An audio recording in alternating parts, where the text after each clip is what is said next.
Good morning, PAX! Welcome to the Saturday edition of the PAX Arena stage. Today we have a jammed packed schedule of all of your favorites games out there. We have Smash Ultimate at the Panda Cup Almost Pro Open.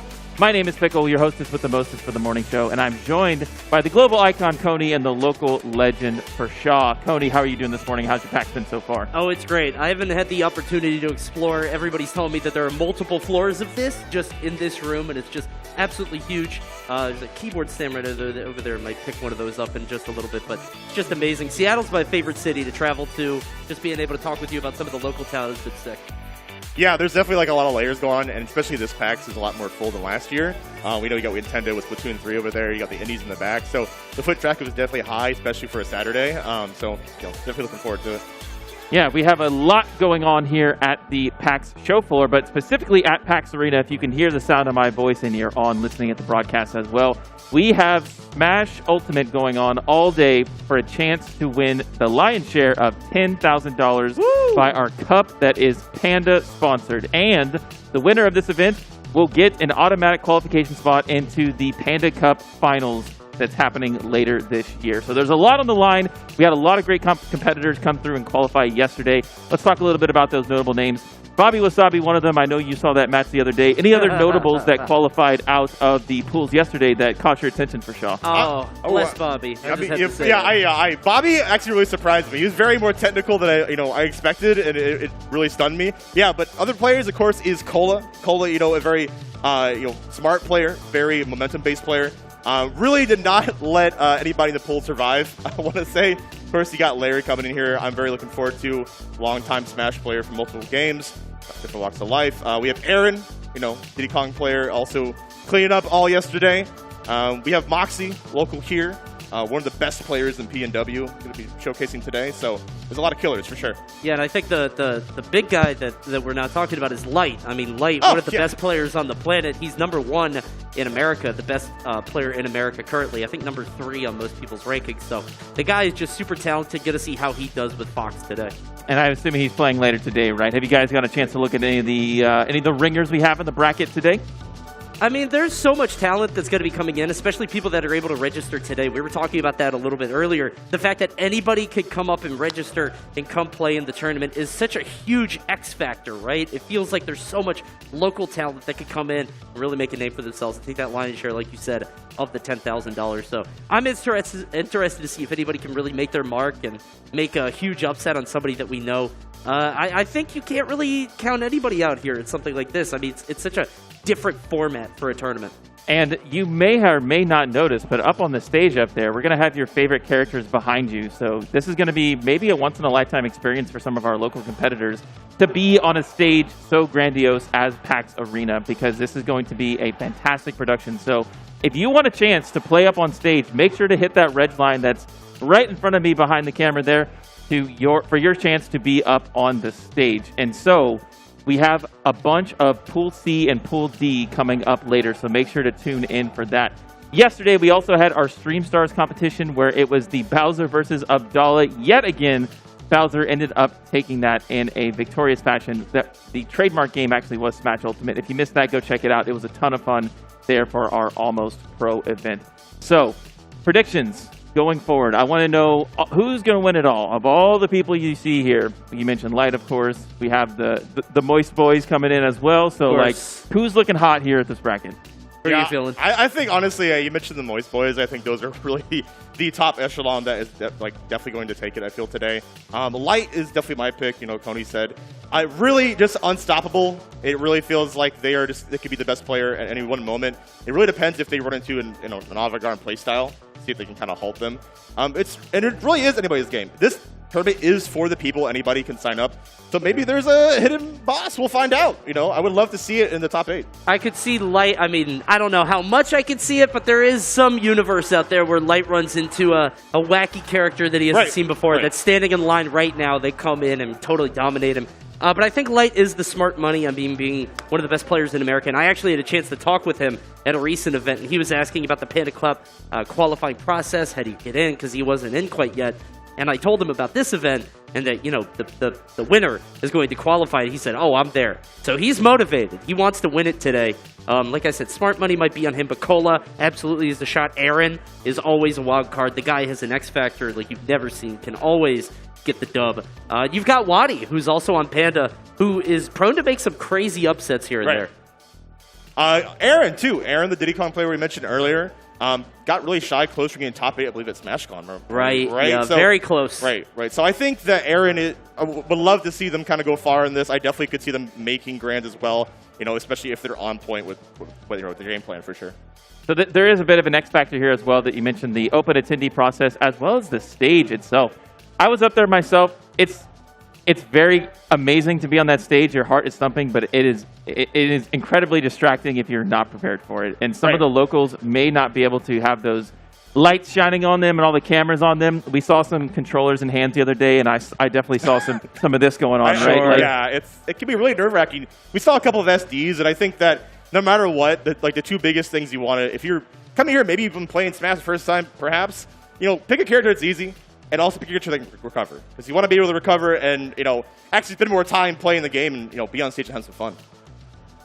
Yeah, I think that I don't know if people quite realize how different it can feel to be in different competitive atmospheres. We've had tournaments where, you know, it's a huge open convention center with a bunch of people around. We've had more sort of confined things, maybe locals, regionals. We've even had a series where people are just locked in a room, and it's just you and the other guy. And yeah, you know people are watching, but it's not the same without anybody else there. This is definitely a very unique situation, but I think it's definitely going to help out those who have been on the stage before. And I feel like anybody that hasn't been in this kind of environment might be a little uncomfortable. Well, you talked to some of our attendees out there, so you were the man on the street yesterday, so I kind of want to know what your thoughts are with that, and maybe you have a little small video prepared for them? Yeah, I might have cooked up a little bit of something you guys might be able to see. I had the chance to talk to some PAX attendees and find out how much they know about Nintendo's most iconic characters. I hope you guys enjoy it. Go ahead and take a look. I am here at beautiful PAX West 2022 asking, do you know who that is?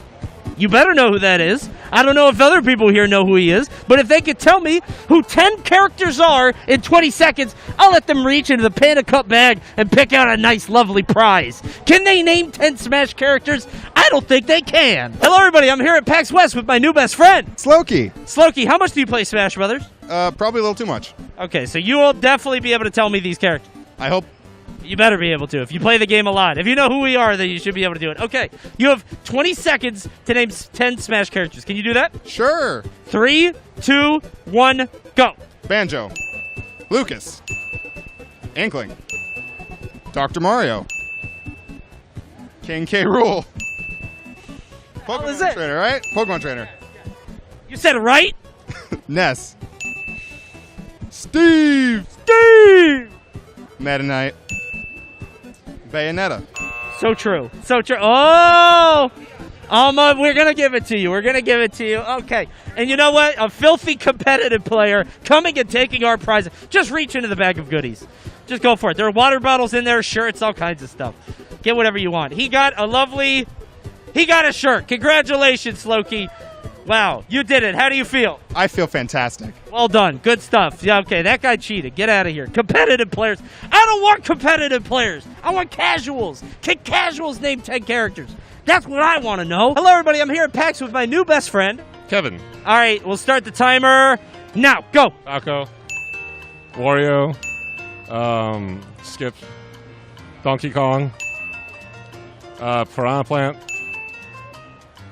Wii Fitness trainer. What's that punchy girl? The Mickey? Yeah, what game is she from? Knockout or the Nintendo one? Arms! Punch Out, Punch. Arms. Arms. Keep going. Diddy.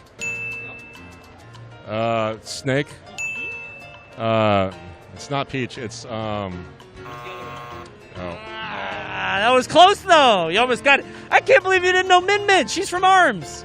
You know, Arms is the hottest selling game of June 2017. Big Nintendo game. Oh, did not know that. Yeah, very popular. Everybody loves Arms. You know what? You were very close, Kevin. Thank you so much for joining me.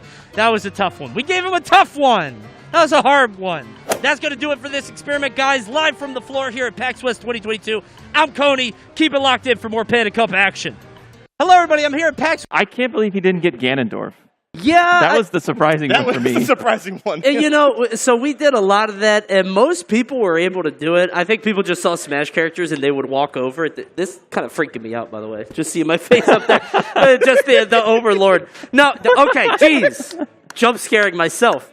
No, I was out on the floor, and I was like, okay, we're going to make these kind of easy, right? Because I want people to win. Maybe we made it too easy, because as we were doing it, just everybody's fleecing me, man. Everybody's taking all the prizes. But yeah, some of them didn't know Ganon. I'm shocked that he didn't know Ganon, but he knew Wii Fit. Like it's amazing to see what games and series people are into. It's kind of shocking. Well, speaking of characters, we have a little bit more time here on the desk, and I'm going to open a bag of worms as we see our Overlord over the top of your shoulder up there, the archdemon final boss of Smash Ultimate meta currently right now. Let's talk about it right now. Let's talk about character diversity, and let's talk about should characters get banned in tournaments, etc., because I know this has been a pretty fruitful conversation over the last couple of months about Smash Ultimate, so I kind of want to know your thoughts over there for Shaw. Is Steve too dominating in the meta that we need specific rules to deal with it? You know what? I know someone said it best. Winning feels good when you take a little bit of damage, and I think you have to come over some adversity in some different Smash games. Coney, you know it best. You've seen a lot of different characters. Be like, should we ban this character? This character? Is this the counterpick to this character? And I feel that Steve, honestly, people are still getting used to it as more Steves come to the rise. This is like their time. We had like the arc with Bin 2, and people were like, "Oh, we should get rid of this character." So it is a constant thing that I feel like we shouldn't definitely do it yet until we see just an overtake, right? I think that Steve is, first off, he's very funny. He's a funny character. I don't think you can overstate how important that is. A funny character that I don't have to fight. As long as I have to commentate it, I'm always going to say keep him in the game. He's great. But generally speaking, he's just not there yet. I think there's always this tendency that repeats itself in every Smash game where there's a character that comes out of nowhere. In the last 2 games, it's been DLC, and is totally dominated for a period of time. And I think Bayonetta did that in the last game for an extended period of time. And Steve is really just starting to blossom.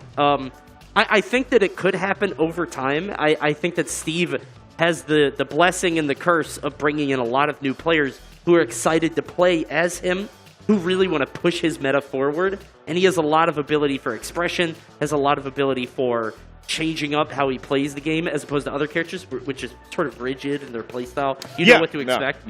So I think that Steve, in a year or so, maybe, honestly, I think it depends on if the top players are going to pick him up and really take him to new heights. Yeah, it really depends. Rigid is like definitely the word, because I feel like what's one thing that Steve has? He's very creative. Probably has the most tech, I want to say, on any character in the game, and he changes a fundamental thing about Smash: the stage layout. Right, you are putting blocks and making you traverse his way. And he has some moves that he can choose to. So Steve has very strong moves that require not a whole lot of commitment. The biggest one is Minecart. So Steve could charge at you with a minecart. It uses a little bit of iron, but it's not really, it's kind of negligible. He could just mine it back later. The big thing about it is that if they don't use it at all, it becomes a once in a while, once per stock, something like that mix up, and then you could get caught off guard. If they use it all the time, it's something that you have to respect, and you can't go for the immediate punish. You have to go for the hit after the minecart comes out. And it creates this weird situation where you kind of have to play on your back foot, but also aggressively. It's a very uncomfortable thing to play against a Steve, but it's kind of hard to play against all good characters in fighting games, right? So, funny enough, it seems like you guys are both on the aspect of get good, right?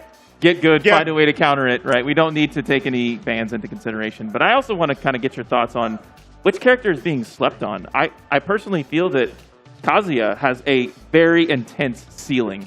That character at the highest execution level can be dominating. And for Shaw, you kind of had a thought there. What's your thoughts? I think that character, it can't be said enough. Character can kill you at any % if you are on point. But you got to be on point. You got to make sure you get all your confirms and whatnot. But it really feels like that character is always a threat at any time. Like round start, later in the match, like you name it. I think people are starting to wake up. I mean, you got players like Riddles, T. A lot of people are picking up the Kazuya and are seeing some great success, but I think he takes a special kind of player to be able to execute on that consistently. Definitely takes somebody who's sort of ice cold If you get nervous or if, your mental isn't the strongest with Kazuya, I could see that kind of suffering. And it just comes down to the skill set that you bring to the game. Everybody's got a different sort of set of cards that they're playing with. Well, we saw one Kazuya yesterday. We didn't see any Steves, which was very surprising to me, which I think that's going to change today. But one more question for you guys. I want to know your Dark Horse character. The character that is so good, people are sleeping on. They do not respect this character and their skill ceiling. We'll start with Coney. He thinks he has some a little bit idea here. There are so many characters in this game. It's impossible to just nail down one. I still think Young Link goes crazy. Young Link, obviously, he has some reps. I mean, with Skittles, Toast, there's some amazing Young Link players out there. But I feel like a lot of people just dropped him off pretty quickly. It takes a lot of endurance and skill to be able to pilot them effectively over a long series of a tournament.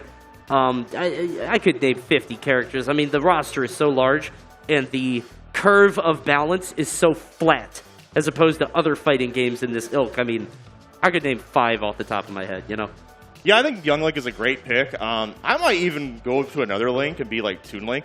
P&W has some reps. JoJo, yeah. Yeah, JoJo and Cattail from Eastern Washington. So I've had firsthand experience seeing how, the strength of that character. So I think we'll hopefully see the rise of that character as the meta progresses. We're in year 4, and there's still a bunch of surprises to see. I still think Snake is crazy. Nobody plays Snake anymore. Everybody gave up. I like Snake. I like Wii Fit Trainer. I like Sheik still. There's just so many characters in this game. Meta Knight. My goodness. Don't let TK hear you promoting Wii Fit out here. I think he's given up on the character completely. I don't know what he's talking about. I've died to that back air at 60 before, and I've cursed his name, so...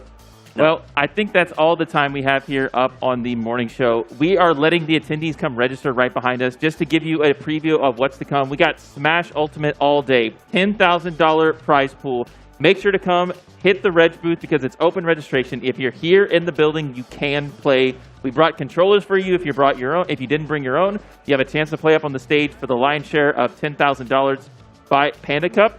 And we also want to make sure that you are going to get a spot here at the Panda Finals if you win this event. And there are some heavy hitters out here, but also we're mostly here for fun. So that's it for me up on the desk here for the morning show. We're going to kick off our very first block of pools coming right after this. It's going to be Coney and Farshaw leading the charge on that.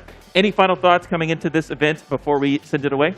Excited to get started. Can't wait to see what we have here in the local talent. It's going to be fun. And you said it, Grant. I mean, no matter what, have fun. Games are meant to be fun. I couldn't have said it better myself. We will see you after this break with the opening of the Panda Cup Almost Pro Open. We'll see you there.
Hello, everybody. Good morning. Hey, how's it going? Hi. Welcome back to the Seattle Convention Center. We're still here at the Arena booth presented by AT&T 5G. And regrettably, I'm still Alex Correa. Hi, how's it going out there on YouTube and in the chairs right in front of me? Good? Yeah, you guys all had a night. Absolutely nothing. Glazed over stares. Maybe that's just the reaction to me. Can we get some Smash characters up on the big screens to excite the people? Hey, Steve! You know this guy, right? Yeah, some woos for him. Why'd you go with Kirby and Steve? Did my demographic not skew young enough? We needed Minecraft and the pink guy? Can I get a cooler guy? Maybe a muscle guy front of house? Something else to excite the people? Oh, gameplay above me. Hey, there we go. That's Smash. People love that. Speaking of Smash, we have an absolute slobber knocker of a rundown today. We're going to continue the Almost Pro Panda Cup 10K Open. We're going to have people up on stage playing Smash Ultimate for a chance at a $10,000 prize pool. There's going to be brow sweat. There's going to be broken GameCube controllers, maybe a little bit of crying, but that's just me backstage. But enough about me. Let's get into the day. We have a whole bunch of Smash to get to, and we should probably get to the people who'll be walking you through every single beat of it. The casters, how's it going, guys? Howdy, Alex. Thanks for the kickoff. My name is Coney. I'm here with Prashal. Prashal, how you doing today, my friend? I'm doing great. We're back in full force at PAX West here with the Panda Global Open Almost Pro bracket, and you guys saw it yesterday. Saturday is a lot more busier time, and really, this is a tournament for you, the audience. You guys could enter today and maybe get a chance to go against some of these pros to enter. We have seen a couple of them. Cody, why don't you run it down for us? Oh, my goodness. We've got some of the best in the best, including the best player in America. Just the American best player. You know, we've got some other players. No big deal. Yeah, not a big deal, but Light is in the building along with Cola, Aaron, Larry Lur, Wadi. Just some absolute top talent is here today. And, of course, this is a unique event because anybody can enter. I mean, we've got people walking all around PAX. I've seen people just, you know, the big Mario catches their eye, and they're like, oh my goodness, I want to go play over there. And we've seen people walk over. We've got entrants from all over PAX that are coming in, and they're going to be taking their shot and trying to take that big portion of the 10K. Yeah, there is a lot of money on the line, and, you know, first prize does get 3K, and it does trickle down from there. So you, in the audience, you could be one of those lucky top 8 slots to get some of that moolah. You know, come join us, come sign up here right in front of me and Coney. We're going to get some games going on really quickly. We had some pools yesterday as well, and this is going to be going on all the way throughout the weekend until the finals tomorrow, where we do crown somebody who is the winner. And not only that, but they also get a spot in the Panda Cup finale, which will be happening at the end of this year. Only 32 Ultimate players will be invited to that. And, you know, somebody could be able to stake their claim at this event and really turn some heads. Also, beautiful trophy. Really huge trophy that, you know, the winner will get. And I think we're getting very close right here to getting down to the first match. We know pools are exciting because you don't really know what you're going to get. No, right? It could be any character. I think as you get to the topper end of bracket, you know, top 8, top 16 or whatever, you really know you're locked in for the sets that you're getting. But pools could be absolutely anything. And oh my goodness, look at that trophy. There it is. Gorgeous. Yeah. That's pretty. Yeah, and you know, we're at, what, 89 characters in this game, almost year 4 into the meta. Too many, right? And the trend I've seen so far is you guys really like DLC. There's been a lot of characters. You know, I've seen, like, base roster, lose game 1, DLC, you know? Sure. I mean, that's how it is right now. I mean, who doesn't like DLC, right? Not only do you get the win, you also feel like you earned it because you paid for it. It's like, I worked to make the money to get this win. My money went far, right? Yeah, it's an investment, right? And you might make it back if you get far in the tournament. So I'm not surprised. Also, I mean, DLC characters are good, bro. I'm looking at the DLC characters on that screen over there, and they hit with, like, 6 out of 8 of them. You know what I mean? 3 out of 4 of them. Yes. Enough said, right? It's like the majority of them are just kind of meta-defining, I want to say. You know, they missed with Banjo and Sora, and that's it. Everything else is good. That's really it. Everything else is excellent. I feel bad for your boy Banjo. You know, it would be cool to see him more. We did see Schiller, who is a staple here at PAX West, comes every year, a little bit of content creator. You know, of course, plays Yoshi. It's in the name, but did switch off the Banjo, so we saw a couple of shenanigans with the Wonder Wing. No Steve yet. Saw a little bit of Sora. Saw a little bit of Kazuya.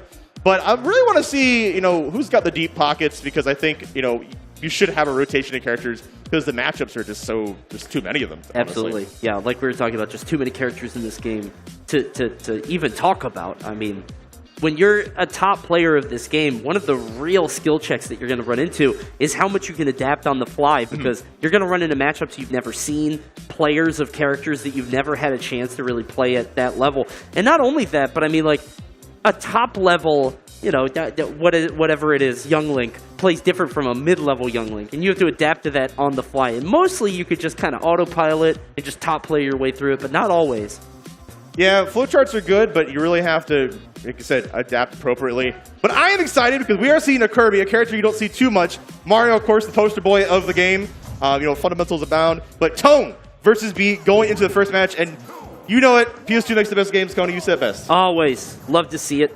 And I mean, Kirby, not very popular, not very common, and it's just because of the mobility. I mean, it is a little difficult for Kirby to get in, but once he does, he can do a whole lot of damage.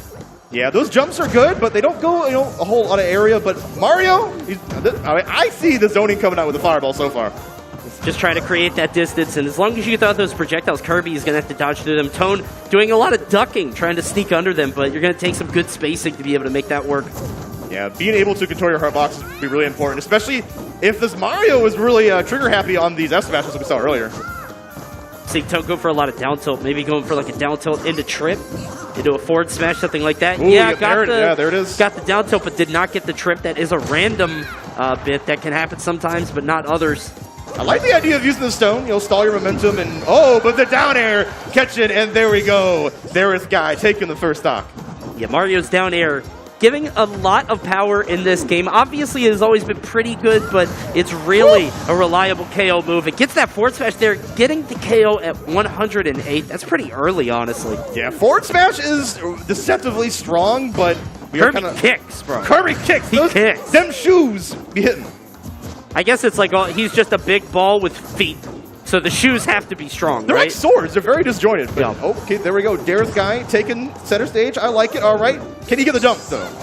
Let's go. Oh, the flood will mess up Tone's recovery. I love that idea. Beautiful flood. You know that Tone had to go a little bit lower and try to snap to the ledge. Goes a little bit too high, and that's what can happen if you're a little antsy, right? If you try to force the issue with that recovery, you can see B just punishing that expertly.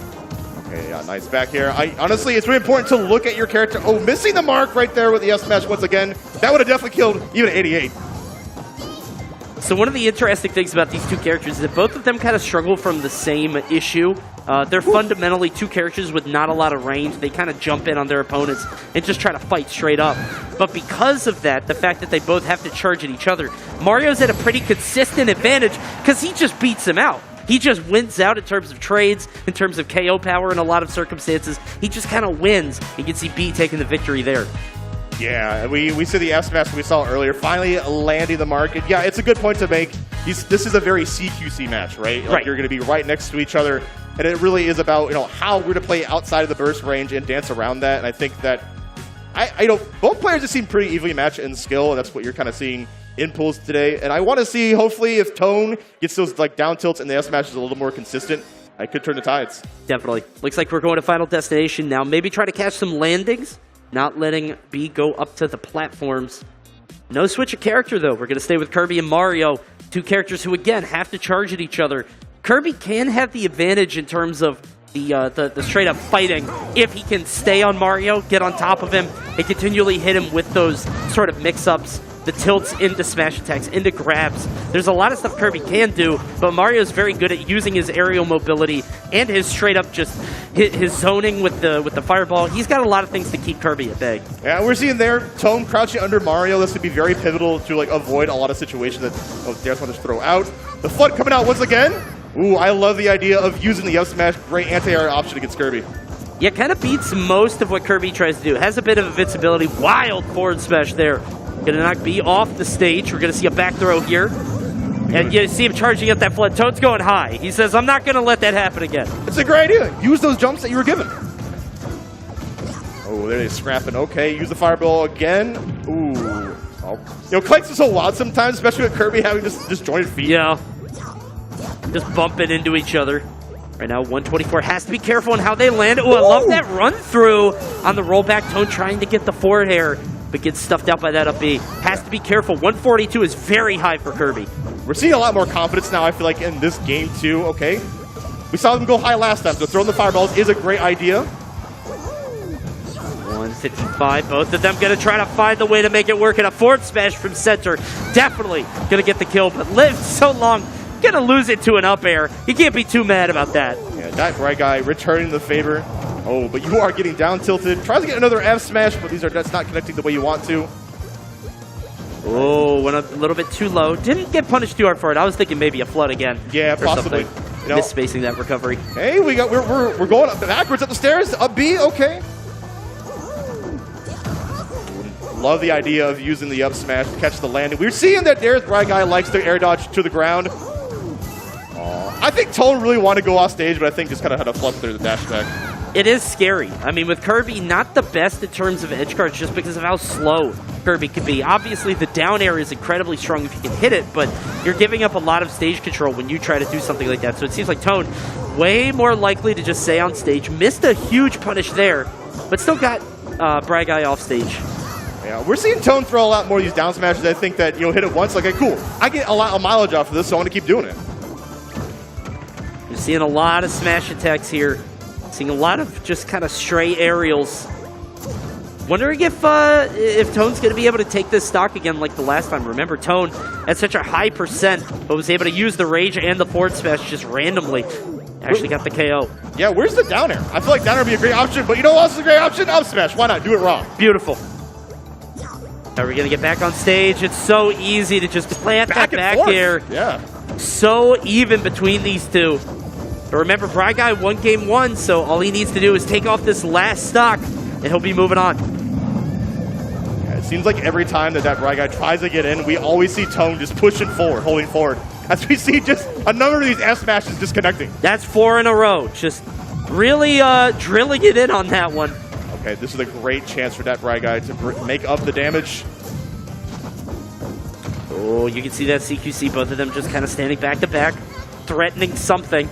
Bright Guy with a jab. I'm surprised we haven't seen more of that. Honestly, Mario jab, pretty good in terms of damage. Oh my goodness, the rock! Are you just straight up out of nowhere.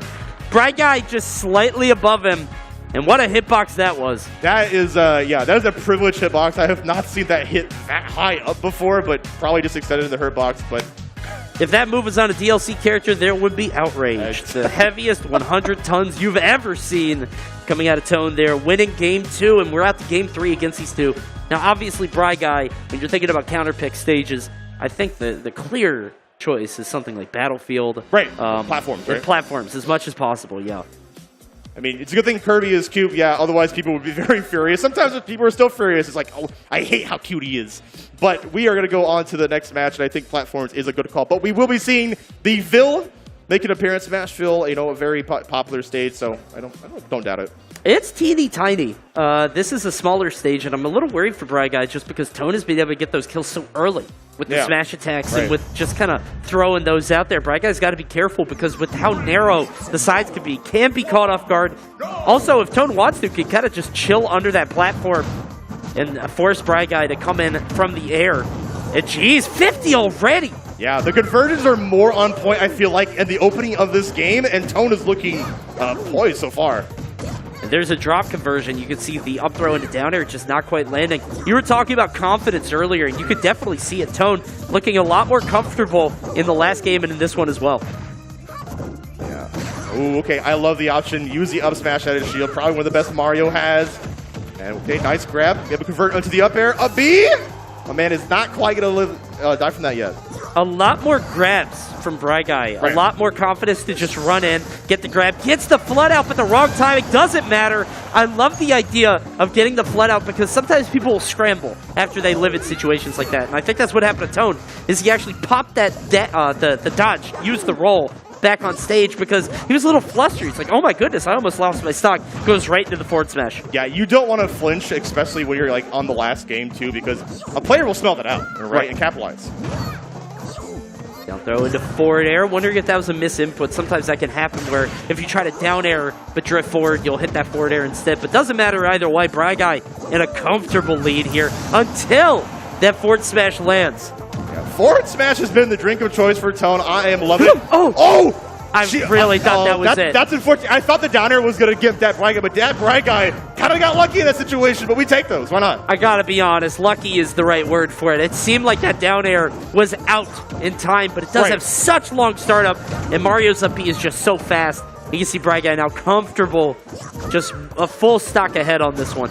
I don't, and you can't get flustered if Tone really wants to take this, take the damage when he can. Just like that, he gets the trip into the F smash.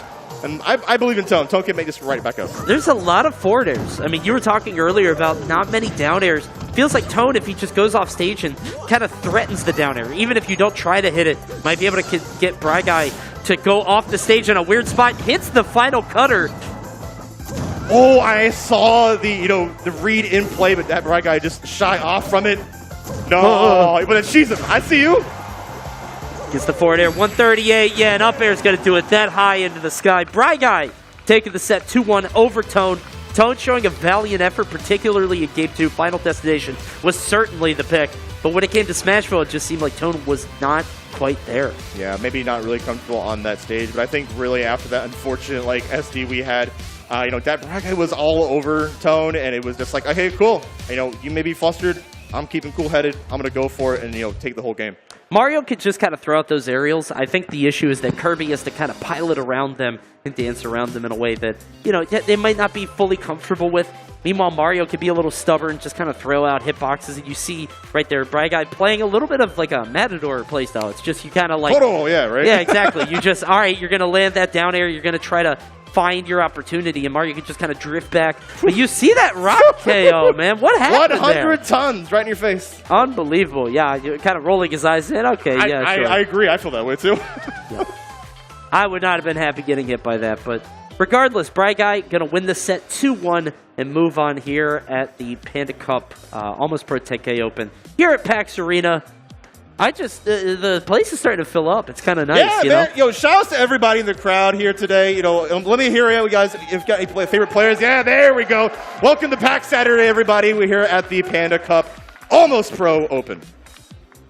It's going to be a lot of Smash action all through the day, all through the weekend also, with the finals going on tomorrow. And, I mean, PAX West is just so fun. I mean, I was just walking around a little bit. Haven't gotten to explore all the floors because there's just so much to do here. And for people to be able to make the choice and come over here and see Smash Brothers and be like, oh, I want to enter that tournament. It's just such a cool thing to see. Yeah, speaking of choice, we're getting up to the next match very soon, and I'm hoping we'll see, a different character picks. There's so many characters. I definitely see somebody up there with the purple jumpsuit, and that's looking pretty fly, my guy, I gotta say.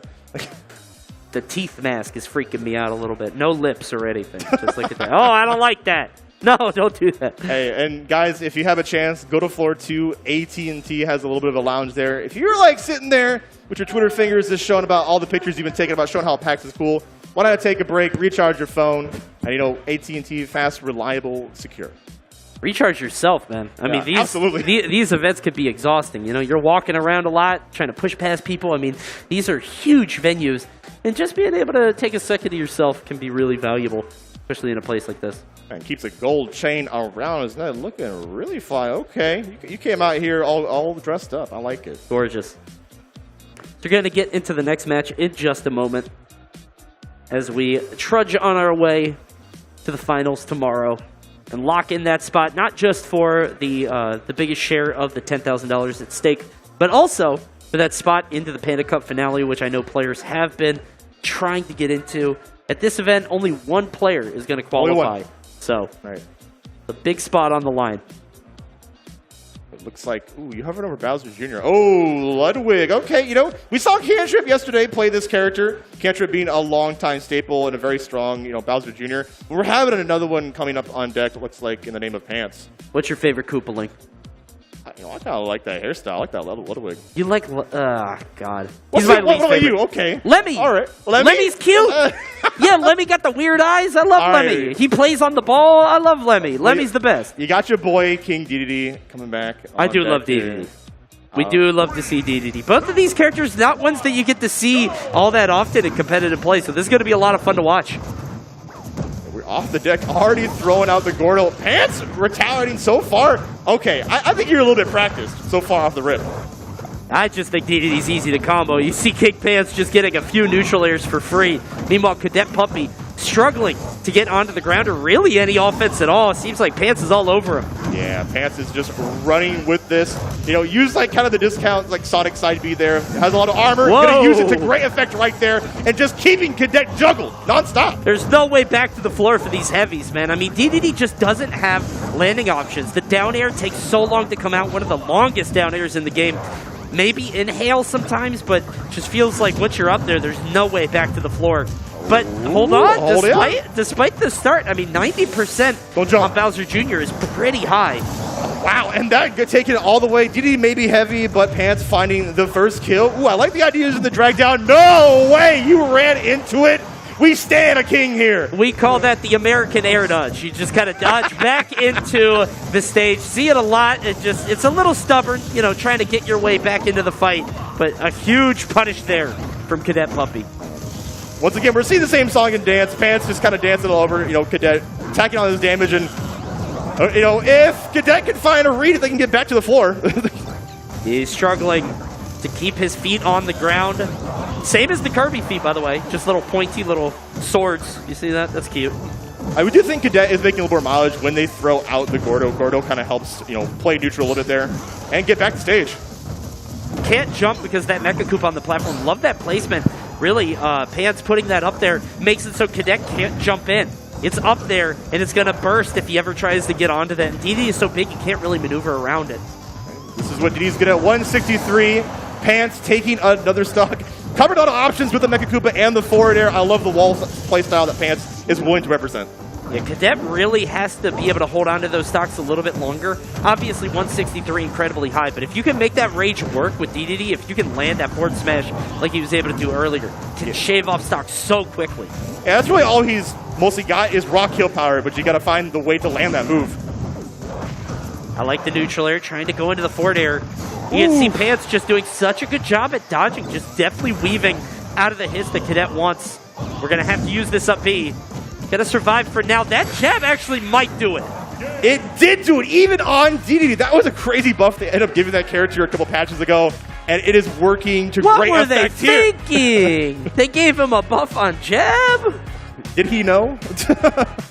That's crazy. Just a huge jab kill there. At 116, I think, on DDD now. Yeah, that's crazy. You know, Junior had a bit of rage on that. A little bit higher, but still, geez. Being able to get that kill. Having a jab kill is such a reliable option to lean on. Right. So very, very good job on, you know, Pants' end here. I'm curious, are we going to see a switch off the rip, or is it just like a solo DDD, man? Because I think that, yeah, you got lucky with a couple of raw smash attacks, but you can't rely on that forever. Right. I think we're going to hover around, try to find the right character. Feeling it. We're going right back to DDD. Okay. I like that. I like the head bob. Okay, the confidence. Let's go. Going out to game 2 here. Did seem like Junior was, you know, Pants was right on the game in terms of combos. Oh, we got the Doll Sims theme. I love this song. Oh, my goodness. Hey, music counterpick is a thing. It gets you going, and maybe that's the thing that'll help maybe Cadet get back into it. But out the rip, already getting the jab block, and catches the roll with the up B. He knows jab blocks? He knows jab. Oh, wait, no. I thought this was like a casual thing. Anybody could enter. This dude knows jab blocks. One thing about being a casual is you gotta recover. Okay. And both players are failing to recover. You know, a lot of shenanigans can't happen like that. Yeah, evening it right back out there. And we got a 2-stock game 30 seconds in. Going for the dash attack there. Not quite going to land. And Pants just getting open season on DDD again and again. Pants going for it all. This might be an unfortunate reversal. Okay. Oh, wow. I love the stall using the cannonball there just to get outside of the range of the F-Smash. If Cadet charged that a little bit more, that stock would have been curtains. Yeah, absolutely. That bonked him right on the head. There's the back air there. And what I'm noticing is that Pants isn't ever getting, like, near kills. It's never like you're getting the red spark, but DDD is surviving. There's never a moment where Cadet really feels like he's come back from a hit that he, you know, shouldn't have lived from. And I don't know if that's a DI thing or what, but it means that really Pants isn't having to work for these kills ever. And that's a huge deal if you're playing against DDD. Yeah, I've never seen DDD die so early. To go outside. That's a great point you pointed out. Oh, he escaped! No! That was a fantastic setup. Pants using the Z-drop Mega Koopa into the forward, so close to the blast zone. You were not coming back. And man, Pants definitely wears it. I swear, that was ballsy. Bro, we're Z dropping. We're jab locking. What is this? This is professional play. That's crazy. You try to get for that top 8 slot. I see you. Okay, Pants. Trying to make it all the way to the end. And I mean, I would love to see it. Love to see some upsets. Like to see some top players challenged here at the PAX Arena. I mean, that's what we're here for. We got a bunch of matches going on right here in front of me and a huge line to be able to play. And a big crowd here as well. Yeah, we are definitely getting a lot of footwork, especially on this Saturday. PAX West, you love to see it. We're looking at the replay here. We saw that raw F smash from earlier. Oh, and there's the jab kill. That is just ridiculous. 122. I expect DD to live a lot longer than that. You know? After the hit, too. 122 after the hit. And here was the SD. Everybody just going SD, a right? little bit too far. And I think Cadet thought he would just land on the stage. Didn't cancel the up B, which you do have to do. And there was the final kill of the set. With the setup, I mean, I love the Z drop and then putting him in the position for the forward air. Just a lot of presence of mind there to be able to follow through. Yeah, definitely having set play off stage, especially like so far in this game, to able to cover high and low options is great. But we are coming up here. You know, we mentioned Toon Link, a character I feel like is being supped on. We got one coming up is Boat. Boat here representing Toon Link, but also Ness. Now, Ness, a character, you know, that only goes so far in the meta, right? Has kind of like a stopping point. Yeah, I mean, Ness has consistently, I call it the Ness effect. Ness is always like, Ness never goes up as the game progresses. Right. Ness only goes down, which is kind of tough, you know, a tough spot for a character to be in because it feels like some characters, you know, could stay steady. Rob, always good. Palutena, always good. Ness starts off strong, same as Yoshi, kind of. Yeah, everybody, when the game comes out, they're like, yo, Yoshi, this is crazy. Fire, right? Yeah, this is his game. And it's like, kind of going down over time. Yeah. But really talented Ness players can still make him work because he's so tricky. And he's so expressive in the way that he plays. So we'll see how it goes here. Boat, a very talented Toon Link player. Actually, he has some game wins on some top players like Meister, even. Right. Has made some waves recently. So we'll see how she does here against Don Vito. Yeah, and I think it's a good point to make. Consistency is key in a game that has so many matchups. So you want to make sure that you are playing characters that can cover a large majority. And Ness is very pesky. You know, there's going to be a lot of situations like how can you deal? I think one of the litmus tests in this matchup is how can you deal with that down smash? Right. Sure. It's the remembering to not recover low every time can really get you. I think one of the big characters that also punishes that is Villager. When you fight a Villager and you forget, you're like, oh yeah, I can't ever go low. And I wonder how the yo-yo is going to come into effect in this set. Obviously, Toon Link can recover from a multitude of positions, can use bombs too. Just the nature of how floaty that character is. I don't know if it's going to be that important, but we'll see here. And we were talking earlier about Ness just kind of struggling as things go on. I think he's one of the biggest sufferers of the DLC creep. Yeah, right? I definitely think Pirate Creep is for sure. Also, you know, Toon Link having disjoints and be able to wall them out probably will suffice as well. But we are getting right here on PS2. You can see these aerials coming out from Boat, getting 54. No, wait, I feel like she hit like 5 moves, and now he's at 90. What happened? We are seeing like a person that is well practiced already 100. You have not even taken a lick of damage. Okay, finally. Boat does damage to herself, says, whatever, if you can't do it, I'll do it. Take the victory. It's all about small victories. Oh, Don Vito, no. Struggling to get these hits off. Goes for the forward smash, but Boat gonna just rack up this damage. I think we're already seeing off the bat that Boat's like, all right, maybe I can have a little bit of fun here, right? You know, vary my strings a little bit and go for some cheeky resets. Don Vito trying to find the opening. Pops a taunt, says, I'm okay. Don't worry about I'm on me. stage. Why not? I'm having a good time. Hi, Mom. Everything's okay. And Boat just kind of dancing around, trying to land these aerials. Throwing out the boomerang, trying to get a reset. Yeah, I like the idea there, trying to get a setup into that forward smash. We got a PK flash coming out, but that's not going to land. Yeah, a very hard move to land, but it does find an F smash, and that's going to be a bomb confirmed into forward air. Might find another one here very soon. Oh, love that spacing there. Perfectly outspacing the up B there. But Ness is okay, everybody. Don't worry. He's all right. Okay. He's doing just fine. You see here, 88. We're going to rack up some damage. Even more from Boat. Just has the Toon Link setups on lock. Yeah, it all starts out with an opening gambit of using up tilt and just waiting to see what your opponent is doing. And Boat, very cognizant of that. I just feel like Ness doesn't have that many guaranteed strings the same way. Woo! I just feel like Ness doesn't have the strings. You know what I mean? You can see that Boat just has the strings. Does she get the pig? She does not. She did not get the pig. She did not get the pig. Very unfortunate. Sometimes he gets the pig. She did not get the pig. Bad RNG. That's so sad. So, yeah, it just feels like Ness doesn't have the guaranteed strings. I mean, like, he was able to get some hits here and there, just sort of stray. But Toon Link, when you get one hit, you get two, you get three, just kind of racks it up quickly. We'll see where we go on the next stage. Small battlefield being hovered currently, and that's where we're going. A little bit smaller than PS2, but very similar in layout. Yeah, Don Vito really willing to taunt during the match, and I think they're just happy to be here. And, you know, we got confirmation, you know, happy to be on stage, happy to represent even Ness. You know, love me some Earthbound, and Bo, I'm pretty sure she is as well. Here we go, out to game 2 now. Have to imagine, I mean, the Toon Link combos are going to be on point. I think we have is that a color switch for Don Vito? I think that's a different outfit. Puts on the Mr. Saturn fit. High up in the air, though. Ooh. Okay, all right. I'm seeing a little bit difference here. Able to convert off the PK fire and able to land these arrows. Is the costume change different? Did you change? Maybe.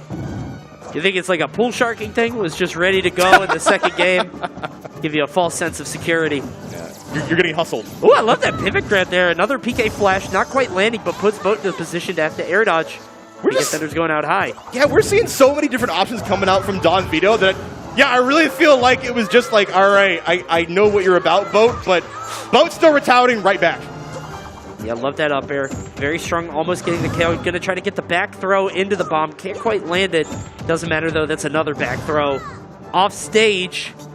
That's gonna be the play here. Forward air, not gonna happen, but the PK Thunder just a little bit too far off the stage. Yeah, Coney, we talked about you have to recover, right? And that's one thing that's going to keep you able to play the game a little bit longer. So and true. Boat has been very good, I'm thinking, this match about just staying a little bit more grounded, right? Plucking items and throwing them at Don Vito.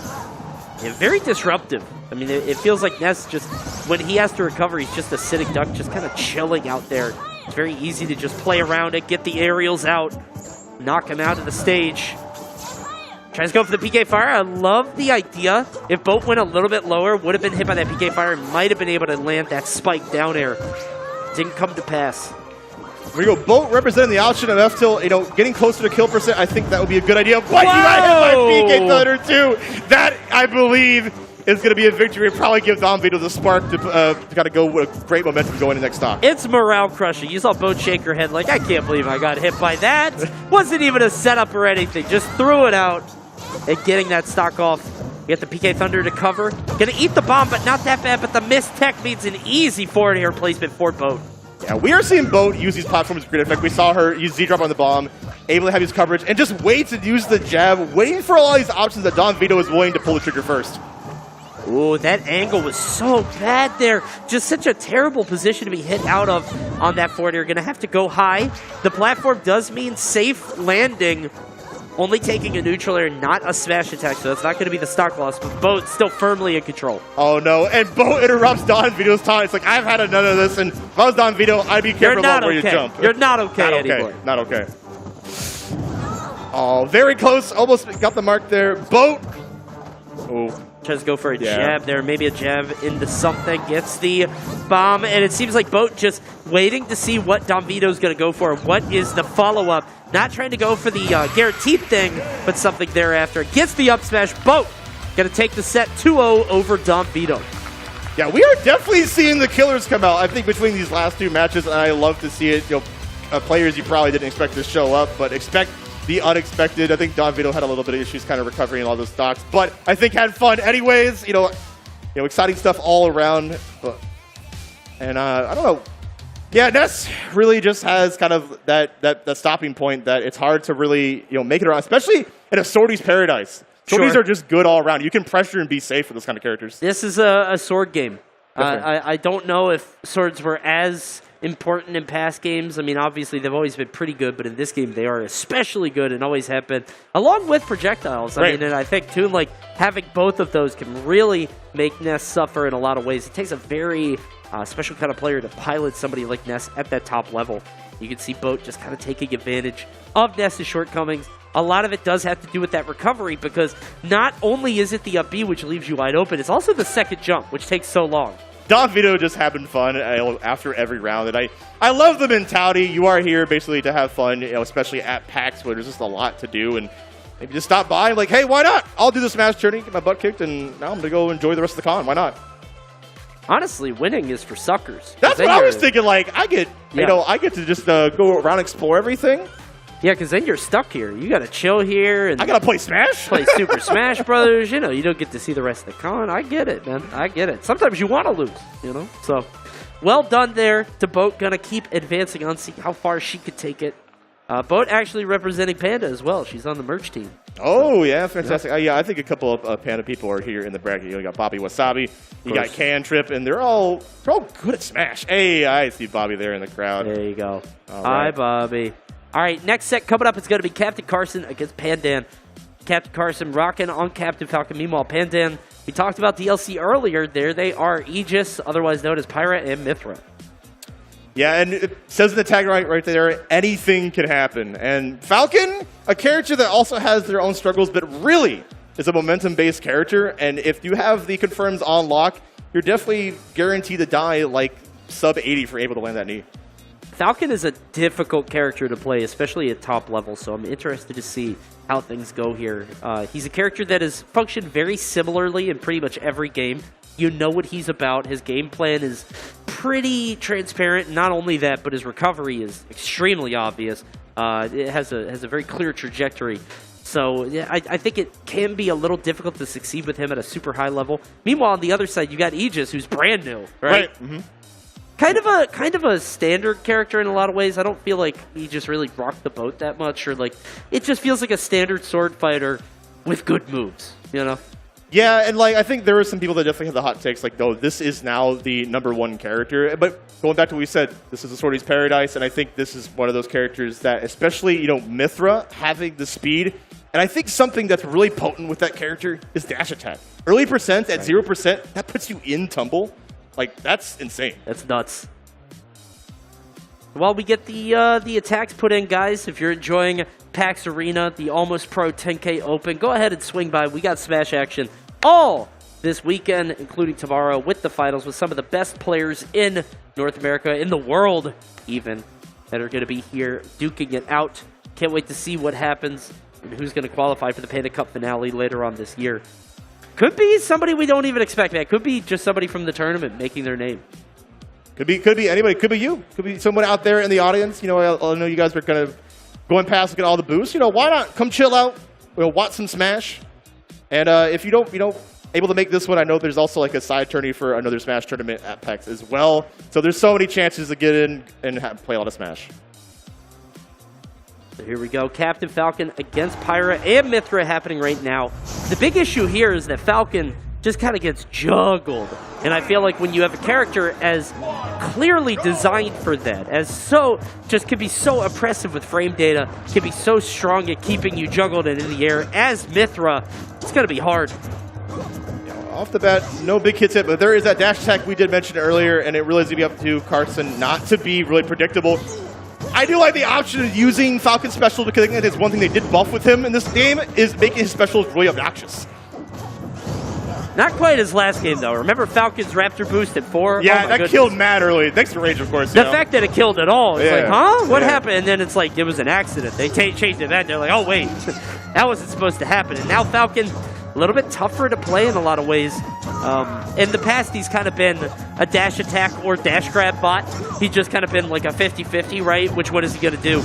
In this game, has to be a little bit more ambiguous with his approaches. A weird fall there.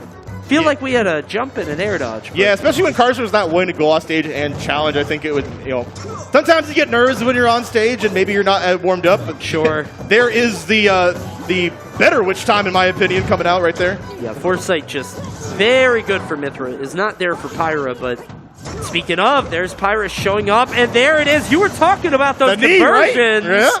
Love that conversion into the... Did he do the taunt in real life? I think he did the taunt in real life. Saw that. I love it. I love the IRL power-up. And if you keep landing those, Carson, you're going to go far. Yeah, you were talking about the conversions. Not an easy thing to hit, honestly. Just the multiple up airs into knee. Gonna get 2 up airs. Waited for the air dodge there. Love that idea. Right. Okay. All right. We see that Pandan is sealed a stock here, but Carson really taking the show right now. And you saw it there again. Carson, definitely a talented player. You could see him waiting for the tech on that platform. You saw that, right? I mean, he got Pandan onto the platform and then waited for the tech and the follow-through. So this Falcon is dangerous. Yeah, Carson is picking up what Pandan is putting down. I think it, unfortunately, SD early on. Right. So we'll see if there's maybe a different song and dance if you can kind of hold on to all the stocks without giving them away. But yeah, Carson, we're already showing that I can hit those knees. And if you're not willing to DI appropriately and wait, then you're just kind of getting your stocks for free. Final Destination was the pick, but I think we're thinking about it again. Battlefield, let's see. I was actually a little bit more in line with Final Destination because it feels like a lot of the things that were happening were because of platforms, whether it's resets, whether it's extended jumps. Felt like the platforms are a little bit tougher. But we're out to Battlefield. I mean, it's a bigger stage. You're going to live a little bit longer. So we'll see how this works out for Pandan here. Yeah, I think platforms for both these characters are good for like the sharking aspect too, if they're able to get underneath each other. But off the rip, the back air into the F tilt. Carson looking really confident.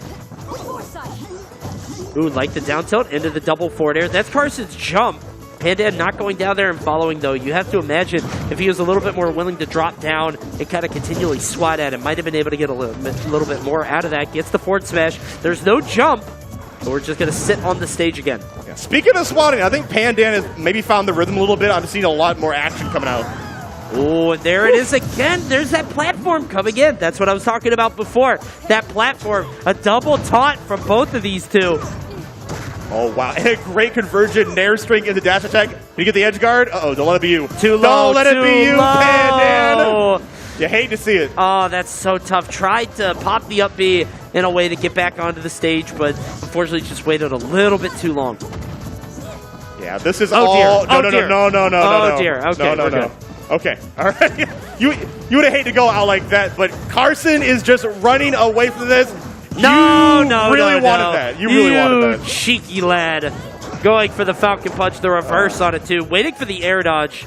I mean, if you want to get a clip, this is the place to do it. Yeah, I really think, okay, Pandan, I see you.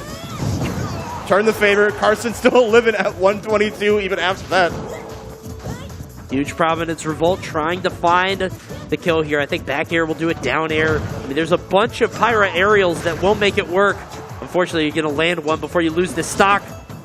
Oh, Carson landing another knee showing, I got that dog in me. Full stage, too. I mean, that went all the way from the right to the left. Huge knee there. And with the rage, I mean, there is no question. He's gone. Yeah, you are out of here, and we are done with this set. Definitely a showstopper. I love seeing some Falcon able to hit no conversion and seeing knees go abound. Pandan, DLC is fun to see, but hopefully we'll see it more throughout the bracket. I mean, we're talking about it before. I think the platforms are really not good for him there. I mean, the platform just kind of spelling doom. It seemed like Carson was always ready under the platform, just chilling, waiting for the opportunity to get the big punish. He was really able to get those kills there. And I mean, felt like Battlefield might not have been the right choice, but regardless, Carson was just all over him.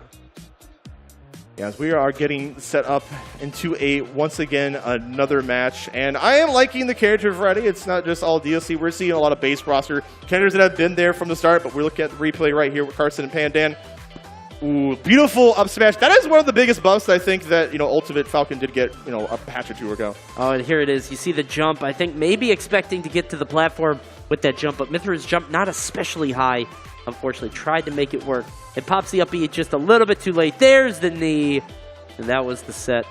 As we get set up for our next match, and yeah, you're right. It feels like we're getting a lot of variety in terms of the characters that we're seeing play. Speaking of variety, Jigglypuff, a character that only has a few representation, but it's kind of a threat in this game. I gotta say, you have to have some respect. Yeah, you think you've seen Base Mage? Nah, You don't think Base Mage be doing work? There's one guy. One guy? There are other talented Jigglypuff players. I've seen HM. I've seen 24K. I know there are some good Jigglypuffs, but it's one guy. And we'll see if it's two guys, or maybe the Juan guy, the one and only, coming up to the stage.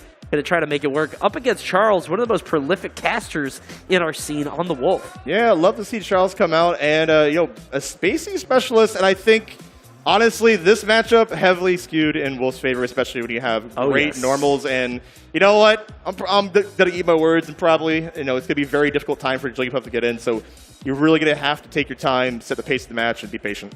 Wolf could kind of just throw out attacks. Yeah, just kind of do it, right? Just kind of spam the stuff and force Jigglypuff to come in and work around it. I think the biggest issue in this matchup is up smash. I mean, Wolf's up smash, not always the easiest thing to hit, particularly at kill percent. I mean, obviously you want to do it, but it can feel a little, you can kind of spam it as the obvious thing. Against Jigglypuff, she's always jumping. She's always in the air. You just kind of pop it, and by the time she gets close to you or on the ground, you're out of the end lag. So I think it might be something that could be really scary for Jigglypuff in this matchup. Meanwhile, on the other side, Wolf never wants to go off stage. Never, ever. No. That would probably be the opportunity that we'll hopefully see if that does arise here. But yeah, up smash, pancakes underneath a lot of situations. I think that you're going to have to be really cognizant of not attacking where Wolf is, but where Wolf wants to go, especially when you have active aerials, right? Right. Also the Blaster. The Blaster's going to force Jigglypuff to jump and kind of... Charles is probably going to be able to control that game plan really well. I mean, the Blaster does, what, 10, 12%? Too much. Too much, yeah. Too much. mean, especially with Jigglypuff, that's a 10th of your stock. Yeah, 10% of your stock, that's a big deal. Have to be wary about back air. I mean, Wolf is just so scary, particularly in an aerial-based matchup. So we'll see how things fare here. Charles mostly known for playing Fox, right, but also known for whining about Fox. So, I guess we're going with Wolf on this one. And, honestly, keep a lookout, too, because Wolf does have some floaty combos. One of the most potent ones being landing Nair into Wolf Flash. Yes. That is true on Jigs, and you'll die probably at 60%, and it'll be gross and disgusting. But let's see if Charles can actually get the conversion. I want to see Juan get some rest. Oh, he's got the sleepy hat on, so he's ready to go. That's a cute costume. I love that one. I missed the crown. That was my favorite Jigglypuff one. I also missed that one. The Mango Classic, right? Yeah. Off the rip, Charles already using the Blaster and the great aerials to affect Tachyon with some damage. Oh, I don't know if I like that. Got the aerial into double forward tilt. Maybe trying to jump up and get a neutral air or forward air. Not sure. But like you were talking about the Blaster, it's just such free damage. And it's huge on Jigglypuff. I mean, other characters can kind of ignore it a bit. But Jigglypuff, with how light she is, one of the lightest characters in the game, very scary. And at this point, when you're behind in percent, you're going to... any trade is bad for you. Especially with how heavy Wolf can be. I mean, not especially hairy. There you go. You smoke it into existence. You just kind of pop it, and it pulls in from such a distance. When people are jumping, it's very easy to just kind of pop out and get that easy damage. Blaster only doing 6 there. I feel like it got a little bit stale, but... Okay, this is a great chance. Juan still kind of missing the mark in these recoveries. I think he'll be able to clean that up. They might see a potential. I like the idea of going high, Charles. Yeah, it feels like Charles isn't really running into too many walls in terms of coming back onto the stage. Okay, and there we go. Trade. You were talking about trades. I mean, that's not a bad one. Obviously, you take a little bit of percent from Wolf's neutral air, and you're still at a pretty big disadvantage considering the weight differential. But at least you got the stock. Okay. And this could be made up pretty soon. Charles kind of dancing around. That dash attack is also going to be... It hits up very high and going to really clip Jigglypuff's short hop. 76 here. You're going to see a down throw into... Huh? And he was safe, too, because the platform was there. Charles? All right, whatever. Didn't matter. What was he cooking? Yeah, goes for something fancy there, but not happening. And Charles is sitting at roll distance. You see him there as Juan gets up, just kind of sitting right at the roll distance, trying to beg Juan to go in for a jump, maybe roll on stage, something like that. Yeah, you mentioned Wolf can just draw attacks. We saw that Charles even get punished for just throwing out up smash willy-nilly, and gonna go to the up throw, potentially juggle situation. This is an up smash. It's clear as day. Yeah, it's coming. It's coming. He's looking for it, right? He's standing still. Yeah, he's looking. He's trying to space out a forward tilt. I don't think it'll kill Jigglypuff, but will knock off stage. I mean, obviously, if we're closer to the edge, then it will get the kill. But 164, Jigglypuff should not live this long. Something terrible has happened. There it goes. Unsafe pound on shield. That is dead to rights. Charles looking great so far. Same song and dance, going right back to the Blaster. Oh, okay. I like the attempt at using rest. Didn't get too punished for it, just taking a little bit of damage from the blaster. That's unfair. He came out of shield armrest and jumped. Like, Jigglypuff needs to speak up or something. I feel like that move should be better than it is. Ah, there it is. You said it. You said so. That's what he was doing before, because he went for that down throw into the Wolf Flash, and it looked like there was no way. There was no shot. But I guess it's a DI thing. Able to land that. Charles knows more than all of us, man. One of the biggest coaches in the game. Yeah, my man definitely wears the biggest lab coat. So you were going up against a Smash specialist. Juan coming all the way from Oregon. I love seeing P&W, rep themselves. So, we'll kind of see where we're going next. I think they're kind of, talking about where they want to go stage-wise. And I don't know, like, what do you feel that, we need more space? Do we need more platforms? What do you think? Anything to get Wolf off stage as quickly as possible. I mean, I know that one of Jigglypuff's best stages is Smashville, which you wouldn't expect, right? Because it's so small, you feel like she'd die earlier. But Smashville is so good for Jigglypuff, because Jigglypuff is able to control the space under the platform and push off to the stage so quickly. And we got a double switch here. Got a switch to Fox and a switch to Samus. Yeah, I like the double switch. Charles going back to the tried and true Fox, but honestly, I think this character does great against Samus, especially with having a reflector and the ability to rush like a zoner down like this. I think Fox does good against everybody. I don't care what Light says. This character's oppressive. It just sucks to die at 80 sometimes. Whatever. That's just propaganda. Who cares if you die at 80 if you do 120 uncontested? This character's annoying. Yeah, we're already seeing Charles get the patent juggles with the up air. And whoa! Tried to get the charged up smash. We got a couple up airs. Oh, yeah, and that is a back air right there. Using the laser on. I think Charles is now having a little bit of fun, attacking all damage when necessary. An F smash. Juan is willing to throw out hits and hit stun, and that is just Fox. Fox wants that, right? Honestly, the fact that he was able to sneak out of that forward air hitbox was really surprising. Just not falling with it quite as fast as he needed to, because that Charles is able to pop out that forward smash. You can see now trying to find the opportunity to rack up this damage, trying to get a combo starter, can't quite do it. I mean, Samus just being a floaty means that the combo strings aren't quite as big as you would hope. And yeah, and really, Charles isn't getting Juan any time to really get a charge shot going. Almost getting the kill off the top platform, and this is what Battlefield is all about. Yeah, you could get these combos, but it takes a pretty convoluted setup. Was able to make it work there. Gets the triple up air. Right now, 107. Charles just kind of dancing on him. All over the shield, gets the back here, can't quite get the kill.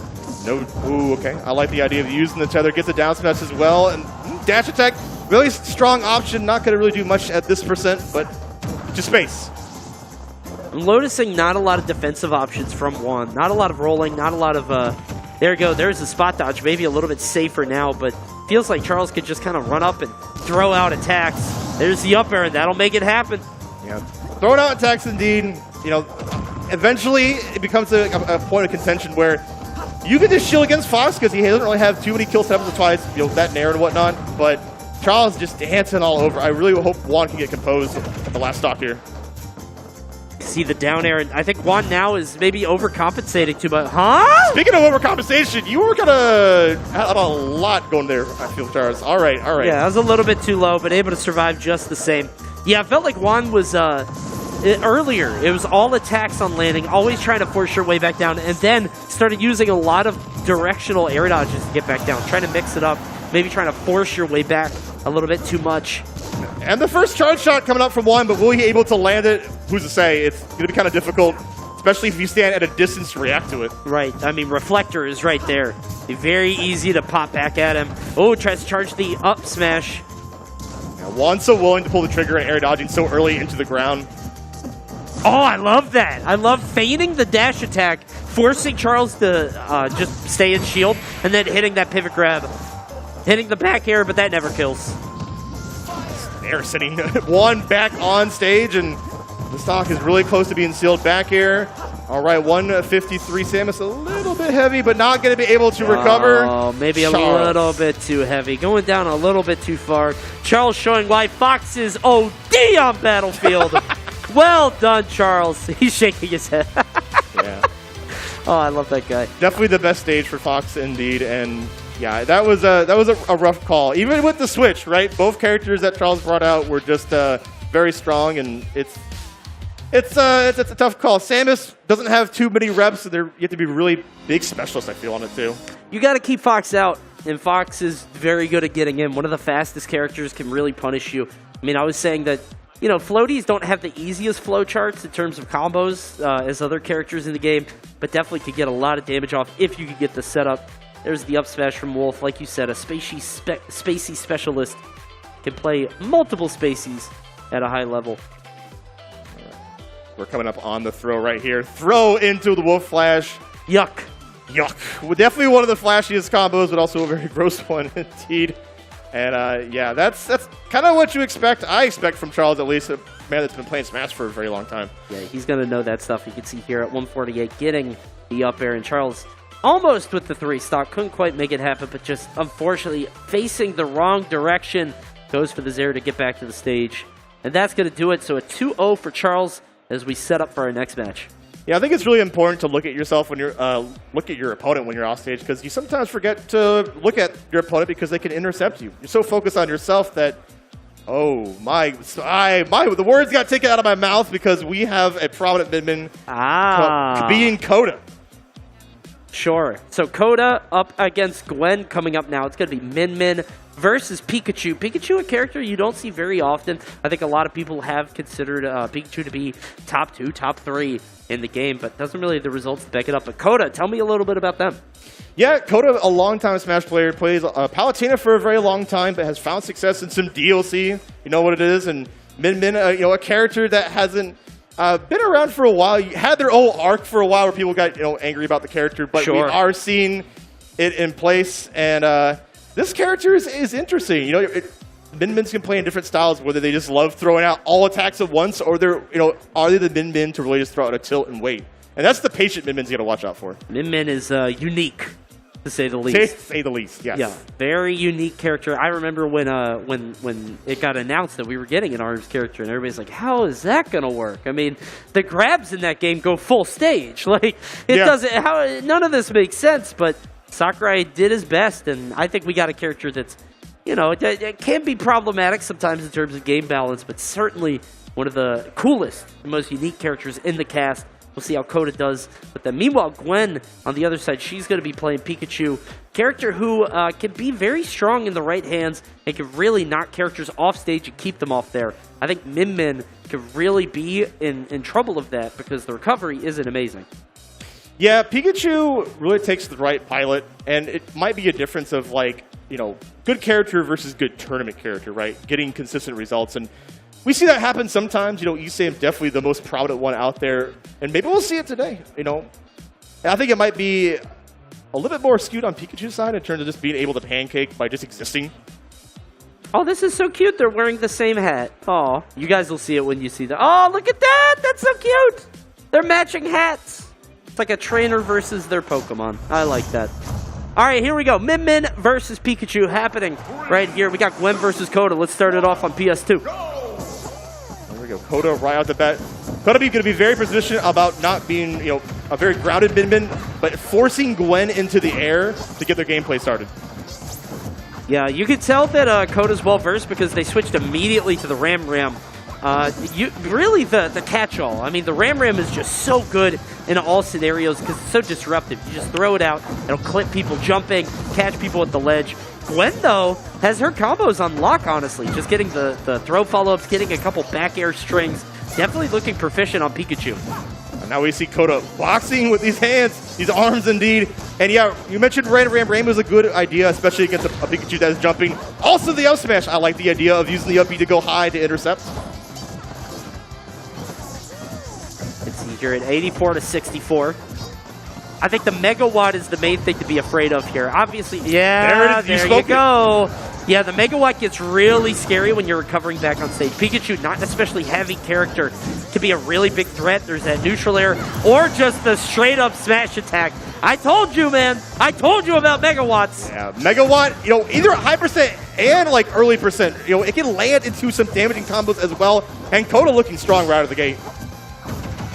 There's the back air, can't quite follow up with anything else. Gwen, she's going to try to keep Min on the edge. I like these forward airs, but Coda is not jumping. Coda trying to stay grounded as much as possible so he has access to all of his moves. Yeah, it's just one of those matches where if Min gets the first stock, now you have to approach her, right? And it just gets harder and harder as time goes by. Definitely can kind of snowball. However, Coda is standing with his back to the ledge quite a bit. I mean, that's kind of a Min staple, right? But it does put you at the greatest risk of going off stage. It's very easy to hit you out of it. There's the back air. No tech on that one. Glen steals it. Yeah, Gwen not afraid to go off stage and intercept Min. I think that is a good qual. And all right, we got a match for sure. Yeah, you Don't can't- jump! Don't jump! Oh, does it jump back into it? All Love right. that.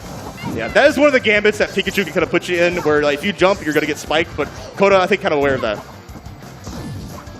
The forward air just a little disruptive. Gwen waiting for Coda to get back onto the ground. And this is what I was talking about again. Coda standing with his back to the ledge consistently puts him in these edge guard scenarios. And Gwen has shown that she doesn't have fear of going out there, as you shouldn't as a Pikachu player. Goes for the back air. Coda not recovering too quickly. I like the idea of going high, but Gwen was just not there. And Gwen covering her bases with the T-Jolt, and this is going to be a great way to get in. Oh, huge hit. The Ram into the Dragon Arm. Big up B there from Coda. Gonna try to get the edge guard. This is where the Ram is so scary, but I love Gwen just going low off the rocket there. All right, so Gwen's going to be really careful about, you know, the potential of Megawatt coming out, or not! Just the raw Dragon. All right. Okay. Hit him with the noggin, okay. Take that. Might be a concrete block in that hat. I don't know. Kind of strong. 97% here on Coda. And Gwen, I feel like she's going off stage, but she's not fully committing, or it's just a little bit too early, maybe too eager. It can be difficult to edge guard characters in this game, particularly ones with, you know, kind of obvious recoveries like Min. It can be a little tough because you know what you're supposed to do. It's just having the right timing to do it. It feels like Gwen maybe not 100% confident in being able to go out there. Yeah, she's really going to have to learn how to dance outside of the range of Min's limbs and take space when necessary. Oh, and a fantastic grab. Coda knew right into the Dragon Arm. Coda, so on point, knew exactly where Gwen was going to be. Yeah, that was just perfect timing. Beautifully done. Perfectly executed there from Coda. Getting the throw, the grab off the ledge, and taking the first game between these two. But Gwen, she's really impressed me with the Pikachu. Yeah. She definitely seems to know what she's doing. Wondering if a stage shakeup is going to change stuff up. My issue here is that it feels like platforms are bad. I kind of want something flat like FD, like this. This is what I was sort of thinking about the Pikachu counter pick. But Min doesn't mind this. This is a big flat space for Min to do what Min wants. Yeah, Min able to cover so much real estate with those limbs, and you're probably definitely going to see here as we go into game 2. Yeah, Gwen has definitely impressed me, and she's able to kind of like change her playstyle between going into like the campy style, throwing T-Jolts, and also able to cross up Min to avoid getting up smash. Okay. Sure. That's a choice. Call down the thunder. Absolutely. Tries to get these neutral air loops, but can't make it happen. Got a double up air, but beefs the landing. You can't quite keep it going. 50% unanswered, though. By the way, the fact that any song can play on FD in Battlefield, best change they ever made. Yeah, I love this. I definitely agree. It definitely Terrific. makes for like a lot of great variety music choice-wise. When just trying to chase Coda down, and Coda's just kind of like dodging. The dash attack. Glen, despite having such a huge advantage early on and getting that early damage, has now actually fallen behind. Has to be careful in terms of recovery. Is able to make it back. But for how long? All right, dash attack to retaliate. Doesn't want to get hit by the Megawatt. Coda trying to get back to stage. Yeah. We saw Coda waiting for the back air. Knew exactly where to come out of shield. A taunt after the run. That was a strange spot to taunt in. Wondering if that was a misinput or maybe just really feeling themselves. Quinn popping the taunt there on the side. It was like during a scramble, you know, so. Yeah, I wonder where, you know, what's on the D-pad. Yeah. Okay, dash attack getting underneath Coda. This is going to be a strong option. Probably to seal the deal very soon. Oh. 124 to 102, and remember the weight differential is pretty extreme. Pikachu just so light. Megawatt is being threatened now. Yeah, You got to dance around this as best you can, Gwen. Oh, You can't trade. yeah. Eventually, it finds its mark. Yeah, the arm intangibility is definitely going to be in Coda's favor. He's also doing a good job of just like setting Gwen off stage to kind of set up those situations. Oh, I love that throw into the Thunder. Unfortunately, not getting the drag down into the big hit. That just means it's going to be even harder to get the kill, which is a difficult thing for Pikachu actually landing. We see the best Pikachu player in the world struggle to get kills. Sometimes he'll just throw a dash attack and lose sets because of it. And I'm wondering if Glen's going to be able to find it. Just lets the forward smash sing, and that'll do it. Yeah, Glen really now representing these smash attacks. We saw him throw a little bit of down smash, and hopefully we can get the confirmed because that would be a very potent thing to take some stocks from Coda. It really feels like edge guards are such a contingency in this matchup. If you can't get the edge guard on Min, it's so difficult to actually get the kill. Oh, we got a picture taken. All right, got a capture. Remember the moment forever. I love that. Oh, wow, the F-tilt hitting high upstage. Don't, oh, careful. Oh. Yeah. Pull the trigger right at the right time, abusing the invincibility from the get-up attack. And honestly, big ups for making the correct choice there. When somebody is charging a smash attack, especially in that distance, I feel like most people don't just do the get-up attack, even though it's guaranteed. But Glen sinking that back air, getting the stage spike. No tech from Coda. We're out to his last stock, and look at this. We got the Nair loops now. Only got a couple, though. Glen looking really poised in this game, too. Hopefully Coda can clean up the stock very quick. Ooh, and there we go. Glen confirming into the down smash. This might be an edge guard attempt, Coney. This is a different kind of Pikachu. You can see Glen just kind of coming alive here on the second stock. Is going to be able to survive, and that is the advantage of continually pushing Coda into the corner. If Coda's back is to the stage, you have so much distance to travel. Meanwhile, getting hit by that Megawatt with no more distance left on the stage means that's an easy stock. Dropping off from the T-Jolt, full stage. Doesn't respond in time. Glen taking game 2. Man, you hate to see that. I think, honestly, it was just kind of like a situation where, we saw a couple of flubs, especially with the random taunt and the picture taken is just nerves can get to you, especially when it's kind of in a last stock situation. But I, got confidence in Coda to clean up, and hopefully we'll see who moves on at game 3. So we're back to Final Destination. Like I was talking about before, it seems as easily considered a counterpick for Min as it is for Pikachu. Definitely favors both of them pretty heavily against each other, and for different reasons, right? I mean, Min wants to have that full stage distance. Pikachu wants to be able to abuse having no platforms and punishing Min's landing. So we'll just see who is able to capitalize better. Yeah, we're going on to game 3 and kind of saying little song and dance. Coda just kind of using these arms, going to throw them out, going to go backwards and jump to keep themselves safe. And now we're seeing Glen incorporate the quick attack. I think it's a great idea to kind of hopefully get underneath whatever Coda's throwing out. A weird forward smash in the wrong direction. There's no jump here, so we're going to have to see the quick attack. He's able to make it back. Doesn't take too much damage. Coda able to attack on so much percent. We are already at 82, and this is a prime Megawatt time, I feel.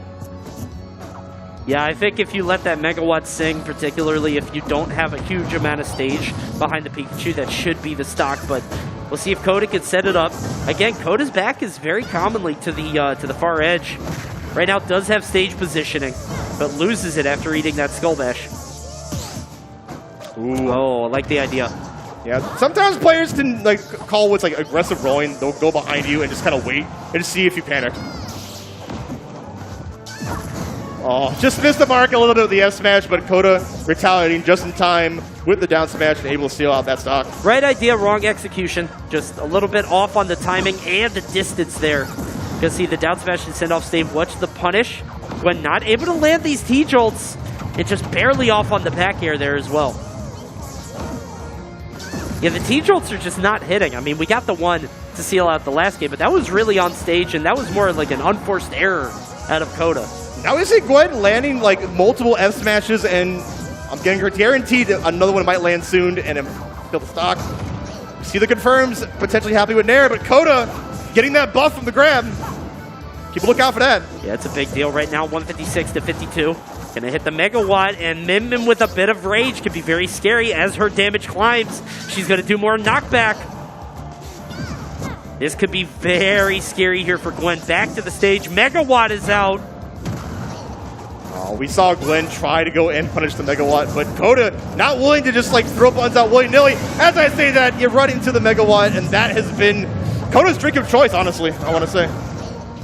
It's just so easy to be able to just throw it out, land one hit, and right now it's 3 stocks to 1 against Glen here. Glen having a terrific showing in the last game, but it seems like she just can't lock down Coda. She's not able to lock down Min Min and really force her into these uncomfortable Pikachu conversions.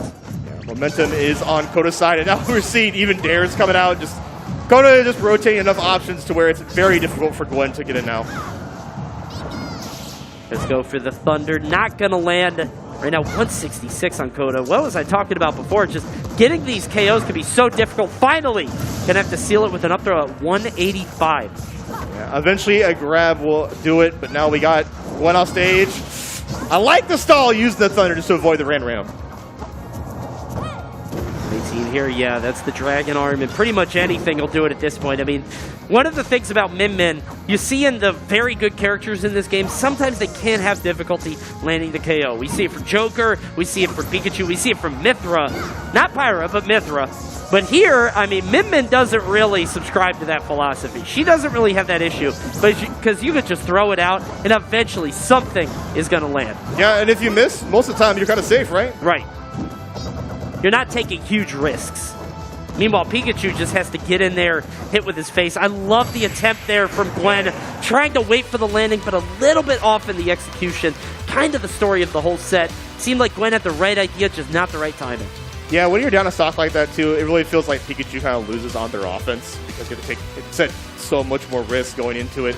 But Coda, cleaning it up, repping up PNW. Well, you'll love to see it. Yeah, I just like to see Min Min at this level. Min Min, a character like you were talking about before, kind of had their moment in the sun. Was very strong for a little while, but then just kind of fell off the face of the earth. You know, Min Min not quite as popular as she used to be.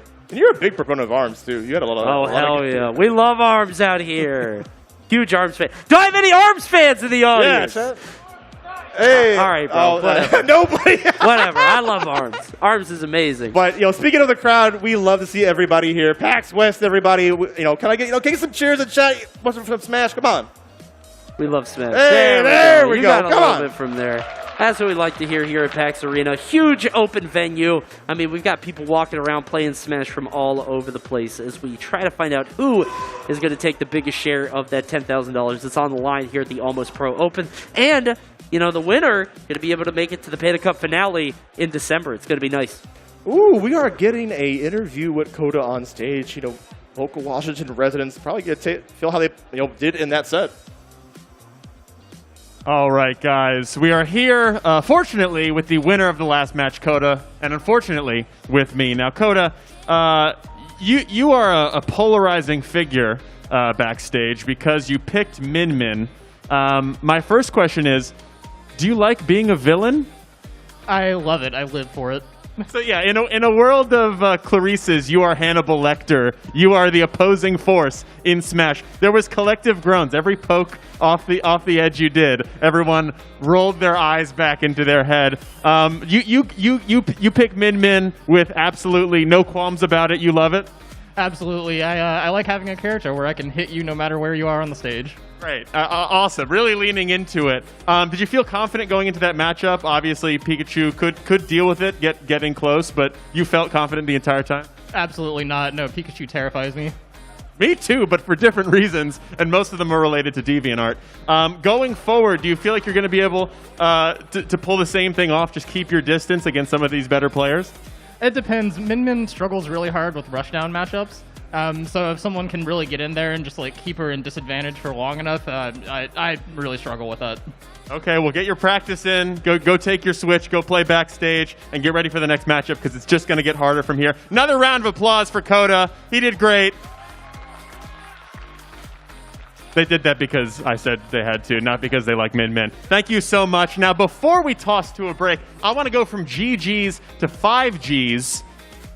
That's going to make sense in a second. PAX Arena is presented by AT&T 5G, and I'm glad. Take a walk with me. Now, I want to tell you guys what happened before AT&T 5G. I would sit backstage. That's actually a lot of my job is sitting backstage. And I would usually just stare at a wall until they tell me I have to talk into this microphone. But now, with the power of AT&T 5G and their fast, reliable, and secure network, I don't have to stare at a wall. I can stare at my phone, which is like a wall, but it has Twitter on it. They've made my life easier, and they can make your life easier, better, and faster. All you have to do is go to AT&T.com/5G and figure out how you, too, can stare at your phone better, faster, more secure, and for longer time. They've made my life better, so why not yours? Go check it out, AT&T.com/5G. And also, maybe go check out lunch or a bathroom, because we're going to take a short break, but come right back because we have more 10K Almost Pro Panda Cup Open right after this. Do not go anywhere. I'll be watching.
right, welcome back to PAX Arena, presented by our friends at AT&T. I am EE. Kershaw is my co-commentator, and we are here to get you through some more action, because all of these matches that we're going to see right now are qualifiers into tomorrow's bracket. And you have to know, everybody at this point is just so eager, so excited, because once you've played and got a taste of playing on the big stage, you don't want to play anywhere else. Yeah, you're probably chomping at the bit to probably get one of those top 8 slots. Get some of that Mulda, some of that 10K that's going around. The 3K is for the first place, and it kind of trickles down from there. But it could be one of you. One of you beautiful people out in the audience at PAX West. I know you're enjoying the con, but come down, play some Smash, and it could be you. It could be you in top 8. 100%, man. I mean, honestly, like an event like this, I feel like this is where anybody can really just kind of become a star, and it's really so nice to see people just kind of roaming the floor, sign up. Like, obviously, they have some Smash Brothers experience, because honestly, who the heck hasn't played Smash? It's one of the best games of all time. So it's definitely good to see a lot of new faces take the stage, as well as some familiar faces as well. I see my friend Boat on stage. We actually got an opportunity to see her playing earlier. And, well, let me tell you something. If you're a fan of Toon Link, look no further, because she knows how to throw down. Yeah, Boat, definitely a goated Toon Link. But I believe we got my man, Papa Frank. Pop Frank? Papa Frank. I like that name. Yeah, the Crom enthusiast. Okay. Crom not really showing much as Roy. I think it's a little bit kind of a consistent issue. But you got to respect that character, right? Come on now. Yeah. Honestly, any character with a sword just gets my respect, because I just think they're awesome. Like, dope, right? just based off that alone, but also, of course, keeping in mind both of those characters are quite powerful. I mean, just a lot of good strategy behind them, especially if you're able to pilot them well. Now, Crom, obviously, if you keep up with the competitive side of things, not as prevalent in the meta, but still, I mean, you could say the same thing about Toon Link, but still, both of these characters can certainly put on a show. Yeah. Papa Frank, hailing from P&W, willing to rep it out here, so you love to see it. And I'm really curious about what this player is known for knowledge checking. Really good at kind of like the wave bounce side Bs, and I think really willing to go off stage and make sure you just don't get back. But we're gonna go on to game 1. Toon Link, Crom. We'll set the stage right here. Going to PS2. You know how it is. I mean, this is one of the favorable stages amongst a lot of the players here, so no surprise to see this as our first go-to. But here we go, already off to a good start. Some great combinations coming in from Toon Link. This is one thing I was trying to tell people, man. Boat is very efficient in stringing together those hits. Not a lot of wasted movement, man. Everything seemingly having a purpose. As you can see right there, 69% put on unanswered. Yeah, she's definitely accurate, as she has taken no damage right now. Papa Frank get kind of unnervous out here off the bat. Come on. Yeah, Papa Frank got to step it up right now, man, because she's looking like daddy. I must confess, this is exactly the kind of gameplay I'm not too surprised to see, really. Just so confident in a lot of her execution. Got the bomb out right now, too. A little misdirection. And it's going to use those projectiles to her advantage, just keep that distance. I mean, when you built a lead this strong already, you are not forced to commit at all. It's going to be all up to Papa Frank to try and find an opening. Might get something off of this. Nice up B out of shield. Trying to create a little bit of an opening and maybe finding some offense right now. Yeah, and we're seeing Papa Frank now getting momentum, returning the favor off stage. That fair gonna send Toon Link at a desperate angle. Oh, but you cannot recover because Boat was there. That was beautiful placement by Bo. Just good, honestly, just great awareness all around. So now Papa Frank, though, still at a deficit, not as bad as what it originally looked like it was kind of looming to be. So definitely a good opportunity right now to maybe close out this stock without too much percentage taken. Down tilt. Ooh, try to get the chase into the jab. Hopefully get into a back air. Just missed the mark, but Papa Frank is just still on Boat. Yeah, man, Papa Frank definitely trying to keep her locked down. Nice, finds the up tilt actually to close out the stock. And again, considering how this started, this is a fine place to be in if you're Papa Frank. I did see earlier Papa Frank was doing these upbeats out of shield, and I think that's going to give you some great ballage and some great damage. So I think you'll rely on that game plan, you'll go far. Oh, 100%. We definitely saw him using that to get out of some of those pressured situations. So you can kind of use it to maybe put Bo continuously in an uncomfortable situation as well.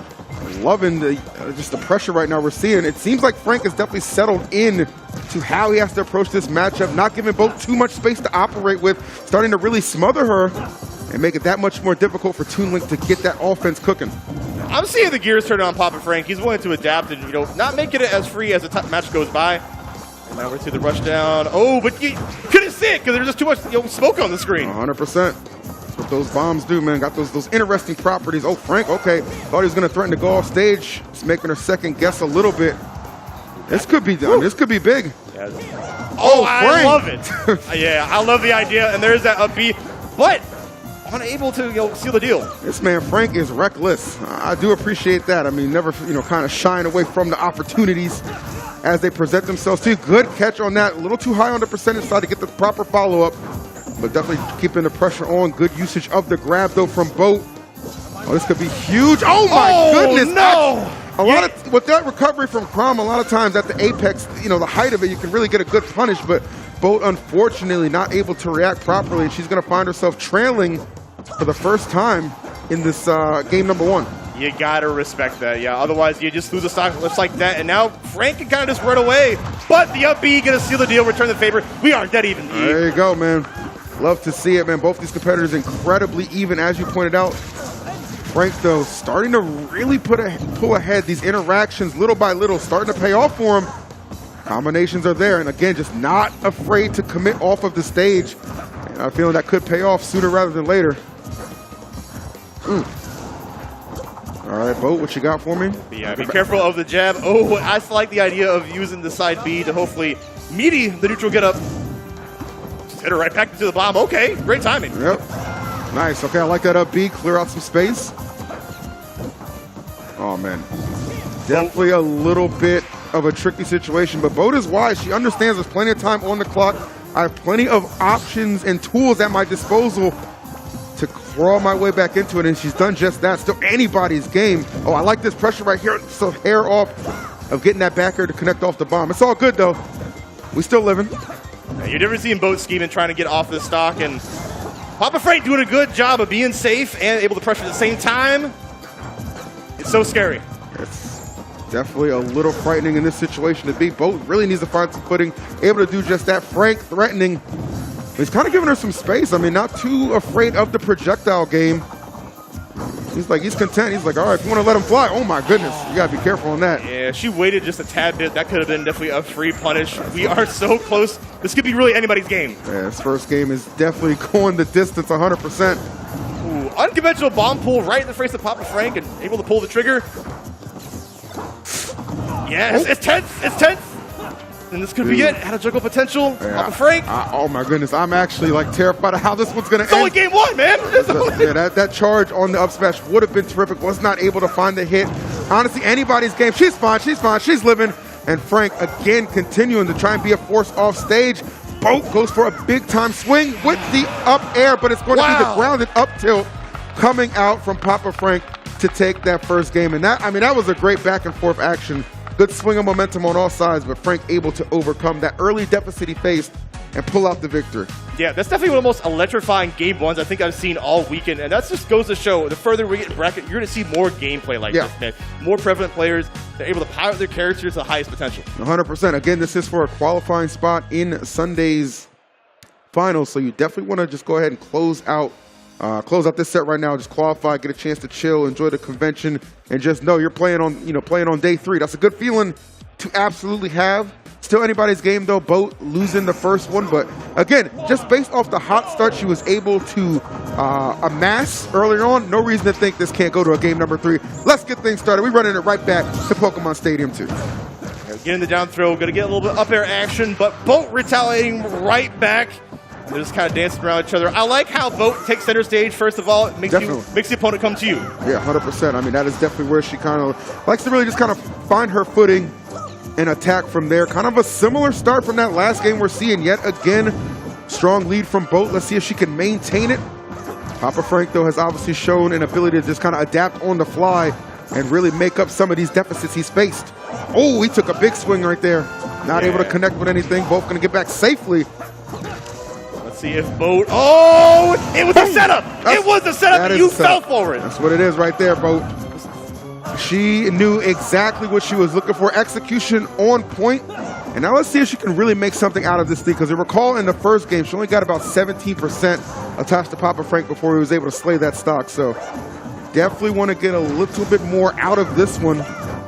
Oh, it's definitely hard, man. Frank, sometimes I feel like you can just get into these modes where it's just like, you're not going to penetrate my defenses. Oh, he's getting a little greedy there. I like that. Dismissing the bomb with the Z drop, but didn't really get anything out of it. Hey, and jab, try to chase with an aerial, but Boat very aware of those gambits.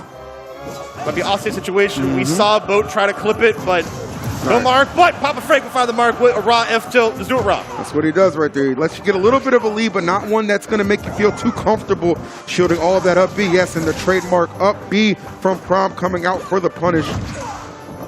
Yeah. Definitely a tit for tat game. You know, Papa Frank, he said, kind of hot and cold, right? Yeah. You know, able to get momentum started, but then gets kind of like walled out by Boat at the same time. Oh, Boat, the patience right there. I respect it. I would have swung way earlier. That's just me, though.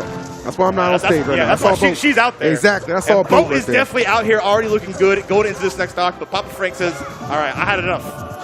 That's facts. Not doing a bad job at all. Got a feeling this one could very well go to a game 3 if Boat can continue this momentum she has found. It's looking pretty good. Again, using those projectiles, keep the space between them, make them second guess that approach a little bit. Papa Frank not afraid to sit on these platforms either, just kind of wait for Boat's options. I like the interception. Great parry into the F tilt as well. Oh, that was slick. Okay, kind of reversed himself. Maybe make her think twice about when she could drop that shield, but the stock remaining intact. 128 for Boat. This Toon Link definitely feeling the hurt right now, but still able to maintain a very solid lead. I'm going to need Papa Frank to clean this up right now if he has any shot winning this game. As I say, it comes to fruition. Only 51%, and, you know, that's easily made up. Yeah, that's the fake out right there. Pays off. Good stuff for Frank. 51% is the deficit right now. Nothing too difficult to overcome. Try to turn around and get that up air. Not quite happening. Oh, and the up B, not going to find anything but the ledge. I love the idea of Papa Frank just taking space. He just is like, all right, I can't get a combo here, but I can get positioning. Yeah, 100%. All right, Boat. Yeah. Oh, my goodness, bro. That was so clean. Almost lulls you into a false sense of security. Like, okay, I'm pulling the bomb. You can come get me. But if it connects with you, I got that up air right in the chamber. 1, 2, 3. That's how you do it. So Boat going to force a third game. Not surprised at all. These are two very talented players that we have facing off on our stage, but only one can guarantee the spot tomorrow with a victory here. Yeah, more games means more smash action. We go on to the game 3. You know, Papa Frank, no stranger to this matchup, really. You know, able to fight JoJo in our region. Also has Cattail, so you know, he has a lot, but it's all about the player. It right? is. You know, and Boat is different. Yeah, I mean, you know, fundamentally you can understand a character for sure, but the player, right? You're really going up against the player and the mind that they bring and what they apply to the character themselves. So that is exactly what we're seeing right now. Good stuff from Boat to get to this third game. Anybody's set right now. Let's find out. We're actually switching up the scenery a little bit. Small battlefield making its appearance. Yeah, okay with that. I think we have to play a little bit closer, and honestly, that'd probably be more in Papa Frank's favor as he's able to get a grip of damage with the up B out of shield. Yeah, 100%. Definitely a good decision. I mean, sometimes people get a little bit too stubborn on what stage they want to play on. No, man, do something that's going to benefit your character, especially with some high stakes like this. So that's exactly what we're seeing Frank decide to do with this decision with the stage. And thus far, I must say, you know, this is a departure from the first 2 games where it was just kind of Boat taking control on that first stock. Seems a lot more even right now between the two. Yeah, it really seems like Papa Frank has found their footing. We see a lot of wave dash on these platforms, so I think the confidence is definitely going in the longer the set goes. I would agree. Okay, nice. Good catch, good patience on there. And there you see, I told you, you know, those first 2 games, Frank showing he's not afraid to commit to some off-stage play. And instead of going for the rinse repeat with the counter, just swinging that back air, cleanly connecting, and this time taking the first stock. Not something we saw in those first 2 games. Game 3, Frank, though, look a little different right now. Yeah, Papa Frank doing it for the hometown, playing really clean right now. All right, but what you got? And that is the question, if he can maintain this lead. I mean, it's, you know, a little fragile at 115, obviously, and we know Boat does not have a problem finding those combinations with Toon Link, and they're spacing him out a little bit. Little false sense of security that you can swing on me. No, sir. She does the swinging in that instance. Yeah, she's playing footsies with a sword. That's that's facts. That's a dangerous thing, man. It's like running with scissors in kindergarten. You don't want to do it, kids. You don't do it. Papa Frank, oh, I'm loving the move, but still gets clipped by the up B. A very active move. Back throw going to give you positioning. Just the wait. It's so scary. Definitely thinking, trying to think one step ahead. Oh, nice. Okay, good on that get up attack. Smart stuff. And Frank does a good job, too, like trying to bait out some of her options as well, like the catches right here. All right, edge guard opportunity. Oh, I thought we were going to see it like just the first stock. Papa Frank. Yeah, he might have dropped down with the counter. Yeah, deciding otherwise. All right, Frank still keeping his lead intact, but Boat is slowly but surely creeping and crawling her way back into this. Got the projectiles on lock right now, just chucking them.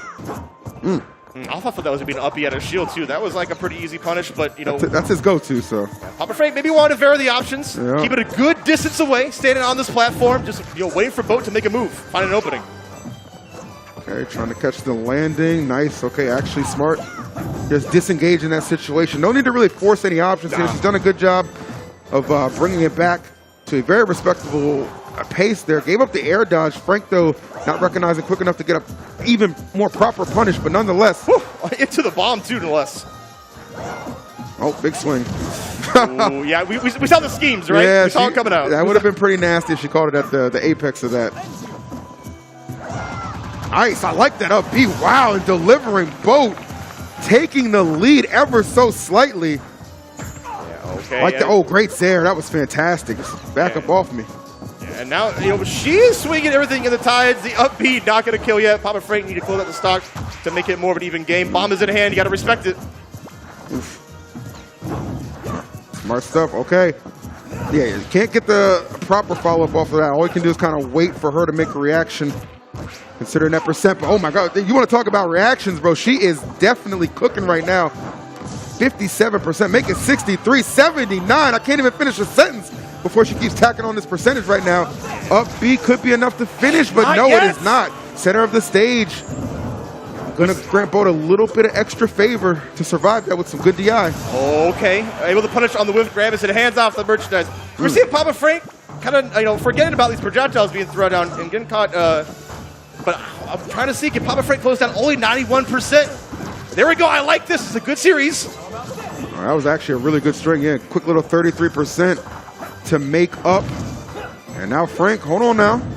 Coming alive. Hold on now, Papa's coming to town right now. Definitely Nice. starting to see the openings present themselves. I don't know if Boat's getting a little hesitant, a little nervous, but she's pretty close to sealing this one away. But Frank, as long as you got a stock, you still got a chance, understanding that perfectly.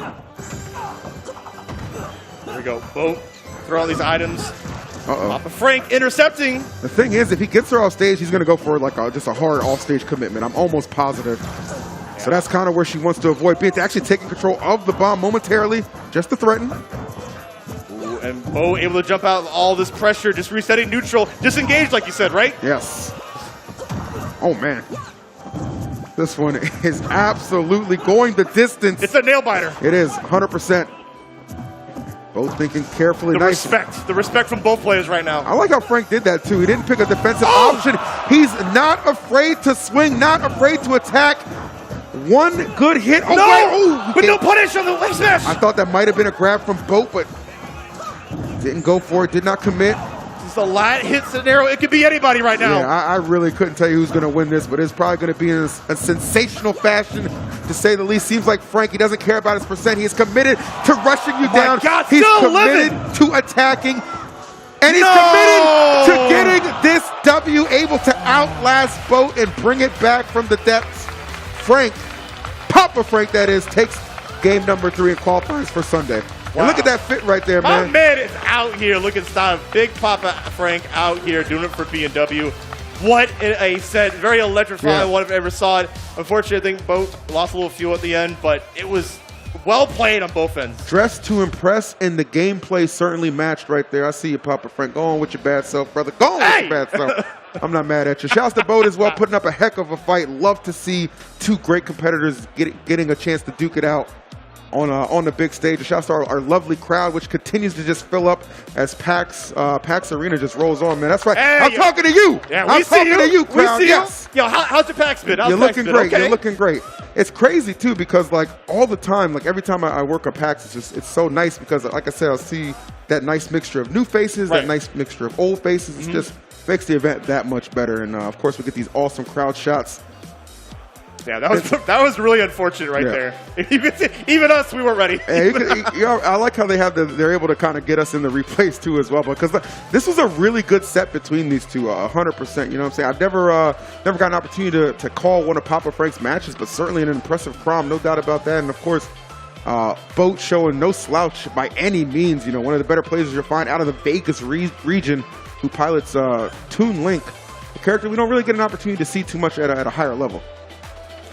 Yeah, as we kind of go on, guys, definitely check out AMTT Lounge here. Fast, reliable, secure. There is a level 2 coming up where you kind of sit down, recharge your batteries, play a little bit of games, but definitely give that a chance. As you might be able to sit down and watch more of this Smash action coming up and catch more electrifying sets. I was going to say you can watch it, you can play in it. Like either way, man, you just want to kind of get involved. And we saw the ending right there. A little anticlimactic for what was building that last minute of the match because they were just so intense in the way they were facing off. But I'll tell you what, entertaining nonetheless. So. And speaking of entertainment, Captain Carson doing it early. Was able to seal off a couple of those knees and really please the crowd. But you have one of the oldest and honestly a very master across many Smash games, Larry Lur, formerly of DEHF, doing out here with the Falco. Yeah, I mean, you want to talk about somebody who's been in the game for years, man. Definitely put a lot of blood, sweat, and tears into it. Look no further than Larry. He's been amazing in multiple Smash titles, too. That's the thing that I always want to highlight. Melee, Brawl, Smash 4, and now Ultimate. He has just been a presence. It's impressive. That's some longevity that a lot of people can only hope to have. So very excited to see what Larry's going to bring to the table right here. But, of course, as you said, this Captain Falcon we saw earlier, definitely putting on a show, too. And who doesn't like Falcon? He's a very electrifying character. Reminds me of The Rock in a sense, right? Just kind of comes out full throttle. I'm telling you, man, he doesn't star in as many movies, okay? Just as electrifying. Yeah, it's definitely going to be an entertaining set, no doubt. I'll put my money on it, and we're going to get down to the wire. Now, Falco, able to create a lot of situations. You're going to see that laser probably come out just to stop the momentum that Falcon wants to get started. And that will help Larry react to a lot of those situations.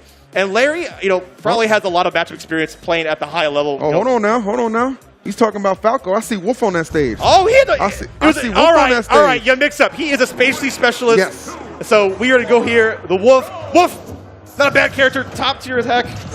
We're going right out of the gate, as you're seeing right now. Yeah, 100%. I mean, Wolf is one of those characters that's in the competitive Smash space, we've obviously seen different turns in the meta, right? But Wolf is a character that's just so all-around solid. He's always had a home in any meta that's kind of, been the main focal point of the Smash Brothers community on the competitive side, right? And you're seeing right now just why this character is so powerful, just efficient, does all the little things just exceptionally good.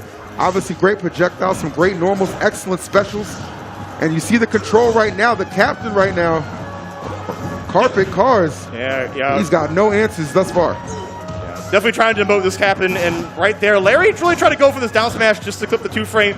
But right now, Larry's playing in a way that Carson might not even pick up controller. Yeah.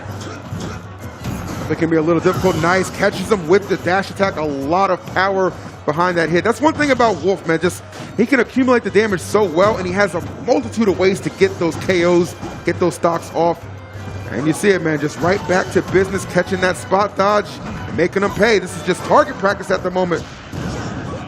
Man, definitely get the aim labs here, but yeah, there is no shortage of just raw kill power, and we're getting close to kill percent right now. We go to 83, and Carson having a hard time getting a handle. Well, I love the jump read, but okay, taking the words out of my mouth, able to catch the landing with the up smash, and that is a strong one indeed. Yeah, you got to be able to make those big plays when they count.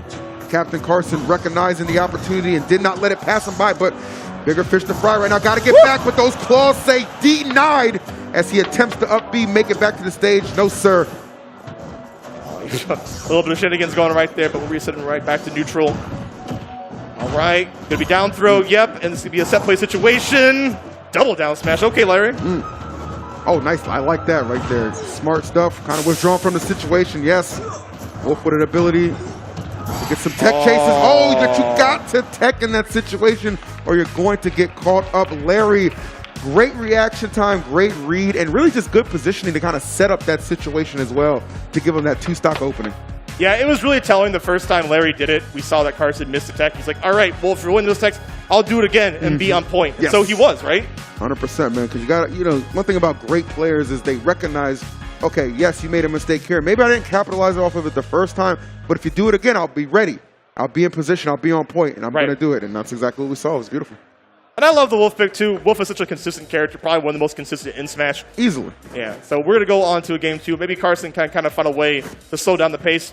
But that's like no easy feat when you're facing off against a pro like Larry Lur. He is putting the pro in almost pro. I would 100% agree with you on that, man. Larry's been top of his game for quite a while, and obviously bringing that skill to the big stage here on PAX. But I'm not counting out our boy Captain Carson just yet. Obviously, you can have a rough game number 1 and still find ways to mount the comeback, find a way to get some momentum and really turn the tides in your favor. We'll see if a stage change here can help out Carson a bit as we head to small battlefield.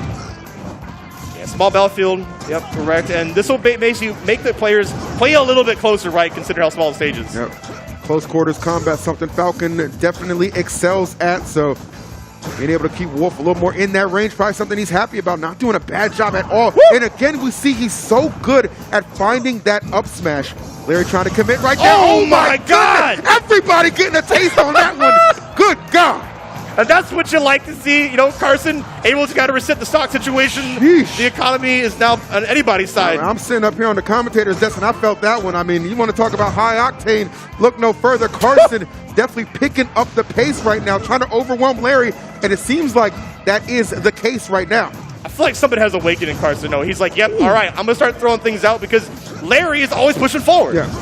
Oh, yeah, I mean, Larry understands. I mean, when you're Wolf, you have an opportunity to really just kind of smother your opponent, right? Like, that is one of the things that Wolf excels at for sure, but Carson's just like, you know, I got the speed, I got the hits, I got the power as well. Let me just put my foot on the gas and show you what I'm about. Nice, smart to delay that a little bit, not going to allow Larry to edge guard him, but finds a big pickup with that back air.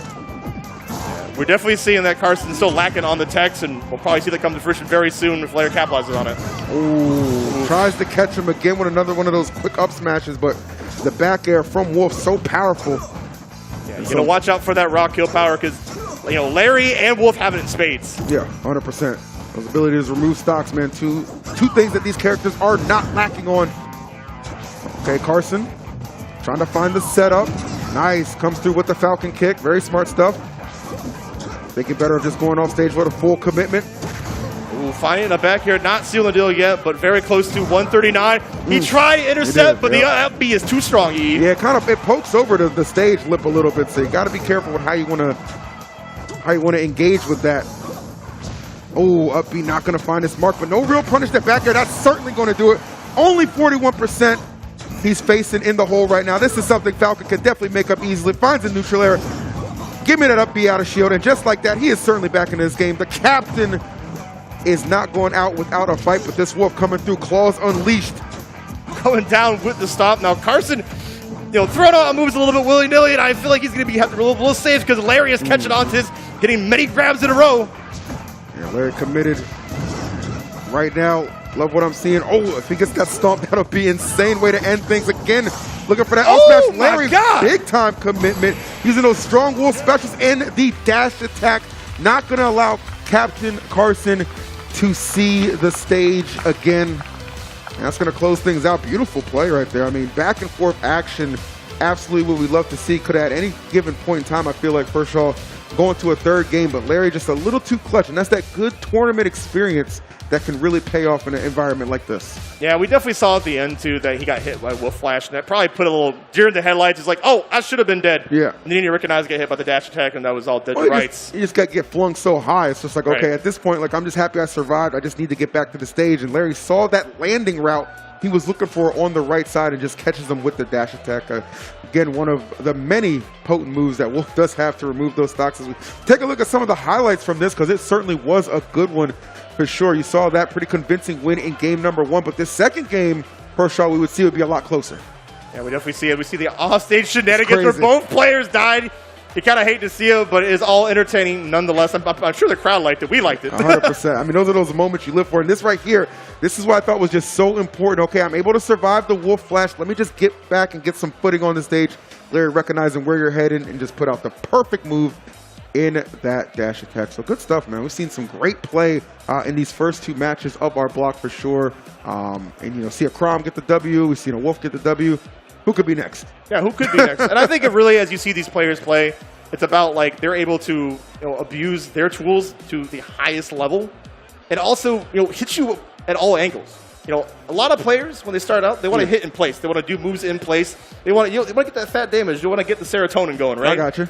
But you know, pro players are good about hitting you where you're going to be. Right? So, and that's what you're going to see today. 100%, man. It's all about kind of, when we say, 1 or 2 steps ahead, that's exactly what we mean. You just explained it perfectly well. Just kind of knowing what your best out for a situation is going to be and just being in that position to capitalize and punish it. So, well done all around. As I think, my roommate is on stage next, I think. So we'll see him in just We'll see him in just a bit, but take a look at this awesome action. Again, everybody here for the Smash tournament, everybody here for PAX in general. Panda Cup always coming through and doing some big things, man. Love those guys. 100%, 100%. What's up? And to me, too, it's the aesthetic, right? This just looks like a visually pleasing area to compete. Really, really good stuff, man. PAX Arena doing it big. Every year, I swear, they just top themselves, man. We got an awesome crowd. I see my man Bowser right there in the crowd, too. He actually won Stream Stars yesterday. Shout out to my boy Bowser. I know he's going to be competing in the Smash bracket as well. And then just so many. Is that Papa Frank right there? Papa Frank in the crowd. Frank? I see you, man. What it do, man? Hard to miss you in that outfit, brother. You look good. You look good. Look at the shades. I know what you represent. I know what it's about. And it's real. There you go. Looking real good, man. Great crowd again has showed up. Shouts to everybody in the crowd. Hope you're having a wonderful PAX.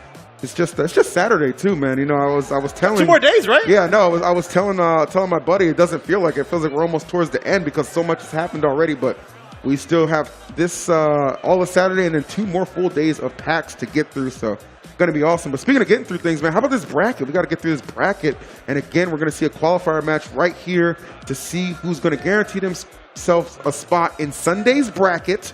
Should be a fun showdown. Let's see who we got. Yeah, we have Charles. You mentioned earlier your roommate, but also we have Pants coming back up to the stage. Pants. Definitely, definitely wears the Pants in the family for sure. But gonna give another great showing, I'm pretty sure, because they did work last time against the GDD that we saw, and they're also dressed up for success. Yeah, man, no doubt about that. What's that? Bowser Jr., but it looks like he's going with the Ludwig skin. What's your favorite? You got a favorite one? Oh, I'm team Wendy. Team Wendy all day? I love Wendy. Wendy's hilarious. Wendy's absolutely hilarious. But it's not Wendy, it's Bowser Jr., a.k.a. little Ludwig action right now going up against the Fox McCloud of Charles Thorne. This will be fun to see who's going to come out on top of this. So I know Charles likes to alternate between the Fox and the Wolf. Looks like he's going to start with the Fox right now. See if he can find some success. Obviously, Bowser Jr., great character. Not one we really typically see represented nearly as much as I would say like a Fox, but still. It's one of those times where if you're not exactly sure what's going on, it can definitely catch you off guard a little bit.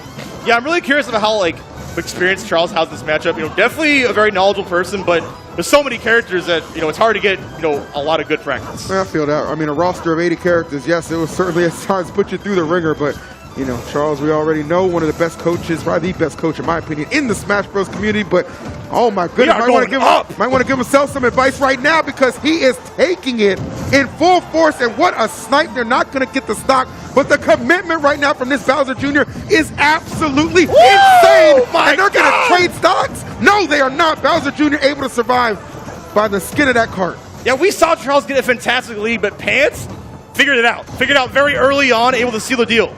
100%, man. Pants understanding. You can start out at a deficit, man. That doesn't necessarily mean you're going to be the first one to lose the stock. There's some nice little ladder combos. And my goodness. We see this before. Nice. Very good stuff from Charles, recognizing, okay, he's going to get pretty comfortable in the spot he's facing right now. Maybe get a little over-aggressive up smash out of shield. Going to be able to quell some of that momentum. Puts the tongue out, but put it right back in because this man said, I'm coming through back to the stage with the aggression, but he's going to just fling him off. I mean, this is so much aggression, this Bowser Jr. on another level right now. Yeah, we're seeing Pants cross up. I thought it was a chance for Charles to capitalize, but Pants is really tricky. Oh, wow, that was an interesting situation, but Charles came out unscathed. Yeah, he kind of, I would argue, got a little bit lucky in that situation. Could have very well resulted in the end of a stock, but yeah, got lucky. We'll take it any way we can get it sometimes. Nice, okay, second hit it up there, able to find its mark. Just like that, Charles has done a good job of closing the gap and now reasserting himself and not afraid to play very close to him as well, really dominating this right side momentarily. Let's see if he can come away with a stock. Yeah. Right now, Charles is probably going to play outside the range to watch out for that jab because that is probably the most potent thing at this high percent. Oof. All right, Pants doing a lot of dancing, but Charles really not getting caught off guard. Finally, though, the little mech going to create enough of an opening. Oh, chucks it, but smart to put out the shield. A good play from both, honestly, but a catch for the back air is going to seal it up. Charles taking the lead ever so slightly. Yeah, definitely showing out some of Fox's best options, but Pants going deep, and he does find his mark, getting the nair, and man, Pants be built different right now. Bro, I'm not going to cap. This is some of the best Bowser Jr. play I've ever seen before, and to see it happening right here in PAX Arena, absolutely sensational. Great pickups right there with the up tilt. Not overcommitting, trying to get off that platform. Does a good job, but Charles staying in his presence, keeping himself in that bubble to make sure he has these opportunities to punish. Okay, well, there we go. See Pants really able to convert off of most situations. Really has like the forethought to know exactly where Charles is going to be. All right, Charles coming down, picks the aggressive route with the down air. Pants, just again. That was a lot of pressure, man. I'm telling you, bro, it just continues to apply it. Good find on the back air, goes for the neutral air, but Charles having none of it. Illusion to get back. Got to be careful though. Pants continuing to show he is not afraid to just be incredibly untamed off the stage. My goodness. Oh, and Pants getting outscaped despite grabbing the ledge a second time, but I'll take that all day. Oh, all right, just muscle your way through. All right, Charles chomping into this lead a little bit. These up airs can be crucial. Oh, you have to watch out for the spin out. Not going to kill right yet. The cannonball is coming out. Throwing out everything and doesn't get what you want. You got a little overzealous there, but Charles will take that all day as he wins game one. That's an example of doing a little too much. I understand it. But I mean, he could have very well so just kind of kept position on the stage, I feel like, and just made it. Because he was finding a lot of success with some of his edge guarding too. So just applying that kind of pressure still with Charles being at that high percentage could have definitely worked out for him. But Charles going to get the first game, and we'll see what game number 2 has in store. And that's just a lesson in not being thirsty for the kill, right? Not being too thirsty. Well, I mean, I being get it. safer, right? A lot of his off-stage options were certainly working. I mean, he's definitely very proficient in that. But I feel like in that situation, just given how high a percentage Charles was, he could have just been a little more conservative, right? Yeah, just on that. But either way, it is what it is. Still a fantastic player, man. I mean, this Bowser Jr. is certainly opening my eyes to the character even more so. So let's see what this game 2 will bring to the table. Looks like we're going to see the wolf switch from Charles. Not comfortable running it back with the Fox, but that's why it's good to have a lot of utility in your character lineup so you give yourself some options at any given time. Yeah, probably has a more solid game plan in terms of just like making sure that I can seal out stocks a little bit more earlier, using the raw kill power like we mentioned earlier, EE. Oh. All right. So see how the approach with the wolf might be a little bit different here. So far, looking in Pants' favor. Probably a good warm-up from that last game. And Charles, 90% got to watch out for these parry situations. Yeah, I'm interested. I mean, obviously not, plenty of faith, of course, in the wolf. But it is an interesting switch to see, just given how well I do feel like his Fox was playing. And right now, you see him just kind of giving up that stock so early, allowing Pants to take a significant lead right off the bat. And I'll tell you what, the way he's playing, he might be trying to speed run this game. Good grief.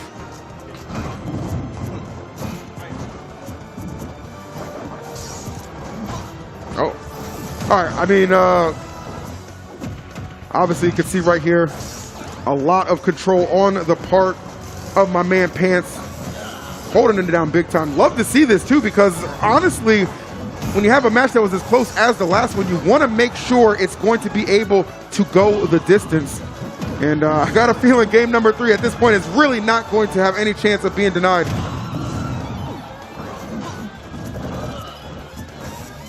All right, nice, good stuff with the laser, smart stuff.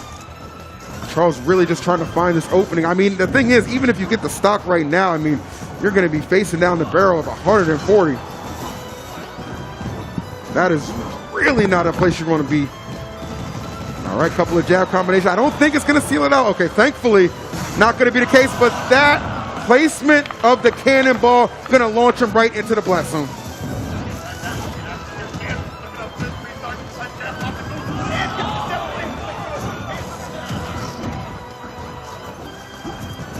Oh, okay. Gotcha. 100%.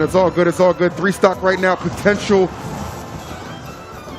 I don't want to see my man Charles go out like this, but it kind of feels like we're in that situation where you might not have a choice. Pants has definitely decided to kind of make himself known in this 3rd game. Muscles his way through, though, with that wolf special. Very good play. Okay, laser not going to be enough to stop him. Pants still really on the doorstep of getting this 3 stock. Yeah, 171 on Pants. Can you seal the deal? Come on, Charles, I need to get you back in this. Yeah, 100%. I mean, it's not even about getting this game is over. I'm going to keep it real. But for your pride, right? For your pride, you don't want to get 3 stock. And he's not going to get 3 stock. He's not going to get 3 stock. He's in his. That's Chuck right there. He said he's not going to do it to me. And he gets some more percentage. There we go.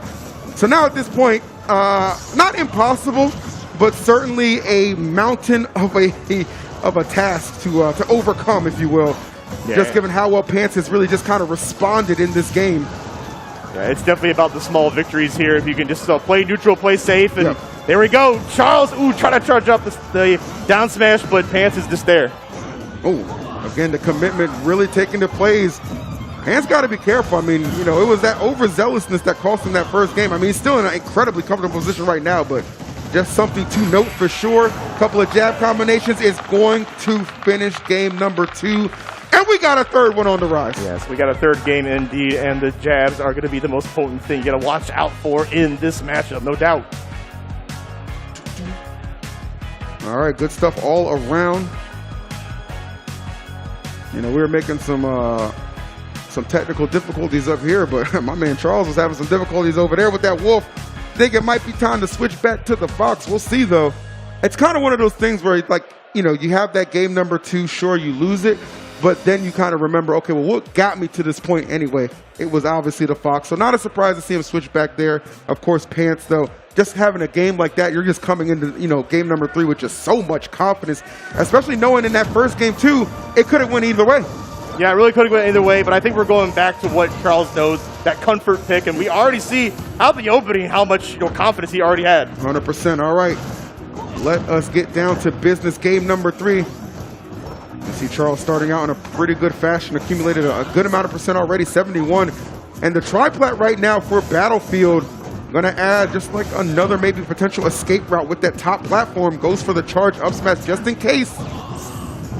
And these platforms are to be very good for Charles too. He recover high with that illusion. Yes. This is probably Fox's best stage here, and so far it's looking like it's paying off dividends. Yeah, a lot of good options. Ooh, I like that up smash. Close quarters. And this is a really solid position.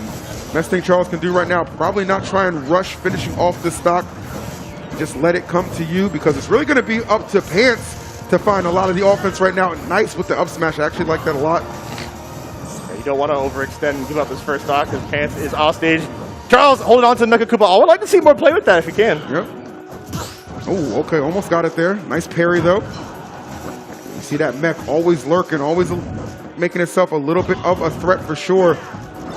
And you just see what Pants has been able to do. He's really just got overwhelmed at the start, but he started to chip away into this lead. Gonna lose the stock there, but considering the fact he was able to put 90% on Fox, that's not going to be bad.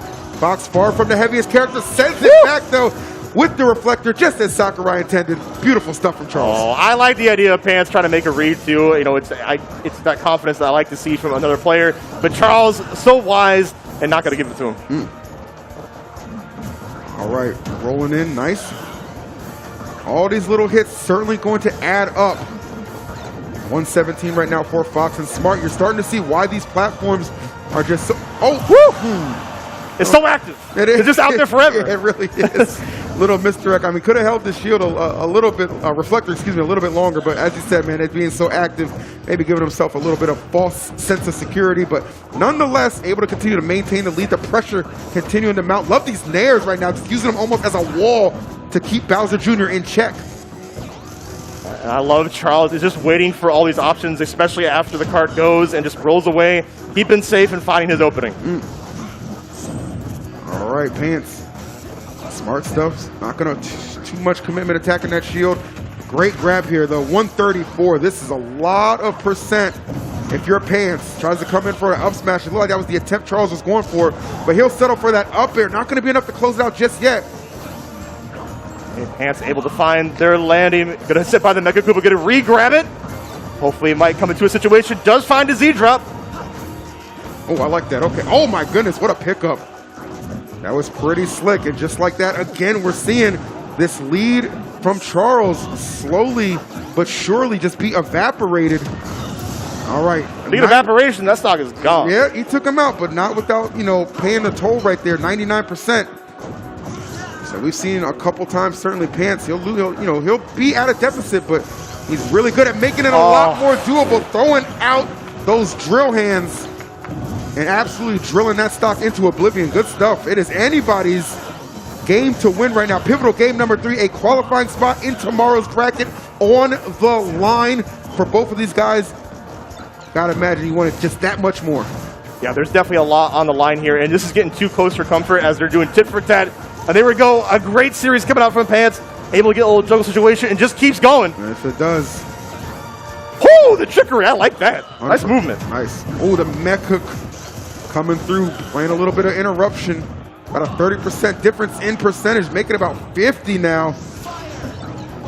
Oof. Oh, no yes. way! Oh, wow, Great but DI. Charles is living. That is that will to live DI that you love to see. Good stuff, giving himself another opportunity, but he has to play this so close to the chest, given how high his percentage is and how efficient Pants has shown at being able to convert and get those situations to find these stocks.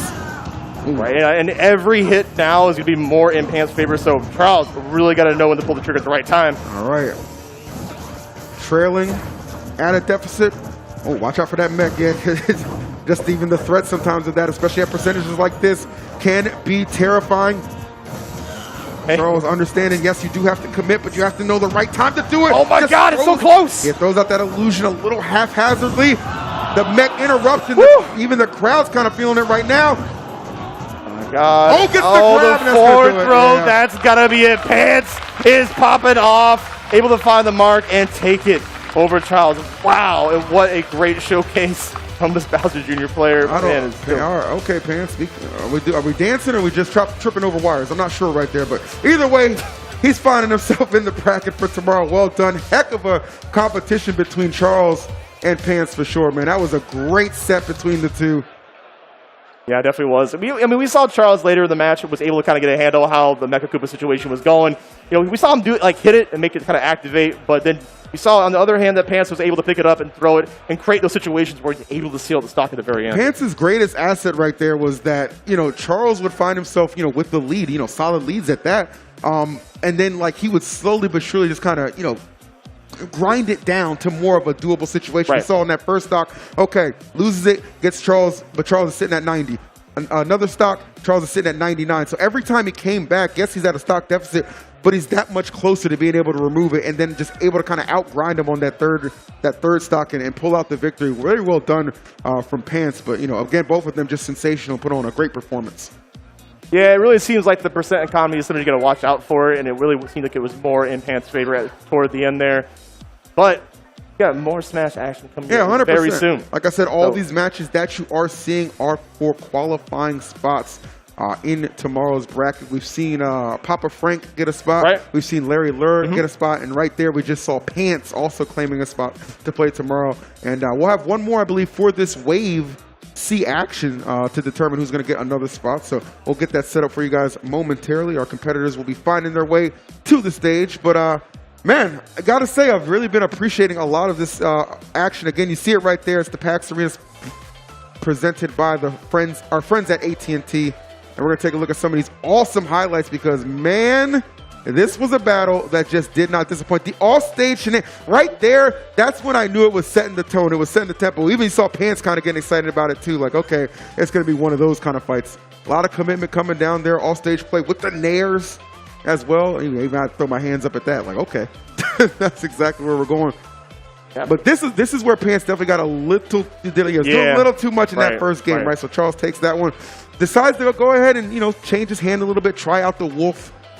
Didn't find too much success with that, which is why we saw the Fox would be prompted for a return in game number 3. And it was certainly a game that went down to the wire with both of these guys. And this is what I'm talking about right here. See, Charles would be in the lead, but Pants did a good job at keeping the deficit not too bad. Had him at 99%, able to finish the stock. And then these crazy exchange right here. Yeah, the situation right there is you know, you're just kind of like, okay, I have to shield just because. It's like shield or spot dodge, right? He picked shield, and, you know, it's almost rock, paper, scissors. He picked grab and just got him. Yeah, it definitely was like a tough situation, but Pants, well earned. Like I said, we'll be going on for get one of those spots for Sunday. And guys, it's coming down to the wire. As these matches go on, they just get more exciting, and we're seeing a lot of players return. And speaking of players return, Coda coming back on the stage. Coda had a little interview earlier, being from Seattle and whatnot. So hometown hero doing it big up here. Yeah, they were asking Coda how it feel to be the villain. I was like, what the heck? He seems like a nice young man to me. Yeah, he's a nice guy. I don't get that vibe at all. Don't paint him like that. I know it's Min, but come on. I was quite surprised at that, but Coda going to try his hand against Jut, actually. Jut, somebody who has a good history, actually, in competing in multiple platform fighters for sure. So good to see Jut competing here with the Incineroar for a little Smash Bros. Action. We definitely have our own Incineroars who are being like Mystery Soul and we have one-time Magister. So this, Coda should be no stranger to those, this character at all. But this is a classic grappler and zoner kind of dynamic. Yeah, 100%. So it'll be interesting to see just how well Incineroar does it. Well enough. Yeah, I was going to say penetrating that zone of Min, and clearly Jut, no shortage of experience, but all the experience in the world, still not going to keep those arms in check. Coda understanding that and letting them fling right now. Nice, good stuff. Okay, the counter right there. Don't let the revenge be what fells your stock, my man. Right, and we're going to recover low. Jut making it back pretty close. Hopefully Coda will get a handle on using the Ram, the 2-frame. Going to get the back throw and the buff to boot. Wow, okay. Coming up a little you must bit recover, my guy. Yeah, I mean, that's one of the Achilles heels, I feel like, for Incineroar, right? Very powerful character, but sometimes in those positions off stage, certainly finds himself lacking, uses the Lariat to clear some space. Actually, you're going to notice that Lariat going to come in handy, too, when he decides to do some edge guarding off the stage, as we saw in that first stock. Ooh, just a jab cover. I feel like we could have got a little bit more there, but Jut putting Coda back in a precarious situation. Oh, got to be careful here. Solid lead right now for Jut, looking to maintain that. Coda trying to find some openings. Got to get back to the stage first. That's one thing Jut has been doing very well, is actually keeping Coda off stage. Gonna find an up air, nicely done. 144, scary percentages if you're Min. Oh, and just whiffing the grab there, but does find the knee. Not killing it. 160, this Min has lived long enough. No. Min able to survive, but for how long is the question? And yep, there's the answer right there. The up air catching Coda mid-flight. And going to give himself a very solid lead right now. Jut is cooking on all cylinders. It's that the removal of that first stock so early definitely lending itself to keeping this lead intact. My goodness, goes for another Lariat off stage. Not able to connect, but he'll settle for the one on stage again. Yeah. Jut really run away from this game. Once again, the Lariat there, like you said. Yeah, that's one of definitely Incineroar's best moves for sure. Oh, and that is going to be duffed in the face. Not dead yet, though. I'm really surprised. Great DI, but you're just not making it back otherwise. Yeah. Jut taking that first game. Yeah, didn't fall, didn't lose the stock on the Alolan Whip, the initial exchange, but because of how far he got flung off stage, not going to be able to recover. So good stuff to Jut. Very convincing game number 1. Yeah, it's really not easy to get in, I feel like, on Min as Incineroar, but we did see a lot of preemptive action come out from Jut, using those aerials to kind of clank with Min's arms, and I think that if you stick to that game plan, it's going to be really fruitful. But I'll shut up. I see Paolo on the screen, going back to what you know. Okay, the old main. Nothing wrong with switching it up a little bit. I mean, again, these are only best of 3s right now at this point in the bracket, right? So you don't want to really leave too much to chance. But I do understand the decision right now. The Min obviously not having it, so let's see if the Paluman, the other diva of the game, can get the job done. Yeah, this is definitely absolutely going to be a comfort pick. And I'm curious to see if Jut is able to handle these aerials, because right there, you got the invincible dash attack. You got the washing machine being in there, and of course that up air is be great at juggling as well. Yeah, 100%. Well, I'll tell you what, it's panning out already pretty good thus far for Coda, but Jut starting to find some answers. Triple up airs. Give a little assist right there to the platform layout, helping him out on that. Smart going over the explosive flame and just absorbing that dash attack hit.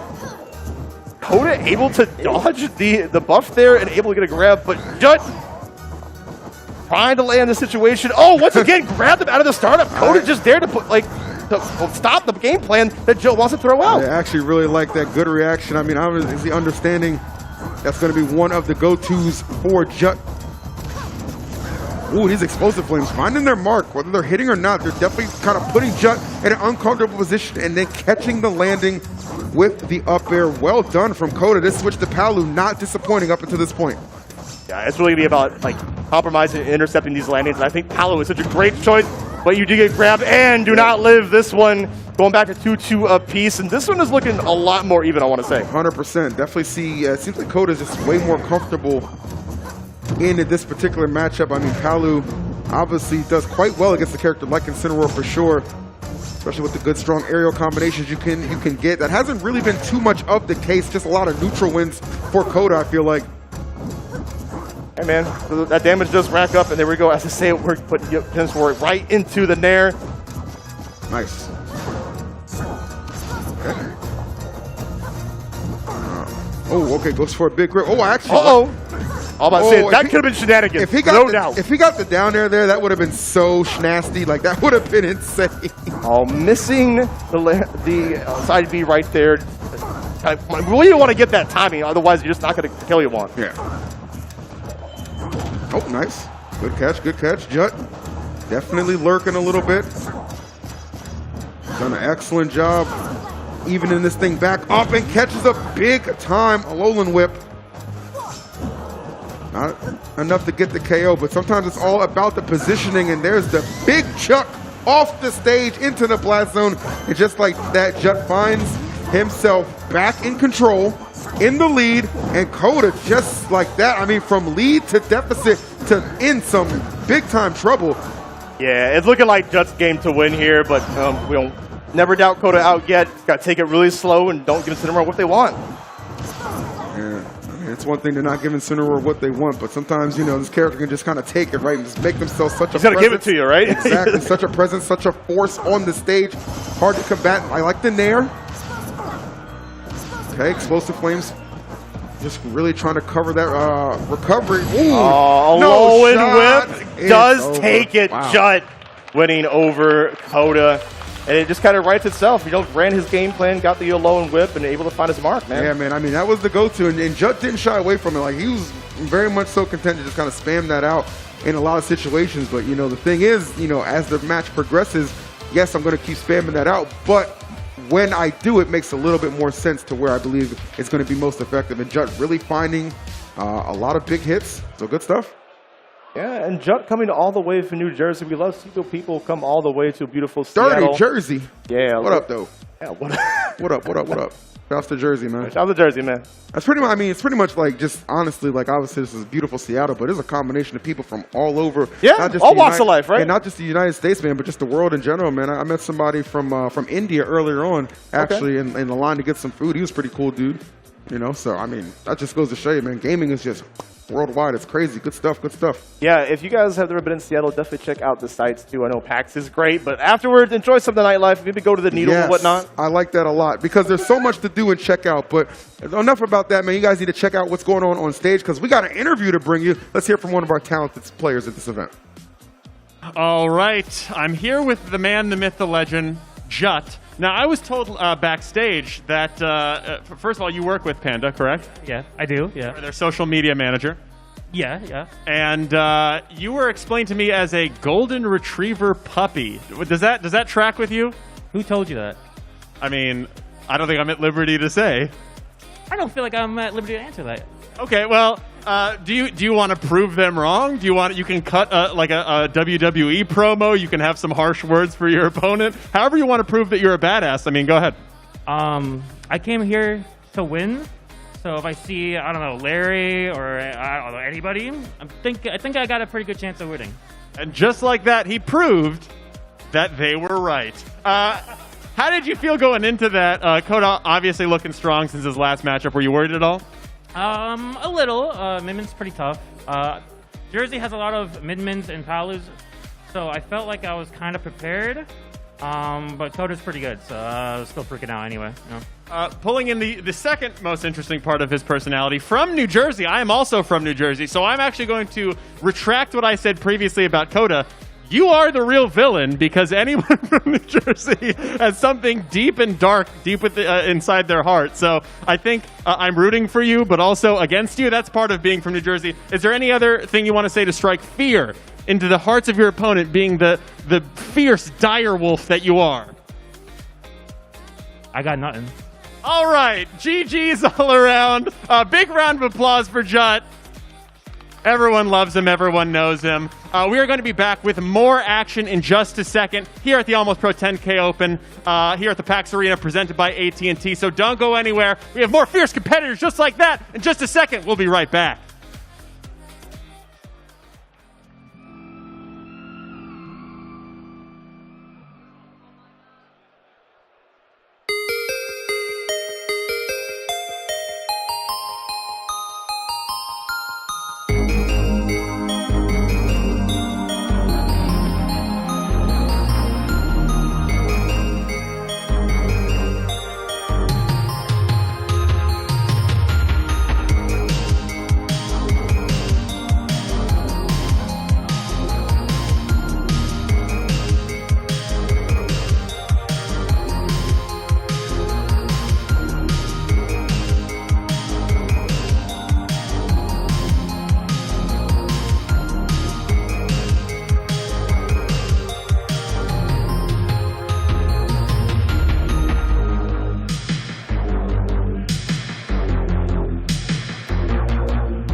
Our friends here making everything possible. I am Kimona, and I am joined here by the phenomenal EE.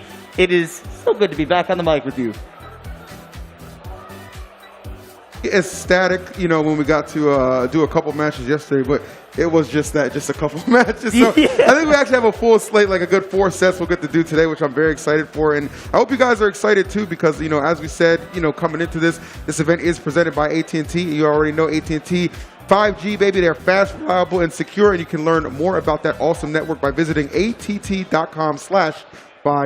So shouts again to our friends at AT&T, man, holding it down. Yeah, and not to blow it off, but right, if you're here at the event, remember that they've got that handheld lounge just a floor down where beautiful. you can just connect to that 5G, you know, get in your mobile games, watching a video, right, anything you want to do. They've got you covered. Probably also you need to charge your phone at some point. They got you there too. Yeah, that does typically be something I find myself having to do at conventions like this, because there's always, you know, always videos to take, pictures to take, contacts to get, all kinds of fun stuff for sure. So they're definitely holding it down for all the gamers and visitors in the building. So we're going to have a really just like another good set coming up right now. We saw Boat, obviously, a little earlier on, fell a little bit short against Papa Frank in that qualifier, but it's all good right now because she is going to be taking on J Ramen. I like that name. I could go for some J Ramen right now, I'll be honest. About. Yeah, we did see Boat, definitely one of the people that, like, it kind of speaks to the volume of the fact that everybody involved in this community, whether it's on the back end, the front end, whatever, they're all passionate about this game. 100%. You know, I know that Boat has done quite a bit of work for Panda on the back end as well. And yet, just like we saw Bobby Wasabi yesterday as another member of the Panda staff, and that entire roster, down to even the staff, everybody's a powerful player. We'll see if J Ramen can slow down this Toon Link that was absolutely on fire earlier. Yeah, I was going to say, it's actually pretty cool. Like, you could come to an event like this. Obviously, it is the Panda Cup, right? That's what we're here for, almost pro. But the fact that you can just kind of, you know, delegate and manage your responsibilities with helping out a big team like that, as well as still put up some very impressive highlights in this tournament, goes to show the level of player that Boat is. So we'll see what she can do right here. As you said, J Ramen, oh my goodness, making a grave mistake. Yeah, brother.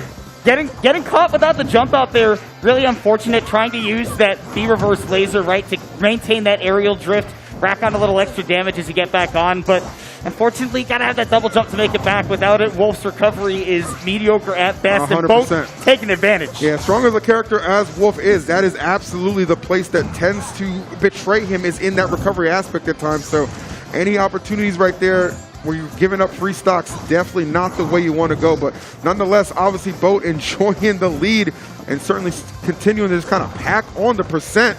Yeah, and I mean, it's a great position for Boat to be in, playing a character like Toon Link, although getting caught for that double jump, trying to set up for that projectile hail that's been so effective. But J Ramen taking advantage of the fact that Wolf has got a lot of moves that will get the KO eventually. Oh, 100%. Oh, good catch right there. Gets the jab reset and going to send that Wolf stock all the way out of here. Great stuff. Boat maintaining this lead in a dominant fashion. J Ramen got to pick it up. Certainly Wolf, one of the characters capable of mounting a comeback. But Boat being incredibly efficient right now. Yeah, and Boat, honestly, the defense has been so good as well, right? It's not only just been the, okay, I'm going to put on a lot of damage when you make a mistake, but even intentionally trying to goad the opponents in and then taking advantage of the wayward approaches. You see, that's why she's got the lead she's working with right now. 100%. It doesn't look like it's going to be fading anytime soon. I'll be content with just exchanging some of those blows. Great connection with the up air off of the bomb. Something Toon Link's so good at doing it. And really, Toon Link, a character, you know, as pointed out, seldomly seen represented at high level, man. But Boat definitely in a league of her own with this character. And she is once again finding some success, finding all the good punishes as well. The pressure right now on this right side. A little misdirection, faked them out. Gave him a little bit of comfort to think, okay, I got a recovery route. No, sir, getting that cut off, and Boat takes it with a 2-stop. That is what has made Boat such a good player this whole way through, is that ability to just cut off your avenues of approach, your avenues of being able to get things started. And as a Wolf, you need particular setups to get the big damage and definitely to get the KOs, right? Otherwise, you're playing a character that the game plan to counteract him is very straightforward, and Boat's been doing that great. 100%, man. No shortage of confidence and comfort in this matchup, it would appear. Obviously, still, you know, we understand J Ramen, not the best of starts right there, getting caught off stage without that jump. Not something that Wolf ever wants to find themselves in, but nonetheless, Boat taking full advantage as we head to game number 2. Here we're going small battlefield, it looks like. Yes, sir. Let's go. I can see the idea here by J Ramen, right? Make it a bit smaller of a stage. Don't give the Toon Link right a whole bunch of room to run away. If you're comfortable playing that game like an infighter boxer, right? Like if you're Jack Dempsey, this is exactly where you want to be. That's what J Ramen's looking to do, and off to a great start. I can see why. Yeah, 100%. I mean, you know, you said it best. You know, just being able to just kind of have a little more close quarters is something I think J Ramen may certainly appreciate. Obviously, Boat being, you know, Toon Link, going to enjoy being able to use those projectiles, use that space whenever it is possible. But, you know, for J Ramen, he's just like, you know what? I just got to kind of cut that off and make sure I can get my hands on you when I get that opportunity. But both of these guys fighting through it quite nicely at the start of things. Both great catch there. Well, this is showing off what a smaller stage like this will do. It's a bit more polarizing on either end, right? Because, yeah, if J Ramen can stay up close, that's great. You're not going to be bombarded by this hail of projectiles this entire time. But if Boat does get you on the back foot, good luck getting out. She is cutting off all avenues of escape and does get that first stock with the up air. 100%. That was a great way to close that one out. I'm going to go super low on this recovery. Smart stuff. Bomb in hand. Not going to release it, though, or go off in time, I should say. Man. Like that, use the Zaire. Yeah, and using that in tandem with the bomb on shield too, just not giving J Ramen a chance to fight back. He's looking to just get that one setup for the kill move. And again, that's the problem with Wolf. You don't have just an easy thing to throw out. You kind of have to get your confirms. Yeah, 100%. I mean, and you know, Wolf does have, you know, a good variety of ways to get those stocks up. But as you said, it's all, you know, based on some of those confirms sometimes, which can be a little frustrating. I've seen Wolves at times just start kind of throwing out moves haphazardly, and that can really lead to your downfall, especially in a situation like this. And Boat kind of understanding that, going to trade off though with that Z-drop bomb and finally get that first stock off. So maybe J Ramen can ignite himself, get that offense flowing now. Yeah, and you know what? This is exactly where Wolf loves to play. In these early percents, he gets his grab one time, he gets one forward air, anything like that, that damage is going to start climbing quickly. You can see right there, up throw, up air, and you're still above him, and that's a great place for Wolf to be. 100%. Wolf understanding those conditions, absolutely. But still, solid lead right now for Boat. I like this pressure. Oh, almost tries to call out the jump, but J Ramen not giving it up, but still, the positions Boat is finding herself in are phenomenal right now. Yeah, covering a lot of those common places where people love to escape out of that back foot, out of that disadvantage. J Ramen just trying to work on building up that damage, but it's kind of hard to get a ton of it when your opponents just stick into the platform like that, and Boat opportunistic as ever. I mean, stick it to the platform and stick it to the plan. I mean, Boat rinse and repeating. That up air so potent right now.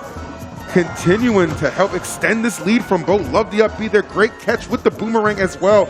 All these little hits slowly but surely just adding up. This lead increasing and making it that much more difficult for J Ramen. Even off of the whiff grab, not able to find a punish. Yeah, that's a tough place for Wolf to be too. He actually struggles specifically when an opponent is behind him while he's in shield. Doesn't have a whole lot of quick moves to throw out to act out of that. Where a character like Toon Link, for example, right? You throw out that neutral air, easy breezy done. Oh yeah, easily. 100% agree with you. Okay, another good grab. Boat running away with this game number 2. I love that escape out of the corner too there by J Ramen. One jump and then using the Phantom Footstool for a second jump to get all the way away from the Toon Link, just trying to get his feet back on solid ground. But therein lies the game for him. Can he get his feet back on solid ground before the game escapes? The answer is no. Boat showing a great juggle game and a great adaptation to those air dodges out of the disadvantage.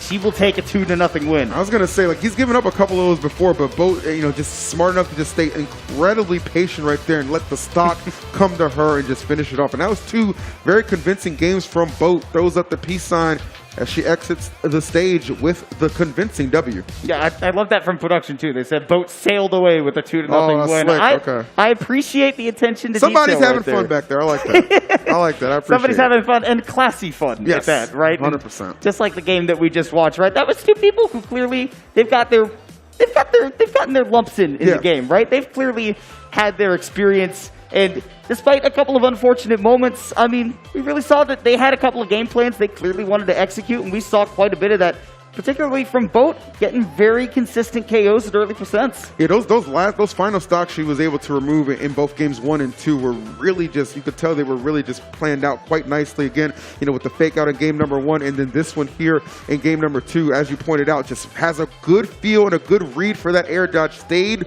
with the feet grounded and was just able to finish off the stock. That kind of percentage, not going to do Wolf any favors getting caught trying to land like that. So Boat handling business. Some great replays right there in PAX Arena. The competition, we're noticing, Kimona, only continues to increase as we delve deeper into the bracket, whether it be winners or losers. Yeah, we see a lot of people coming out on today, Saturday specifically, because they're starting to hear, hey, if I make it to Sunday, this is the Almost Pro 10K Open. There is $10,000 in that prize pool. That Yes, is indeed. a big chunk of change, and a lot of people are saying, hey, I want my opportunity to get out to that. And we see a lot of people, players and spectators included, coming out to see the action here at PAX Arena. Sometimes it can be just as simple as just being addicted to the feel of just playing on the stage, right? You get to play on this big stage and you get the W there, and that's got to feel good, especially if you got some homies in the crowd. So you just want to keep that feeling going. And of course, obviously, the money, a good motivator as well for a lot of these people, no doubt about that. But yeah, spots on the line right now to play in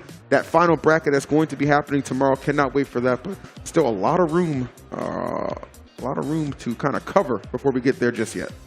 Yeah, we are still determining, right, who's going to be making out in that wave C, right? The people who are coming out on the loser side of things and then potentially getting seated tomorrow crowd. into things. Hi, hello. Hello, Wave, crowd. Yes. Make yourself known, yes. Man, the people in the back are way livelier than the people in the right? front. There you go. Where's the action up front, man? And everybody's just like watching real patiently. Like they're getting nervous like they're about to play next. I don't know what's going on, man. They Don't might worry. be. Yeah, you never know, actually.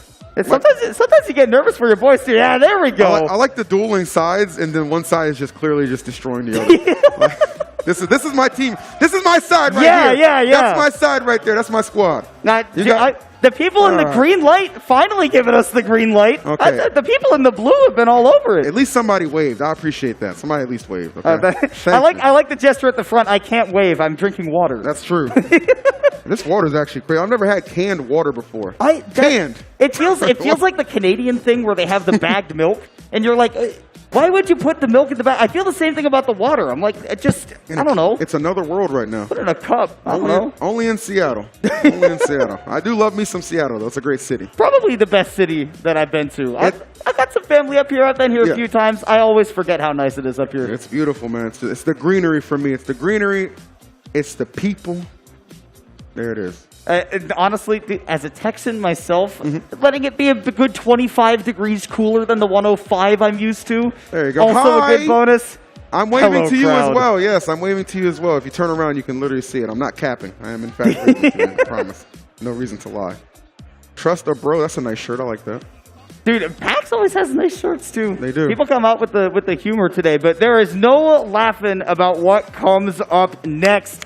Captain Falcon and Inkling in a showdown for the top. For tomorrow, this is a crowd favorite from earlier, the local captain, Carson. Oh, yeah. Going up against that bright guy. I heard a lot of people getting loud for Carson. 100%. I mean, you know what? And the reason was he's just so explosive. Had actually a really close set earlier with Larry Lurr. Didn't end up getting the victory, but definitely was able to make a statement like, yo, I definitely have come to play and I can compete with some of the finest perhaps in this bracket. And Falcon, obviously, just a very electrifying character. Always gets the people going for sure.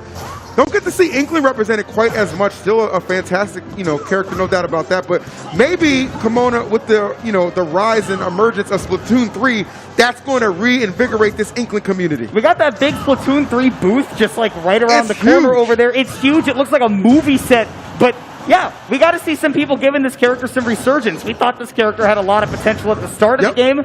People stopped believing, but honestly, you look at the tools, you think there might be something still going on there. But Bry Guy going to be starting from the disadvantages. Carson gets that first stock and not quite evened up. The problem with that roller to bury and then going for the up smash afterwards, the up smash functions not quite as good against heavy characters.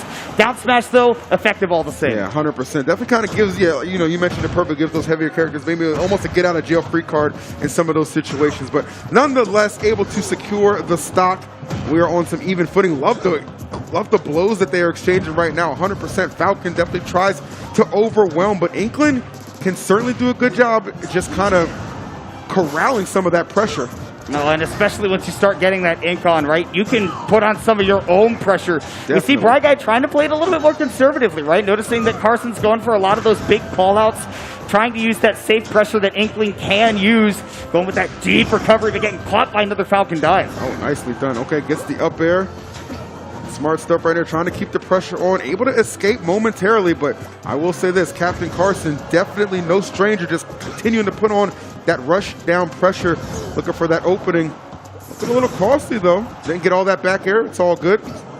Problem is to get that solid opening. As a Falcon, he really struggles sometimes trying to fight against the characters that have like really low stances, really low profiles. That little 1, 2, 3, the gentleman as we call it, taking that second stock, putting Bry Guy on to the last. You got to see if he can take advantage of, again, that low profile from Inkling to make it harder to get these big openings 100%. that we're seeing right now. Yeah, I mean, you're talking about big openings, and he's just kind of putting it on the stage, on display, coming through with the Falcon kit. All the tools in the toolbox being displayed right now, and the knuckle sandwich with the back air almost closing it out. Goes for a second one. Not quite going to be able to connect, but what a position that Carson finds himself in right now, on the doorstep of maybe getting this 2-stock. Man, making such good use of that Falcon dive at the ledge, too. Just calling out the neutral get-ups and the rolls from Bry Guy, and then calling out that landing with the up air. That is a statement Game 1 win for Captain Carson. 100%. It's so crazy to see. Like, we're just talking about how, like, they're pretty even at the start of things, but that's Falcon, right? He's got that snowball effect. He gets that first stock off, and then just slowly but surely continues to just get out of control, and resulting in the 2-stock right there. Captain Carson looking unstoppable. It's gonna take quite the retort to come back from a Game 1 like that, Definitely. right? Where just the damage stacks up so quickly. Carson's, getting one hit, doing 60, 70, 80%, as you would expect from Captain Falcon, right? He goes fast and the numbers go up fast too. And we got like a Quentin Tarantino like close-up on the eyes right now. I like that, actually. You can see it's all in the eyes, man. It's all about the intensity, right? It's like the close-up you get in like an anime where it's I can hear his inner monologue right now, and I can hear it on the other end as well. Bry going to the Mario to try to counteract. I mean, you got to switch it up a little bit. The thing about this is it's still best of 3, right? So you don't have quite as much wiggle room as you would in a best of 5. So you saw how unceremoniously he lost in that first game. So definitely going to be eager to switch it up. I think the Mario was the good play. I mean, it's working out for him thus far. First 20 seconds or so. All this percentage, all this damage put on unanswered. Goes for the flood right there. A little overzealous. I think that part of this counter pick may have been that Battlefield in particular was available. Mario gets insane damage and potentially even crazy early KO combos by comboing off of these platforms. He can just ladder you up and up and up, but you can kind of say the same about Captain Falcon. Despite that, you can see that both of these players are adjusting their defense so that they're more grounded and they're not giving each other those big openings. 100%. That is 1,000% when Mario just kind of thrives off in a tri-plat like this. Woo! Great catch with that up B. Super jump punch, using the cape to turn him around off the flood, but not going to be able to position for the KO. Nonetheless, love what Bry is doing here in this response. A must-win game for sure to stay in this bracket, and he is showing up. Showing an ability to be really tricky. Love the early recovery. Here comes the Falcon dive again. Almost puts the Mario in the blast zone. Bry got to find a way off the ledge where Captain Carson has been oh so threatening this whole time. And the deepest knee of justice. That stock got absolutely squashed. The fact that not only did he commit to going off stage, but the fact he did it with the knee on top of that. This man is a showman, and I do appreciate that. Great back and forth contest we have in this game number 2. As I said, a must win for both these guys to stay alive in this bracket. Woo! Tower spot downer as well, setting up for a ledge trap, which again, Carson has just been eating stocks alive at the ledge and gets another one on the air dodge in. That's the classic right there for Carson. We see him utilize that a lot. The turnaround up smash catches a lot of people thinking that he can just get by it, but no sir. Scoop and send you right out, and then the momentum continuing. If I'm not mistaken, this started out pretty convincing for Bry in the percentage category. But Captain Carson just said, nah. He got angry. Somebody said something to him because he has been playing with just an absolute, he's upset. This man is straight up, he's pissed. I'm just going to say it. That's the way he's operating right now. And it is working out quite well for him. Bry really just no answers. Will be lucky to make it back on stage. Captain Carson continuing. Oh, okay. He wanted a lot. He wanted a lot. He wanted a lot with that. I get it. He said, I'm on stage. I might as well go for something big. Yeah, you got to play for something more than yourself sometimes. Sometimes you got to play for the clip. That is, he is the true embodiment of the soul of every Captain Falcon player that has ever been. You're not a real Falcon if you're not willing to throw away stocks for the glory, all right? That's just what it is. Carson obviously understanding that and really just one good hit away from putting this one away and continuing his journey in the bracket. Bry going to take a heck of a response. And the scary thing is you can say the same about Mario. One grab can actually lead to a stock for him too, but it won't be the case. The shoulder tackle comes in. Captain Carson bashing through this set just like he did that last stock with a 2-0 victory, and knows that the crowd's behind him too. 100%. I mean, if he, you mentioned if he wasn't able to get a good grab or maybe even catch him, lacking a little bit on that top platform, definitely some opportunities for Mario to potentially surprise, as you say, with the ladder combos, but was not meant to be. I mean, Captain Carson just having way too much momentum. Showed their moves with the 2-0 victory right there. I love this too, is when two good players, right, they go up against each other, they finish a set, they'll talk about the match afterwards, right? Yes. They say, hey, what'd you notice? Any advice, right? Anything that we could talk about afterwards? Because at the end of the day, yeah, we're all trying to compete, but we all get better as everyone around us gets better as well. And that's what I love to see from the players, even if there's a bit of some show-offs of flexing. Nothing wrong with that, man. You get like I said, you get to play on that big stage. It'll have you feeling quite good, much like I'm sure Captain Carson was feeling good after that game number 1, just dispatched with that inkling with no issue. And then this knee right here that was felt around the venue, Kimona, absolutely insane, and really just kind of set the tone for what would be the remainder. Look at that greediness. Look at that. Yeah, we're like, okay. We knew that could have been history right there. You would have been bringing in everybody from the whole venue into the arena. But 100%. End of the day, right, you get the job done the best way you can and let the people know. Gives us the Jersey Shore fist bump at the end, too. Okay, I like that. I like that a lot. Good stuff, man. Good stuff. The Falcon came through, was beautiful display. Shouts to Bride, too, though. Put up a good showing as well. Definitely had some good moments on their part as well, even in a losing effort. Yeah, from the Inkling and the Mario, definitely can be proud of a good performance, right? Almost making it to those Sunday finals, but still nonetheless, right, getting to play on the big stage in front of tons of people here at PAX West, at the PAX Arena, where, I mean, the venue on Saturday especially is packed. I don't know if you've gone out to see all of the other sites around the venue, even outside. There are so many people in this part of Seattle. 100%. I mean, the crazy thing is, too, like, it's just, it obviously doesn't just extend to this convention center, too. I was in the, I met up with my friend at the Hyatt, and they had, like, a whole theater in one of those Hyatt rooms as well, just going on, like, dedicated to PAX. So there's been a lot of stuff happening and just so much to enjoy, whether it be panels, obviously the reaction here at the PAX Arena, the booth setups. Like, there is a lot of fun stuff. Speaking including of fun, this set. I was going to say, yes, perfect segue. We got Charles and Blah coming up. Going to be Fox Wolf taking on Bowser. It says anything could happen, and when Charles is playing, I tend to agree. Anything could indeed happen. Yep, and it's not always good. Well, we'll see. We shall see how this one pans out. Fellow commentator brethren, knowing what's going to happen when he goes to play on the big stage. Man, I mean, again, Charles is just one of the best minds in Smash. He hasn't been a top-level coach for no reason. This guy absolutely understands what it takes to get the job done. Just has to execute it. Hey, little man, I want to see you on stage next year, bro.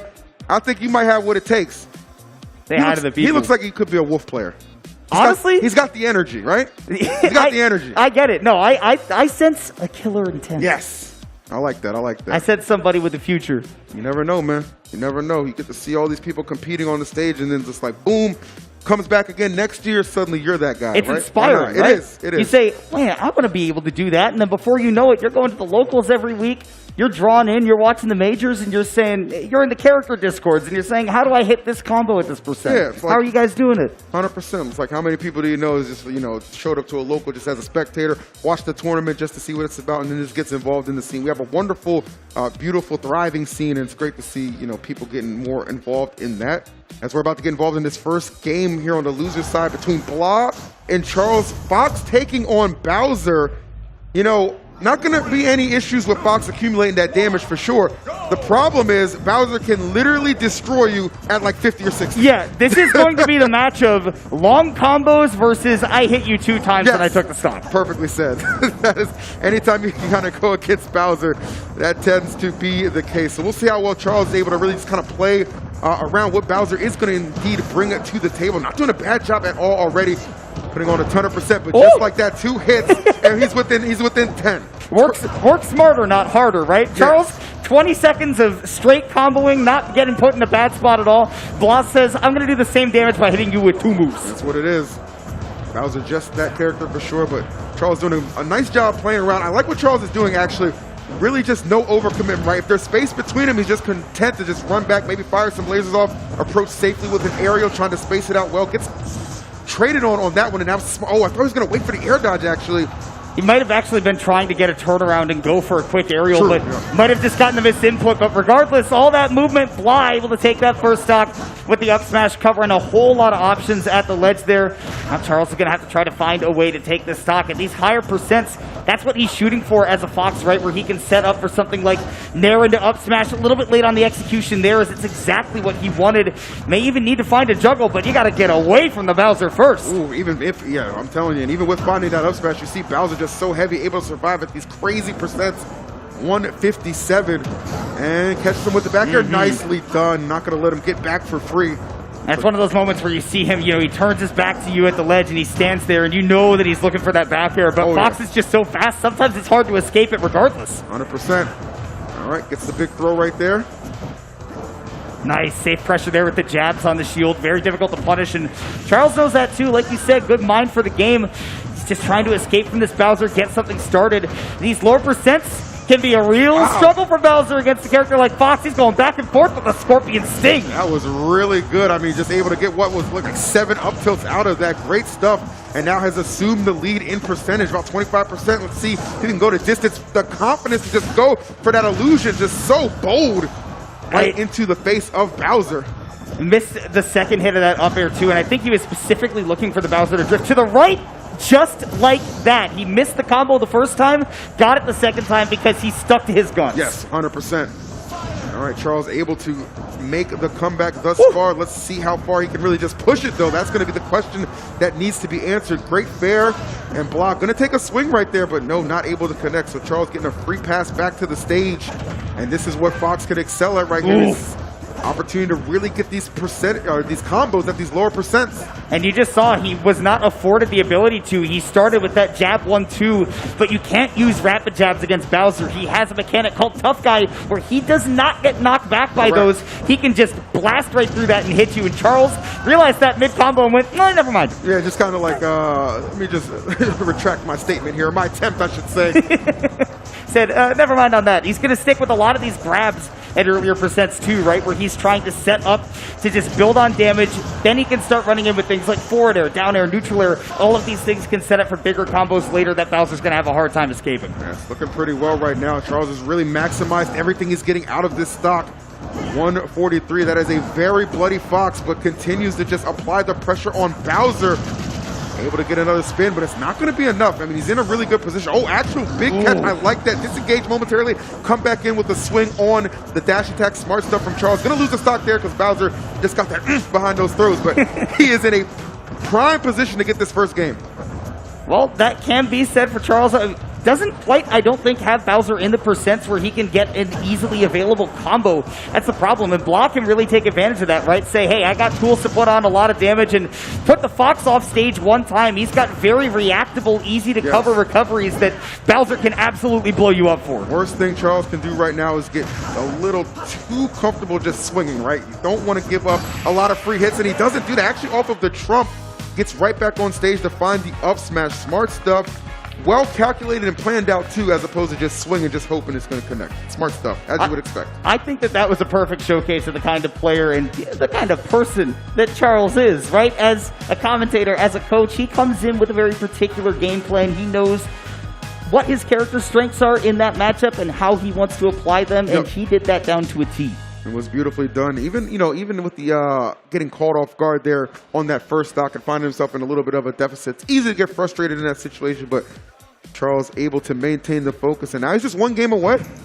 Just going to take one more And I like this stage choice here by Blah as well, eliminating that top platform, not giving Charles as much maneuverability, and immediately leading off with that flame breath to the tune of 34%. Just one of the best ways to put on damage, and look at him continue to do so with the jabs as well. Charles off to a big disadvantage in the corner. Yeah, I can definitely tell Blah fighting with a sense of urgency for sure.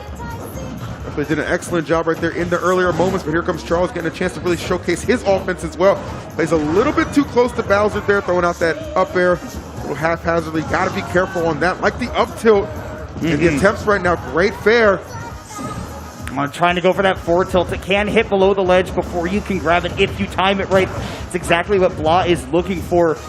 But has had a lot of success catching Charles on the ground, and with that down air, catches him by mixing up the timing, taking the lead. That was the key right there. You said it best, Komodo. The mix on there, completely surprising Charles, and really giving himself a huge lead right now. Momentum sometimes can be everything, and it looks like Blah has found a ton of it in this second game. Well, it really turned it up. Yeah, I feel like it's just been a whole matter of simplifying the game plan by taking away that top platform, making the stage a little bit smaller, and saying, hey, you really have no choice but to fight me, and kind of forcing him to play a game that's not really that fun for Fox. Okay, gets the turnaround up smash. Not going to be enough to KO, as we know. Bowser incredibly heavy, but even the heaviest must fall at some point. Goes back to back with the up smashes and able to come out with it. All things considered, 40%. Oof. Okay, well, I was going to say, not too bad, but then we're at 68, so that's fair too. And now you can lose your stock immediately against the Bowser. It's crazy how quickly it turns around, but Charles just makes up all that damage in one go. Yep, very, very quick. Swings in momentum you're going to find here between these two, just how both characters operate. Nice, okay, I like that. Yeah, able to penetrate the shield ever so slightly. Shields. And it continues to climb 125%. Charles trying to catch that landing, and he will off of the nair, setting him up on the ground, getting that up smash. He has been impeccable in the second stop. 100% Charles, definitely feeling it. Everything's starting to kind of come together a little bit. Interesting. Goes for the aggressive return with that fair, but Blah ready for it. Good catch. Misses the grab. So that's going to allow Charles to get out of disadvantage for free. And pulled the trigger a little bit too early, and now got to find his way to just really get his feet on terra firma. This is his big opportunity, right? Toss the Fox off stage. He's in big danger. This is a fact of Smash, but does get the down tilt. Not enough to put the animal in the blast zone, so he's going to have to do it again. And Charles holding down on that recovery to singe the feet of Bowser. Very, very good execution. Oh my goodness, but that time Blah was just like, I'm just gonna swing out of the corner, and Charles runs into a fistful of that Koopa, and we're going to final stocks right now between these two. Charles looking to get the 2-0, but Blah with something to say on this counter pick. Would love to see a third game. That's harder way to get there. He really just ran up and did that too, and he's been taking advantage of the fact that I feel like Charles has been using that shield pretty liberally, even against a character like Bowser, who can put a lot of pressure on that shield if you're not careful. 100%. Good catch again. Just so smart with the up Bs where he's placing them. Oh my goodness. That landing almost getting completely snuffed out. Blah. Big retaliation right now is paying off. Now he's got to find his way down. Charles getting a little bit more of a juggle game going again. Now to the 86 with the grabs, just trying to build on damage until he can set up for a KO, potentially even put the Bowser at the ledge. And yeah, he's so heavy. Got him. Not enough to do it with the up smash, but the up air to follow will do it. And Charles Thorin with a 2-1 victory to move on. Love the fact that he was willing to commit and go up there to throw out that up air, because sometimes you can be a little hesitant too, just knowing Bowser can come down with the dare, and we've seen how just, that could just completely throw your game plan off. But Charles, willing to commit, pays off, especially off of all the pressure he was applying as well. Worst thing he could have done there, I feel like, was letting Blah get back to the stage and kind of reassert himself and get comfortable again. Yeah, I think that was really the place where Blah was thriving, right? Put the Fox off stage, trying to juggle him, just get the one hit and put the fear of God into him, right? That's what King Koopa does. That's what it is, man. But if you're playing Fox, you got a bit of room to maneuver. So Charles playing that excellently. Going to be moving on to Sunday. You're a space animal. It only makes sense that you operate best in the air, okay? You got to make those big time commitments for sure. So this was actually game number 1. You're seeing some highlights of right now, guys. It was a great battle between both. But you see how Charles is able to just trap him in that exchange right there in the closing moments. Takes a little bit of a sigh of relief. And then we go to game number 2. And that nair up smash, tremendous. Gave himself a pretty good lead there too.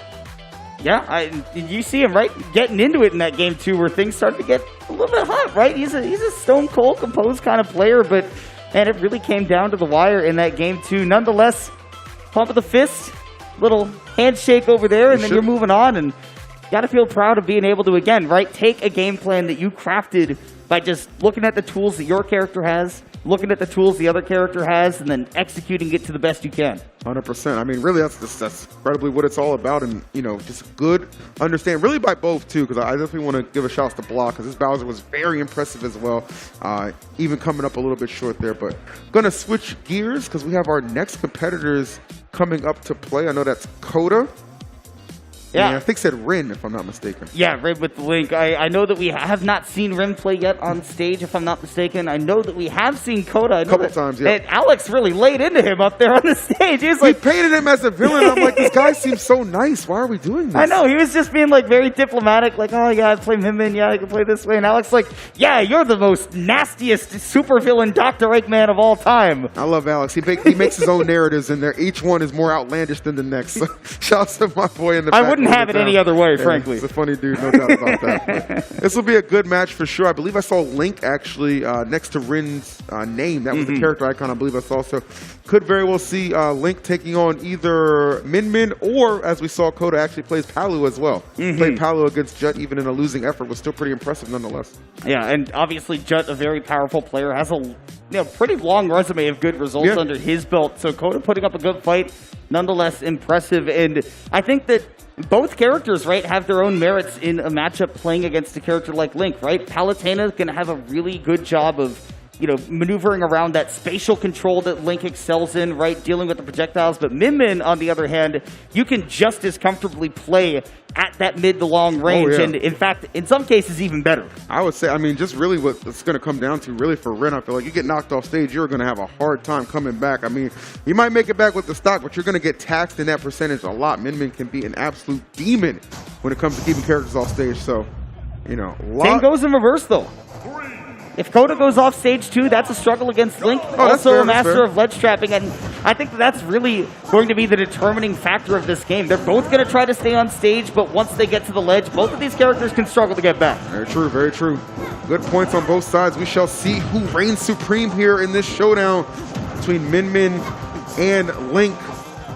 Looking like right now, Coda, though, put himself in some good positions right now. As you said, likes to operate at that mid-range, and Link gonna have to find these opportunities to really just kind of cut through and make him super uncomfortable. And Rin immediately trying to get a pretty good sense of, right, how's Coda gonna recover? How are they gonna make it back? And doing so right now, sniping with the arrow, and Coda knows it's done. Take a shot. That was actually insane, right? We seldomly see something like that too from Link, right? You don't get to see that arrow be a great sniping tool at times, but definitely was the go-to right here for Rin. This is one of the matchups, and you can see it's a pretty, deadly sequence when Min is off stage. Trying to use the bomb to recover. Does make it back on the second attempt, but missing the tech. Does lose the stock, and that's, Rin, you might think that, that's just trying to be fancy on stream, right? But against Min, you really do have to mix it up like that. 100%, because, obviously Min with that range, her ability to just kind of dominate you off stage, yes, can be very difficult to deal with. So, it's not really about being flashy, it's about being efficient. And rolling right back to center stage right there, getting behind the Min. Great place to be. You can see sometimes she struggles with those boxing options. Rin trying to get right back to that distance, set up these projectiles, but Coda maneuvering around them, getting the Link to the ledge. And like you said, EE, tough place to be. 100%. This is where Coda can really make up a lot of this damage, but no, Rin actually just going to go high and get back onto the stage for free. Smart stuff. Nice, using the projectiles to his advantage at the moment. And I like that the little bit of false sense of security, you're thinking, okay, I need to go over this bomb, but no, the only thing waiting up there is a powerful forward air. Really well done. Yeah, classic ledge trap there. Rin definitely showing off, right, the knowledge, right? That's what this character can do and afford you. Take control of the stage, and oh my goodness, put on some damage too. But Min firing right back with that megawatt to even things up. Got a little overzealous with that up B follow-up attempt, but nonetheless still continuing to hold the lead right now. And Min, was not expecting to have this much trouble perhaps with this Link, but Rin proven to be no slouch by any means. Just keeping that bomb on that platform, I love that too, right? Saying, hey, this is a place that you cannot feel comfortable going. I could detonate that at any time. Now putting it at the ledge and charging a down smash, but very intelligent there by Coda, knowing, hey, my get-up attack will reach that. I can just interrupt this. 100%. Oh, nice. I actually like that little mix-up right there, working out. Oh, my goodness. Wow, get absolutely sliced. The forward tilt. I can't believe that put in the blast zone. That's why I was kind of like, okay, gonna survive this, and just nah. He's just like, actually. It's a little bit of an anti-climax, but you just get shanked out of nowhere, and then you're, oh, okay. Not ready. It ain't easy out here sometimes, man. Protect yourself at all costs. And unfortunately, Coda gonna lose that first game. But I'll tell you what, for our first time seeing Rin, at least, commentating Rin on stage, definitely very impressive showing so far. This Link is very, very well crafted and put together. Love what I'm seeing. Yeah, tough character to fight against if you're not prepared, right? Because again, there are so many different sequences that you have to memorize based on the projectiles, right? Both being off stage and on stage. And on top of that, Rin's also been putting on the damage very efficiently as well. That has not been a problem either. So we'll see game 2 go right back to small battlefield and kind of go right back to the same old story. Rin has been finding a lot of success opening up these combos with the bombs and the boomerangs. Good grief. This Link with a rush down type mentality for sure. Love to see that. Just finding all the combinations that are afforded and available at the moment. I like how the bomb is always just kind of on stage as well. Nice, smart stuff. Using that boomerang. Ooh, if he got that air dodge. Yeah, definitely could have been a really, really big opening. Rin able to make it back and trying to get right back to the bomb to use it, but eventually getting tossed to the other side of the stage. Will now need to go for a little bit of setup again, but this is what happens when Min Min gets her groove going. Yeah, we're definitely feeling it right now, and this is exactly what Coda is going to need. I mean, getting that first stock off, I feel like would be so imperative, especially just based off how that first game went.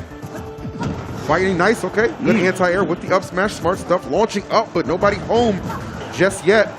That's one of the problems for Min Min, right, is that sometimes she can have a really good anti-air game, right? When she's on the ground, she's trying to prevent you from landing. She can function there really well. Link can do that too with that up smash. Trying to contest each other in the air, though, that can be a bit of a problem. But Rin, with that pressure, with the down air at the ledge, takes the lead. Rin very smart to go for that there, too. Just kind of guessing what Coda was going to do to get off the stage. Or get off the ledge, excuse me, back to the stage, and just a perfect answer. Oh, what's coming right back. Anytime you think you've got some room to breathe, Rin is just like, nah, not Overwatch! And the footstool to boot. Rin is absolutely unleashed and dominating Coda on the PAX Arena stage right now. That is a clip that you can take home and be quite happy about right there. And Rin not stopping the groove even after the one hit. That big megawatt Nair will be able to take a stock for Coda, but you got a long way to go with Rin getting a couple of explosive stocks ahead. 100%, man. This Link right now, the hero of time, says your time is almost up against me. I got no time for this at all. The execution right now has just been sensational from this Link. See him right there again, making such good use of that boomerang. Both the start combos, mix up the movement, and getting off stage. Rin not missing a beat with that 2-0 victory. That was just disgusting. I'm just gonna say it. Yeah, that was straight up like, look, I'm not losing. Like, so sometimes you just kind of assert yourself and just, your dominance is just there and it shows. And Rin, definitely one of the surprises for me at this event. Love to see some good Link play. Did not disappoint at all. Yeah, definitely somebody I'm looking forward to seeing more of. And honestly, I think that we are going to see quite a bit more of if he keeps playing like that, because there were some disgusting combos that we saw, ways to take those stocks that I've never seen before. I mean, sometimes it just comes down to just being creative, right? And Link is a character I feel like does allow you to express a little bit of creativity too, and especially like the way he was able to kind of utilize the bomb in a lot of those situations as well was definitely. It's kind of like it just makes you second guess, some of your comfort zone in some of those instances. He was able to get the setups, so it was really slick. I like that a lot, and I mean, we could talk about it all day, or we could throw it to the stage for the man with the plan. But I think we're going to hear from him as we head to the stage for a quick interview. Hi guys, how's it going? Can you hear me? Oh, there we go. Hi. I know I'm all the way out here in the crowd. I'm here at the Coalition of Parents in Esports booth with Melanie here. You run things at Cope. What do you do with Cope? I'm a volunteer. I help with their marketing, but it was created by Shay and Chris, and they found out that a lot of parents had questions about supporting their gamer kids, and so we do a lot of content around helping parents understand their gamers, the benefits of gaming, and supporting them. Yeah, I'm always really excited to talk to you. I mean, everything we do is fun and games, but you guys also cover fun and games, but in a way that's like really important, I feel like. It's kind of bridging a gap between generations and relationships that, you know, people have every single day about a thing that somebody loves and having hard conversations about it. When people come up and ask questions about it, what is it you say that the mission of COPE is? Yeah, it's just bridging the digital gap between parents and their gamers. And is this a personal thing for you? I know a lot of people who volunteer with COPE. I mean, naturally, they have kids who are interested in video games. Is this a personal project for you? Yeah, so I'm a former teacher, and I've worked in the esports in the high school realm, and then I also have a 5-year-old that plays. Nice. And did you see when you were in that professional setting, did you see that there was kind of a gap between generations and also just the district and some of the schools not taking it seriously? Oh, 100%. Yeah, a lot of schools don't understand the benefits, and if you're curious, we have a flyer here and a lot of content about it. But really, they just don't understand that a lot of them think that gaming is bad for kids, but really it's just got a lot of social wellness and mental wellness and some healthy parameters that you can set. It's a really awesome booth. It's a really awesome thing that they're doing. It's a really awesome cause. It's super important. I mean, hey, I have a job in video games. It's not a great one, but it is a job in video games, and there are a lot of opportunities out there, and COPE is helping parents understand that that is the case. Come on by, grab a flyer, grab a pin, talk to Melanie. I promise I won't be here. I'm going to extradite myself very quickly so that people actually want to come over here. Did you notice that people just kind of stepped away when I got here? They did, yeah. Yeah, no, it's very unfortunate. That happens everywhere I go. It could be a crowded subway, wherever. But come on by, check it out. But do that and then go back to your seat because we have more Almost Pro 10K Panda Cup Open happening right after this. So do not go anywhere because more games are coming right after this. Thank you, Melanie.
All right, guys, and welcome back to PAX Arena here at PAX West 2022, presented by AT&T. Of course, we're back, and we're about to get into some more action in this Smash action. You guys know you love it, so thank you for watching. Thank you for coming through and hanging out with us if you've been hanging out with us. If you haven't, there's a bunch of seats here that you can be sitting in, watching some very, very great action, some very great Smash action. So, I'm TK, here with Kimona. We're going to get into it, man. We're going to have some great times. We got like 3 matches for you before we, take another break, but let's not talk about the break. Let's talk about these matches that are coming up. I know that I'm pretty sure it's going to be Moxie and Noah coming up first, and this is going to be quite a fun match. I've seen Noah play. This is a pretty nasty K rule, and in the Smash community as a whole, we've seen some K rules make some pretty big upsets as of recently. And when we've got Moxie coming up right now, I mean, she's been out for a little while, right? She's been kind of stepping back from the Smash community, but this was like, hey, an opportunity to come out in your own region, and as a former PGR player, right, a ranked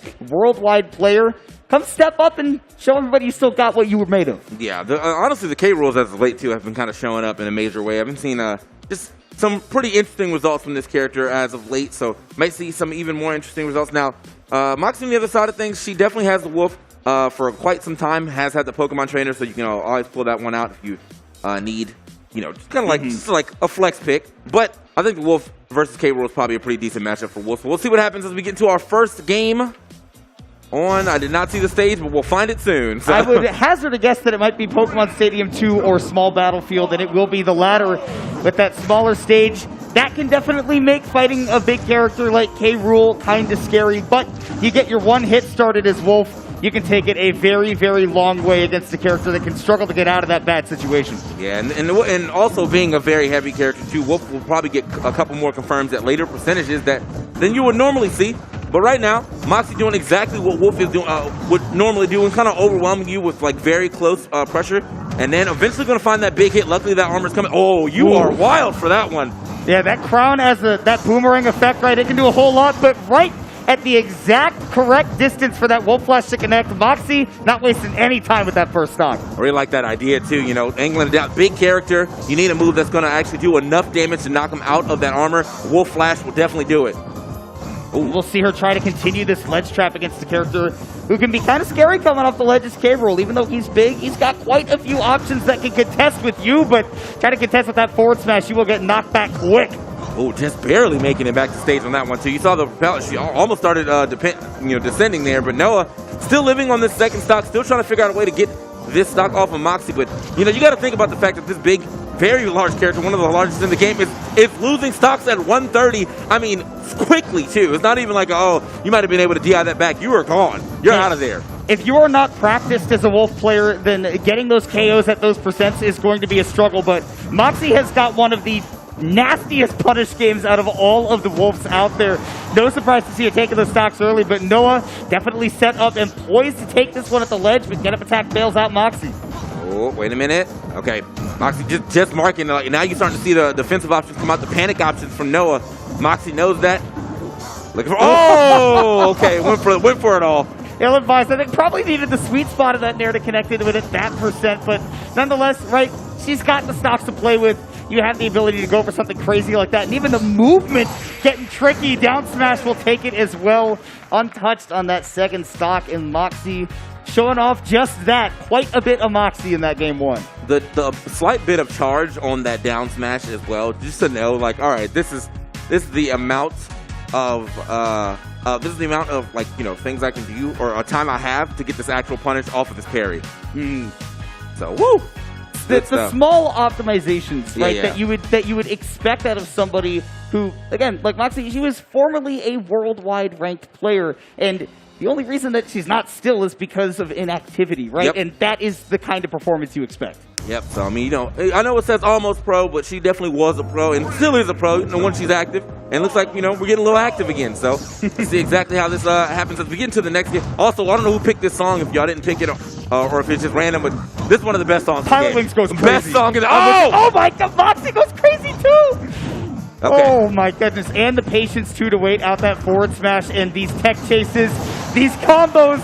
They're unreal 19 seconds to take out the Crocs first. I think the thing is here, you can definitely see that Moxie has kind of caught on to what Noah wants to do out of disadvantage, and it has been getting destroyed ever since. Moxie, finding back airs when Noah jumps. I mean, she's just really kind of like all over him as far as his headspace, his mental. Like, you got to come up with something new now to kind of mix Moxie up, but it's looking a little rough. Oh, okay. Yeah, nice get-up attack right there. We saw in that same situation last time there was a forward smash on that left side. That's what Moxie went for. Barely missing that confirm, the forward air into the back air. If you're quick enough, you can definitely make that work. Moxie just trying to stay fluid right now. Okay, hold on. Gets the fourth throw with the grab armor as well to make sure she can get through the crown coming back. Getting clipped by that propeller, though. Very difficult recovery to contest. You really have to be right in front of K. Rool. And on top of that, Noah taking advantage, putting on quite a bit of damage of his own, but Moxie escaping. A bit of a commitment on that forward smash for Noah means that she can once again go up to that 3-1 lead.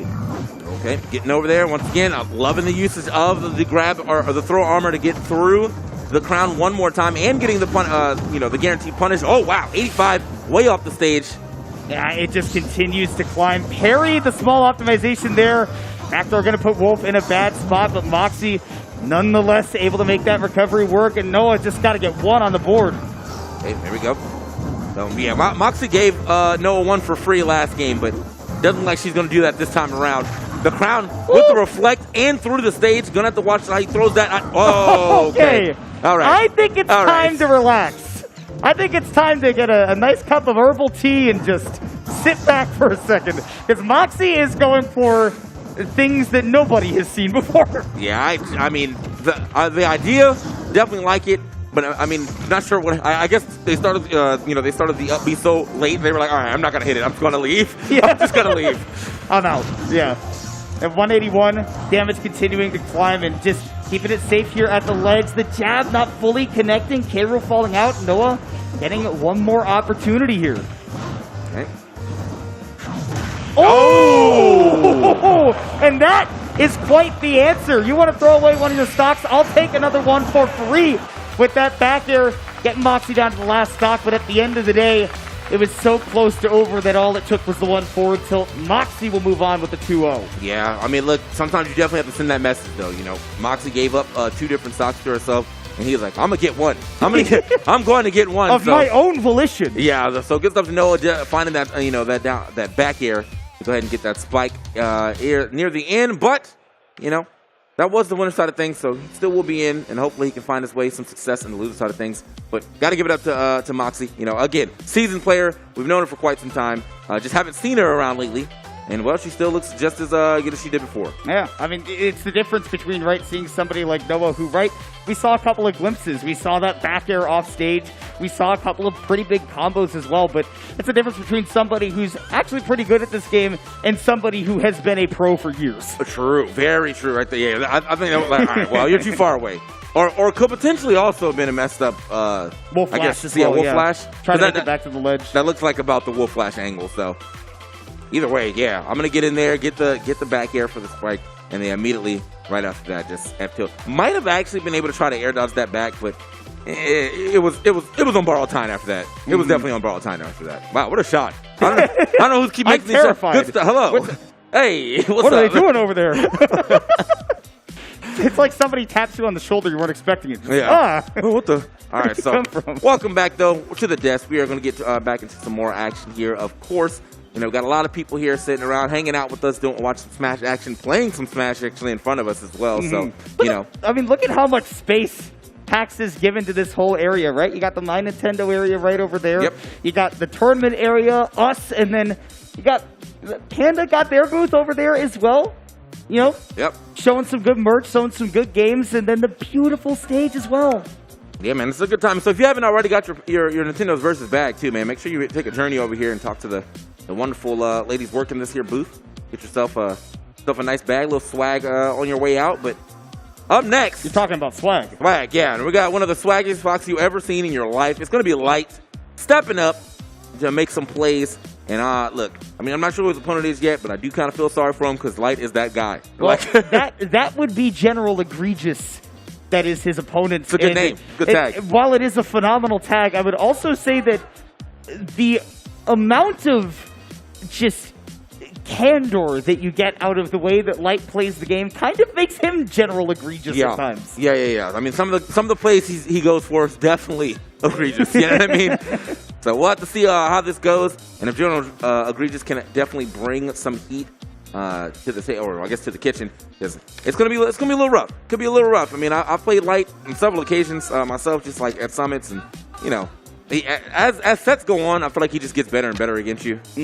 So, you know, what starts off at, like, what may end up being like, oh, yeah, it was like a close, you know, I got him down to 1 stock. By the 5th game, you're getting 3 stocks. He's a jet engine is what he is, right? He starts off and you're going, okay, yeah, that's pretty quick, but I can keep up with this. And then 2nd or 3rd game, he's going 500 miles an hour flying over the United States. Oh, you're like, okay, all right.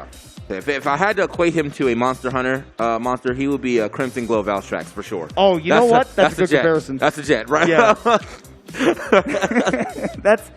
that's pretty much Light in a nutshell. And you got to give a shout out to his sponsor as well, Moist Esports. You know, I know a lot of people here at PAX, they've been going to panels, right? They've been going to see, you know, sometimes one of the big things aside from all the game series, you come out here and you see some of your friends, see some of the people, the streamers you watch.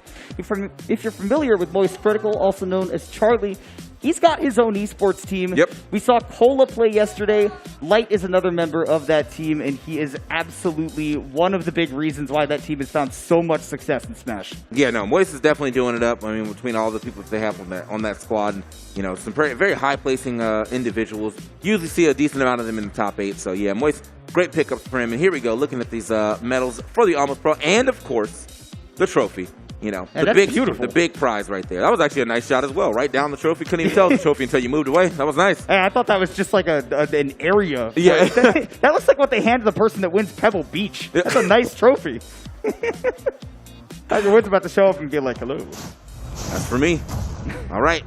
Here we go. Let's get into it. We got the ZSS out coming in from General Egregious, which, you know, a very fast character in her own right. But the thing is, Light is from a region with one of the greatest ZSSs we know, which is Mars, his teammate as well. So yeah, has a lot of practice here with this here, you know, character, which means General Egregious is going to have to play at an even higher level than you know, he's probably used to. I just saw them swap over because General Egregious was so large. It was taking over. Even with the squish text, it just doesn't fit. But hey, that lives up to the tag, doesn't it? Now we got to see if he can live up to the hype with that ZSS. Like you said, a matchup that Light is definitely familiar with, but Egregious getting out to a pretty respectable start right here, getting his licks in, and, you know, a couple of confirmed hits. Fox is a Light character. You can take that stock pretty early. Very true. Okay, does find his way back down. The parry does hit, but does not get the second parry on the grounded hit. So, yep.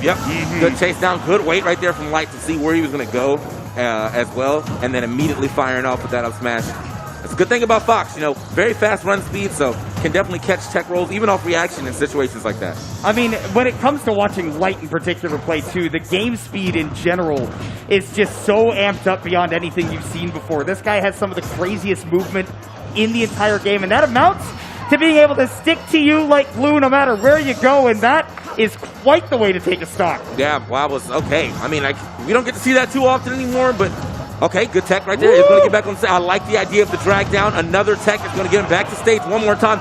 General Egregious is too low, and that is going to be the game. I mean, genuinely, I do like the idea of General Egregious trying to go out there and make something happen while Fox is off stage. Fox does have a pretty linear recovery, but unfortunately went too low for him to actually make it back himself with his own up B.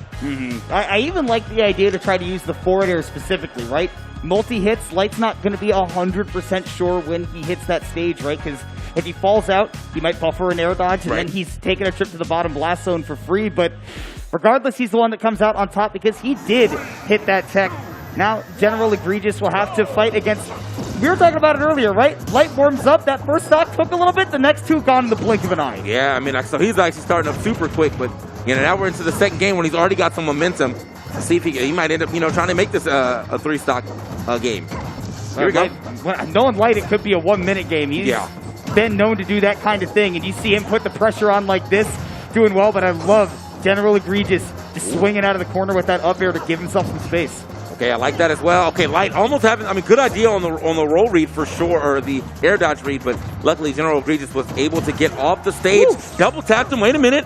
All right, General Egregious getting a little egregious with this play, and actually ends up being the one to lose the stock.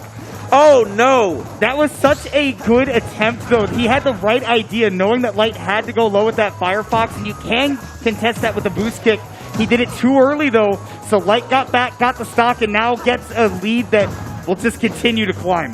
Yeah, okay. Oh, under the side B at that. Okay, does manage to hit that one in time. Light trying to zoom over there. Initially try to thwart that from General Egregious one more time. Okay. Woo! I like love that mix pressure. on the shield, Yep. yeah. Using the multi-hits, using that frame one jab, comes out quick as can be, but Light hyping himself up. He's about to go Super Saiyan on stage. Yeah, you go. Oh, not almost got time to get bodied right there. Is going to be able to live to see another day, or maybe not. Ooh, missing the confirm out of the boost kick, though. Light able to make it back. Does not miss those techs on those forward airs again. Matchup familiarity coming into play for him, but boost kick. General Egregious finally, after throwing the kitchen sink at him, does get one on. I genuinely like the way he did. That was a very risk-reward play right there, but the fact that he went for the empty hop boost kick is like, that's egregious. That's an egregious option. I like it. Living up to the name, as I would hope. All right. Unfortunately, though, this is definitely not looking too good for him near the end of this game. Already at 100% you are. CSS, she's on the lighter side of things as far as characters go. Uh-oh. And, oh, the shot. What? Okay. Light with the craziest tech chase I've ever seen, and then finishing it off by reading the jump on stage. That was... I've never seen it before. I am befuddled. There was some time, I think it was Congo Saga. Something like, there was some time he did that before, too, with the shine until he waited. And the person rolled back into him and he got the up smash kill. And I feel like it was Congo Saga, but that's exactly what I felt like was about to happen again. This time, though, General Egregious is like, no, I'm not rolling in. I also saw that game. I'm rolling out. Yeah, and we saw, right, General Egregious played really well. Really good player as well. This is just what happens when you go up against not only the top seed of the tournament, but a worldwide top 5 player. Yep. That's what you expect to see. I thought that joint said top speed Light at first, and I was like, he is very quick. Yeah. He is very quick, so I understand why that would be there as well. But no, top seed Light right there, taking that W. Again, kind of expected. Obviously, he is the top seed. You expect him to do well, but I mean, you see why he's the top seed. You watch how dominant his gameplay can be. All of these people everybody here in the crowd on camera that you see, we are all witnesses. Oh yeah. Oh, the comfy seats too. Yeah, brought out some secret lab chairs for the comp. Okay. Woo. All right. Love to see it. They have a few of those backstage, and I can say, yeah, they are quite comfortable. Yeah. No, I have 2 of those at home. So every now and then, I just kind of like swap up which one I want to sit in during the stream. But yeah, man, thank you to the wonderful crowd hanging out with us here as we watch some more of this great Smash action. We do have another match coming up for you relatively soon. As we get, see who's coming up to the stage. Oh, here we go. Yeah, we got him sitting down, ready to go. But before we do that, let's take a look at some replays, including what we saw from some of the crowd right there. But yeah, I mean, anytime Light plays, it's worth it to pull up the replays, right? Replays brought to you by AT&T, and they are, they bring you action just as quick as Light brings it to you, because you can see the gameplay. It never, ever slows down. You see him hit that tech, and then General Egregious a little bit too low on that recovery. And Light didn't even bother trying to recover because he knew he'd guaranteed won the game at that point. And just the offstage game in general, right? We saw that General Egregious had quite a few really, really good ideas. Yeah. Just was just a little bit off on the execution. Yeah, man. So, I mean, honestly, sometimes you do have to go out there and make those big plays. I mean, it really shades of Mars. I mean, you think about how Mars plays too. Mars does have to get out there and make some pretty large plays on ZSS off stage and things like that to really, seal the stocks away. And General Egregious was kind of trying to do the same thing. Mm-hmm. Whose number is this? Yeah, I'm glad that we can't see that on stream right now, because somebody just typed in a whole phone number. All right. Only number I'm trying to see on stream at any point in time like that is 8675309, okay? Only because that's probably, I mean, someone has that number. Every now and then, I wonder if people just kind of call it and see who's going to pick up, but somebody's going to play on stream, put in a phone number, you're going to call it and be like, this is the Seattle Mariners ticket office, how can I help you? And you're going to be like, oh, that's not fun. That's no fun at all. I've wasted somebody's time. I like this shirt, though. I don't know, this in cosplay? This, the Evangelion cosplay. Okay, word. Now, listen, I consider myself an anime connoisseur. I don't know which character that is. I think it's Shinji. Crowd, is that Shinji? Am I right? Okay, I got confirmation. Thank you, crowd. Yeah. Thank you. Yeah. So yeah. I am not an anime connoisseur. So for a minute, I was about to like, is that Cosmos? Like Oh, yeah. Yeah. Oh, well, still a pretty cool shirt. On the other side of things, Shinji, get on the stage. Get things set up. See what. Or else Light is going to have to do it again. Oh no. I'm excited, though. Yeah, we're getting set up. I know that Aloha, I'd heard the name before coming in here, and I'm excited to see the gameplay as well, although I don't remember what character. I was literally watching them play earlier, too, which is why I feel worse about this. But, yeah, we're going to see the gameplay come up between these two. Aloha, that's right, the Pikachu player. Always excited to see some Pikachu because everybody considers this to be one of the best characters in the game, but not enough people play him because he's a difficult character. Oh, hit the dab? The dab, okay. Now, this is the thing, though, too. Up. I thought about when he typed, you guys didn't see the number, but when he typed it in, it was an 808 area code. I am from Hawaii. That is a Hawaiian area code. He goes by Aloha, so I assume this guy's from Hawaii. Paid actor Aloha. Paid actor, okay. Oh no. Hopefully not throwing here, because against Snake, this can be a pretty tough matchup for Pikachu. Sometimes you just don't get to extend the combos forever like you do against other characters, because he can pull that grenade out immediately, frame one. Yeah. Here on the other side of things, though, you have D, just a single letter as a tag. Now, that's a 50-50. As a commentator, I like that. Yeah. It makes my job way easier. Okay. Actually, that's unfortunate for Pikachu. Can't even get him off the Cypher with Thunder? Wow. No. Ain't that supposed to be one of the strongest moves in Pokemon? Hit lore? Like, what the? I'm just going to pretend it missed 30% accuracy, right? Like, just, oh, well, yeah. I should have expected. Yeah, you do need a certain amount of damage to break the armor on that Cypher to get Snake out of it. I believe the threshold is 8-something%, something around there.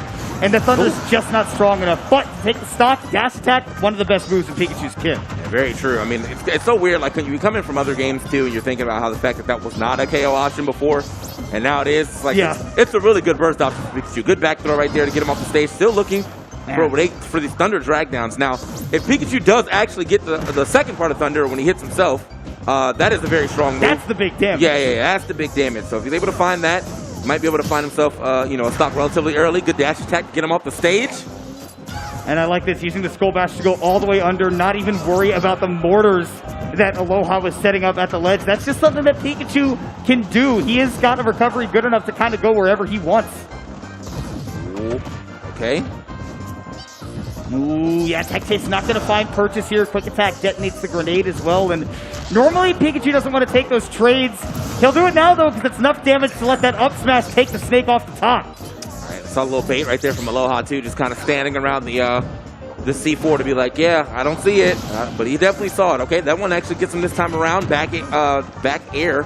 So I'm assuming the reason why the other one didn't, because it was probably a little stale. Because he has been hitting quite a bit of those Thunders. Hold on. Going high. Yeah. The big thing that Aloha's looking for is that at the very top of that Thunder, if you hit at the beginning, it'll drag the opponent down, and that can get an early KO, just like you nearly saw, but gets the Tech Chase off of it anyways, and with flashing lights, Alola.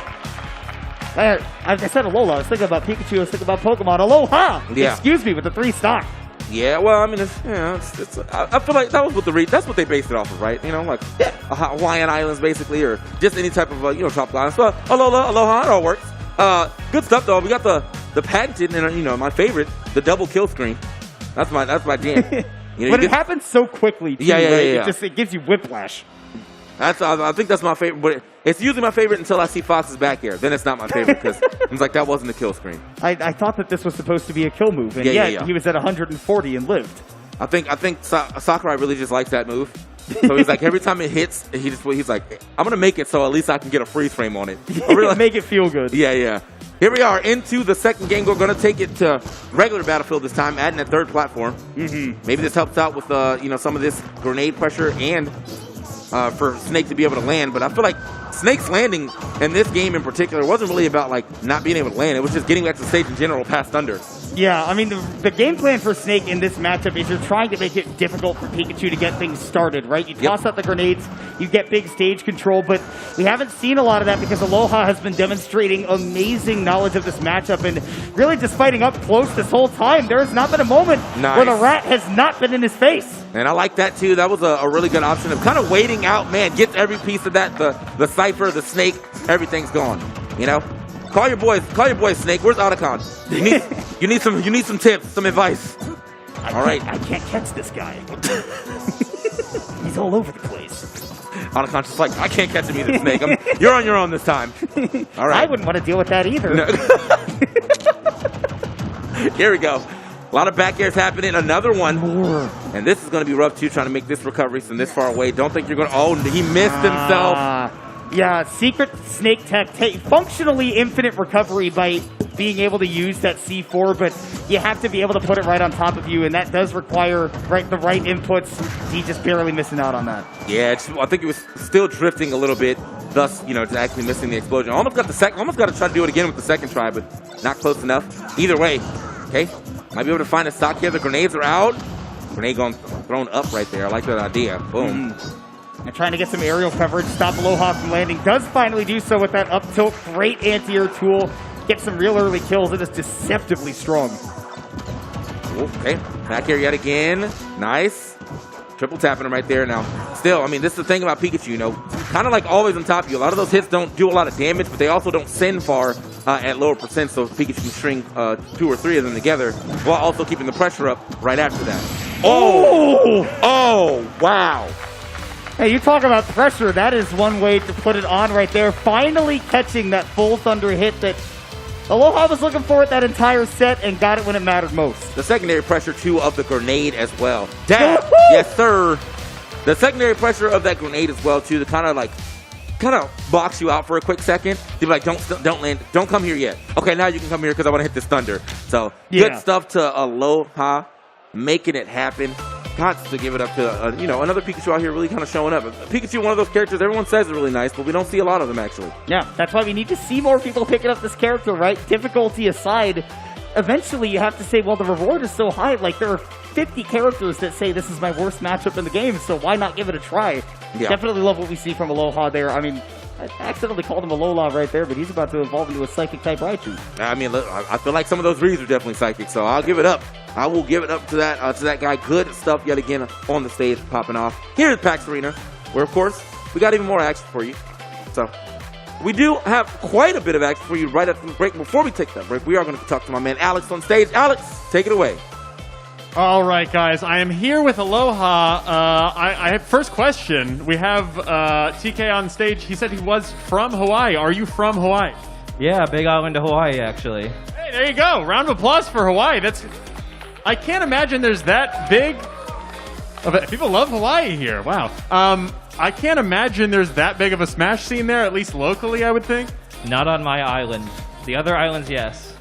So if you go to a different island of Hawaii, huge scene, but on the big island, there's nothing. Decent scene. Like, they had Void come from Oahu, so...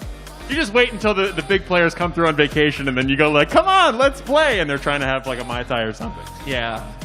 So that was a super dominant performance. Were you worried at all going in? No. Okay, there you go. Not super relaxed from somebody from Hawaii, I have to say. There was a question from the caster's desk. They didn't know who you were cosplaying. I am an anime master, so I know that you are Shinji. It's Zero Suit Samus, actually. Oh, okay. Yeah, someone lied to you at the store. Good, because I know nothing about anime. I was looking at my phone, and I only know one thing about Shinji, and I can't say it on the stage. So, very good cosplay. Good luck. Do you want to say anything going forward to any of your opponents? Beware. There you go. Do you want to hit a Zero Suit Samus pose? That's safe for work? What does she do? What is she like? All right, never mind. Shouldn't have asked. You can go back to the holding pen. Thank you so much, Aloha. And thank you guys for watching. We have more hot Smash action coming up. Unlike that, in just a second, so do not go anywhere here on the PAX Arena stage presented by AT&T. We'll be right back with more of the 10K Open in just a sec. Don't go anywhere.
Welcome back to PAX Arena presented by AT&T. We are at the Panda Almost Pro 10K Open, where we got even more action for you. I'm TK Breezy, joined with Lyric. Lyric, how are you doing? I am super excited, but I want to hear how excited this crowd is right now. Can I get some excitement in the crowd?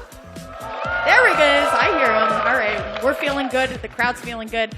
I'm super excited to be back here for day number 2. Honestly, the matches today have been fantastic so far. Very, very close. We've seen some fan favorites as well. I saw Charles playing. I just saw Light playing as well. So we're going to see some more competitive Smash favorites, but also some player favorites as well. That guy in the front is comfortable. Chilling. I like that. That's, you know what? Be comfortable. Yeah, there we go. That's what I'm talking about. That's what I like to see. You know, you're going to get in a comfortable chair, get the most of it. Take a load off. For everybody else who's walking around who may be watching this from some level of a distance, you know we have several seats that you could be taking right now, as you can see. I see some of y'all actually coming and filing and take some seats right now.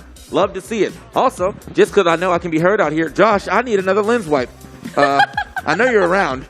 Thank you. There we go. Shout outs to our friends at Panda for the lens wipes as they take care of their, one of their favorite commentators, TK. But we are going to be jumping into, of course, our next match here. It's not going to be a qualifier, but the match after this one will all be qualifiers to make it out into that coveted top 32 tomorrow. Super excited to be here, and I'm super excited to meet our competitors as well. Yeah, and so look, we can take a small look at this screen, and right now I see a Ness and an Incineroar. Woo! And as much as I'm hyped for a great competition, I genuinely love seeing Incineroar at any time I get to see that character, because when he came out, I was like, word, it's a cat that wrestles. And then he was, everyone was like, oh, he's kind of bad. And I was like, okay. But, SkyJ's still making it work. There's several other Incineroars still kind of doing it. And this guy right here, later, is going to be another one of those Incineroars trying to make it work. So let's get into it in our first game on Battlefield. Yeah, starting it off as well on Battlefield, like we were just talking about later. Love the tag.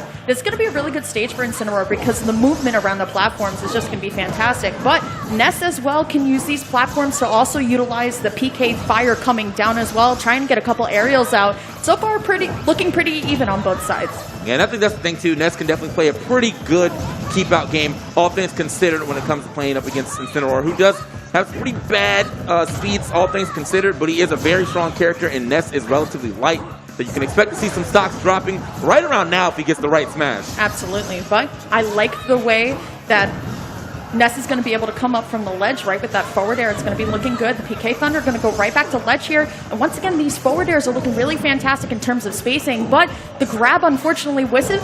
We're going to see a little bit of an F-tilt there in the first stock loss. Yeah, Genius idea right there from later, actually. Instead of letting the whole thing rock, I think he canceled that one a little early, so that way, kind of mix up the timing, which meant LaRuza was looking for the grab, probably at a later time and just wasn't able to get it. That's a revenge. You got to watch out for that. However, for anybody out there in the crowd, to deal with revenge immediately, if you grab Incineroar, he just loses it. Or if you do enough damage to him before he hits you, he'll also lose it. Luckily for our friend Elo over there, the Darkest Lariat wasn't enough to KO here, but you're getting up to that scary percent versus Incineroar here, trying to find the Nair coming down, but honestly, I like the kind of counterplay here. We're just going to get the back throw, and it is going to be enough, get rid of that rage, and potentially even that stock loss as well. I like that right there. That was also the empty hop as well. She was dropping a lot of aerials, so I'm sure that later was expecting for another one, and nope, drops down and gets that grab. And so, it's quite far behind as far as damage goes, but Ness can kind of stand wild stock off of you real quick with the right PK fire combination. Uh-oh. All right, here we go. Once again, trying to find these PK fires, but I love the down tilt into the up tilt here. Try and catch Ness right from the recovery here. Also, the F smash was the right option, but unfortunately missed space just a little bit here. But once again, Incineroar looking for this back air here and going to be able to find the Alolan whip. That's going to be a stock loss. Yeah, super quick with it. Now, yeah, usually in that down tilt situation, you probably would see the F tilt, but it seems like you popped Ness way too high. So yeah, okay, actually going to hit the full PK flash. Hold that. That's going to be a rough one to do in this matchup, is trying to hit. And that's normally what Nesses like to do. They like to, throw out that PK Thunder above them and just kind of mark you in the air. But that's free revenge right there for later. Absolutely. One thing that the Incineroar is doing that I really like is a lot of these up tilts. We actually don't see up tilt a lot in terms of the combo movement here, but the Incineroar recovery is going to be interrupted into the PK Thunder, and still going to be able to find that stock. Yeah, what a way to find that stock too. With it was the last hit of up air, yes, which is obviously the most important hit of that up air for the stock. But yeah, it's interesting spacing. and timing on that. So still can make it happen. That's going to be up to what I was talking about. And I forgot 2 frames. Yep, for sure. Able to hit that stage, yeah. Yeah, looking for it one more time, but let's see. It's going to be it, and it will be. That is going to be later, taking it 1-0 right now in this set.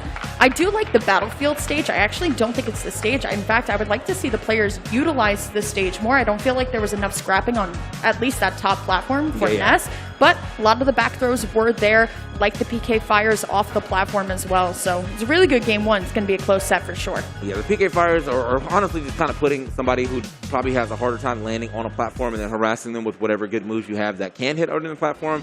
Ness having good up air. Ness having a pretty good neutral air. Up smash will also hit. So yeah, I have quite a few options to do that. Meanwhile, on the other side of things, Incineroar's up air, landing just one with this platform setup will definitely get you about 4 of them.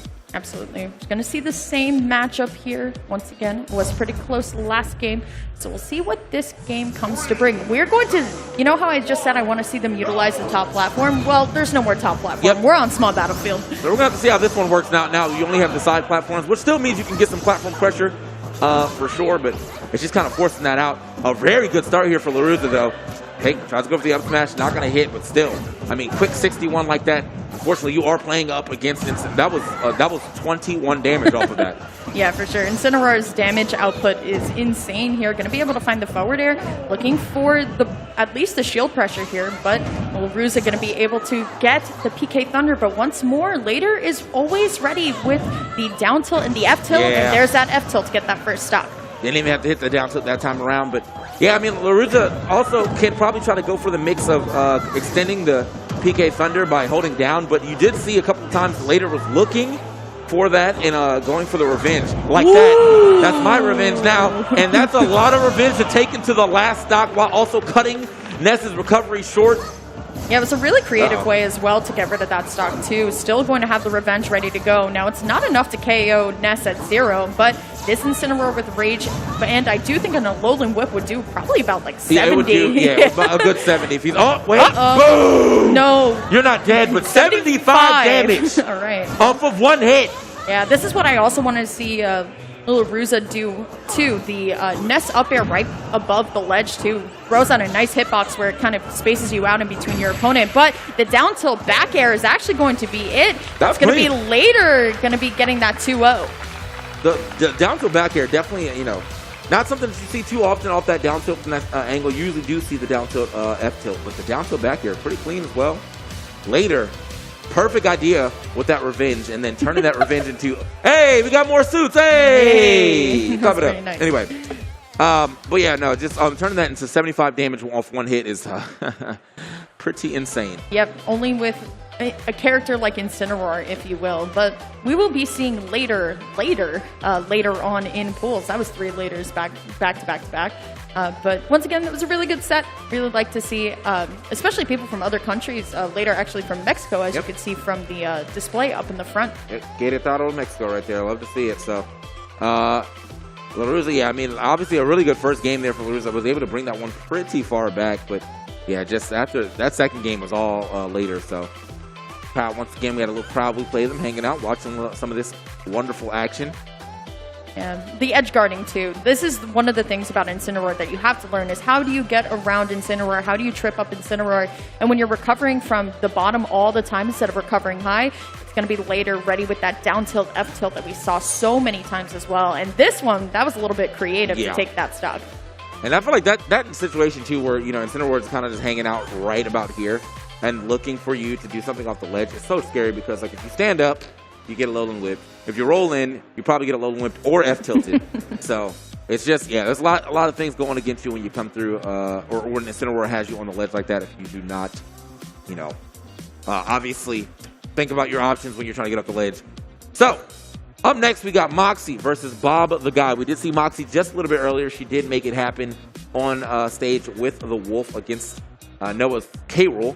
But Bob the Guy coming through with the Kin Master. Sure. I mean, shout-outs to PG Stats, of course, providing all of the matchups and the previous sets played as well. Shout-outs to the PG Stats team. But Moxie is a player that we haven't seen for a while. It's nice to see her back as well. She was originally piloting Pokemon Trainer, but she's since made the switch to a character that people see as a little bit better than Pokemon Trainer, and that's going to be Wolf. So Wolf versus Shotos, though, is a little bit different, right? Because Ken is kind of one of those one-touch characters, a little bit scarier in the neutral. Yeah. I feel like that's the thing, too, is that, yeah, in this situation, sometimes you do want to try to, like, stay back on Ken, but that's not really an option that Wolf has too much. Like, Blaster is pretty good, but that Blaster's not the end-all, be-all for, like, projectiles. So, yeah, Ken, once they get in there, if they know their combos, you're going to be taking quite a bit of damage.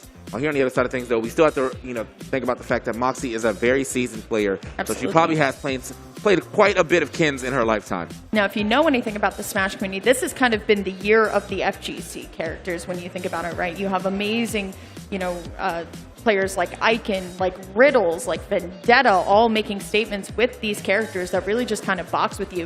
And especially with the showing of Kazuya Mishima, you have players like Riddles and T who are really, really shining. So it's always kind of good to keep note of those FGC matchups because they are what I'd like to call one-touch matchups, where sometimes you get one touch and then your stock is gone. It's crazy too, though, because we weren't really looking at Terry like that until like recently. True. Yeah, you know that the Shotos have combos because that's like built to the thing. They have cancels.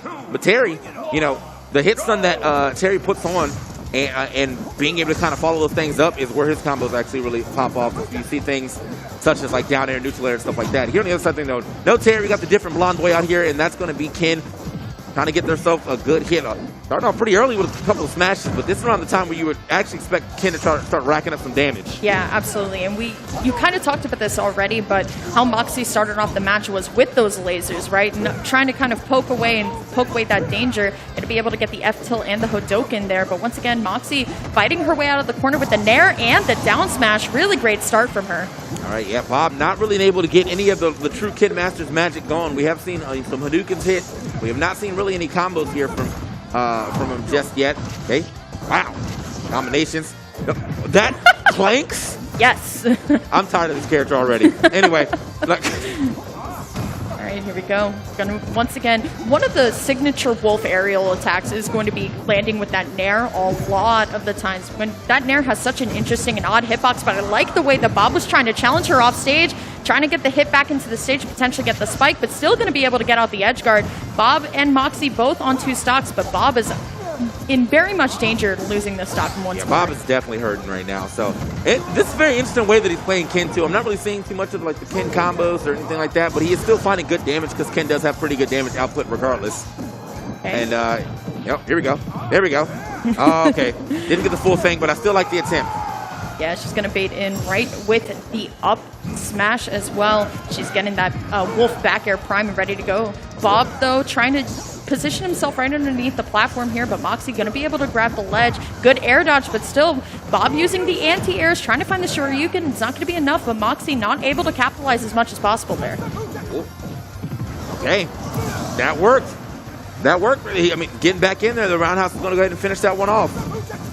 Okay, here we go. Moxie going to be able to find the up throw up air here. And now once again, the neutral is getting kind of close between both players. I mean, it is stock to stock at this point, but it's going to be the Nair into the F tilt once more. And now Bob stuck on this ledge, just going to eat the jab for it. As you see, Moxie turned around. She's looking for the back air, but Bob now going to be able to turn it around just a little bit. Yeah, Bob actually getting well back into this game. But okay, Moxie actually is getting tagged on the other side of that thing with Tatsumaki. Still, though, a lot of damage here on to Bob, who is getting very lucky that these Tatsumakis are hitting on both sides like this. Yeah, it's getting a little bit kind of like crazy in the stage, but it's going to be the weak hit of back air that's at least going to send Bob off. The F tilt once more, and Moxie looking for her back air. She's not going to be able to find it. Like how Bob actually dropped low there, but now Bob stacked up a lot of rage, and one Shoryuken, TK. Not going to be enough here. The crowd gets a little loud, but Bob going for the finisher. Moxie going to wolf flash on stage, but no punish. Bob, yeah, I think if Bob actually hit that first part of that combination into the Shoryuken, that might have been the game. Now he's just throwing them out, and why not? It's kind of hard to punish. Oh, it's getting scary. Yeah, Moxie air dodging on the platform. Maybe just a little bit of nerves there, but now just going to try and get the dash attack KO here. She's turned around once more. The F tilt, that's going to be it. Moxie going to be going up 1-0 in the set. 1-0 in the set, but she shakes her head. She's a little bit nervous for sure. I mean, that was a very close one. Yeah. I mean, like that game was looking pretty good at first, but then it kind of turned around into what look, I mean, almost losing it pretty much. I think if that up tilt had hit into that full combination, that was going to be the game. Yep, for sure. Really good stuff, though, coming out from Bob. And Shotos are just so scary to go up against in that neutral. It's really just kind of, sometimes you just get hit once and there goes your stock. Are going to be seeing the same exact matchup, though. Same exact stage as well. All right, here we go. Let's get right to it. We got the Pokemon Stadium out one more time. Okay, anti-airing the anti-air. Love to see it. For sure. But Moxie going to be able to nair right over the Hadouken as well. Still, the offense is on Moxie's side, but once again, Bob positioning himself pretty well underneath the platforms here as the nair back air connects. Oh! Wow! What a follow-up. What an attempted answer. Now, I did see Moxie going for this earlier too, but this time it actually worked, and I like the way it looked. All right, yeah, she's kind of reinventing the game right now. Ooh, unfortunately for Bob actually landing on the stage there, but now Moxie once more taking it a little bit more passive, gonna be able to find the nair, can't find the back air. Bob though taking it very passively coming up from the stage too. Moxie only gonna be able to find a F tilt as punish, but still finding these back airs. Okay, yeah, not really much damage here onto Moxie at all from Bob, who's really just been on the receiving end of a beating at this point in time. I mean, 25% to 117 on your second stock. It's kind of rough. Finally getting the Tatsumaki in there, but nothing more off of that. Moxie now still slowing it down a little bit, as you can see, kind of standing around waiting for the right time to strike. That up tilt is going to do it. Yeah, that up tilt is very deceptively strong as well. Moxie now up 3 stocks to 1 with barely 50% on her. So this is a very healthy Wolf here. I love the shine start too. That's something that we don't see from Wolves that often. Yeah, definitely a more swaggy approach to the character. Way down here is going to make it back. Not used to seeing Wolf recovery actually get some distance, but one does do it. Yeah, Bob also trying to find a way to get this first stock off, but now Moxie just going to be able to find this F-tilt once more. Good parry, but the Tatsumaki has been really good coming out from Bob. Unfortunately, though, the Shoryuken not going to connect, and Moxie just still laying on the onslaught of aerials. Okay, hold that. Scooped up, the fourth throw action is going to work, pushing him off the stage. Hold on, neutral air as well. Oh, I thought we were going to get a spike for sure.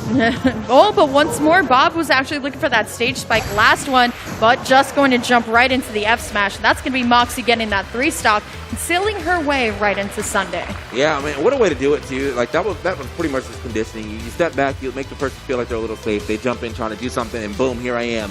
Hold that. You're getting sent out of there with the Wolf F smash. Very strong, deceptively strong F smash, and relatively safe, too. Yep. So, good stuff to Moxie. Moving on. Still a really good game right there from Bob. We got in the first game, but yeah, Moxie, showing that she's definitely got it and is going to move on to Sunday, where we will see her again playing some more Smash Brothers here in PAX Arena. And you'll be seeing more Smash Brothers, of course, coming up as well.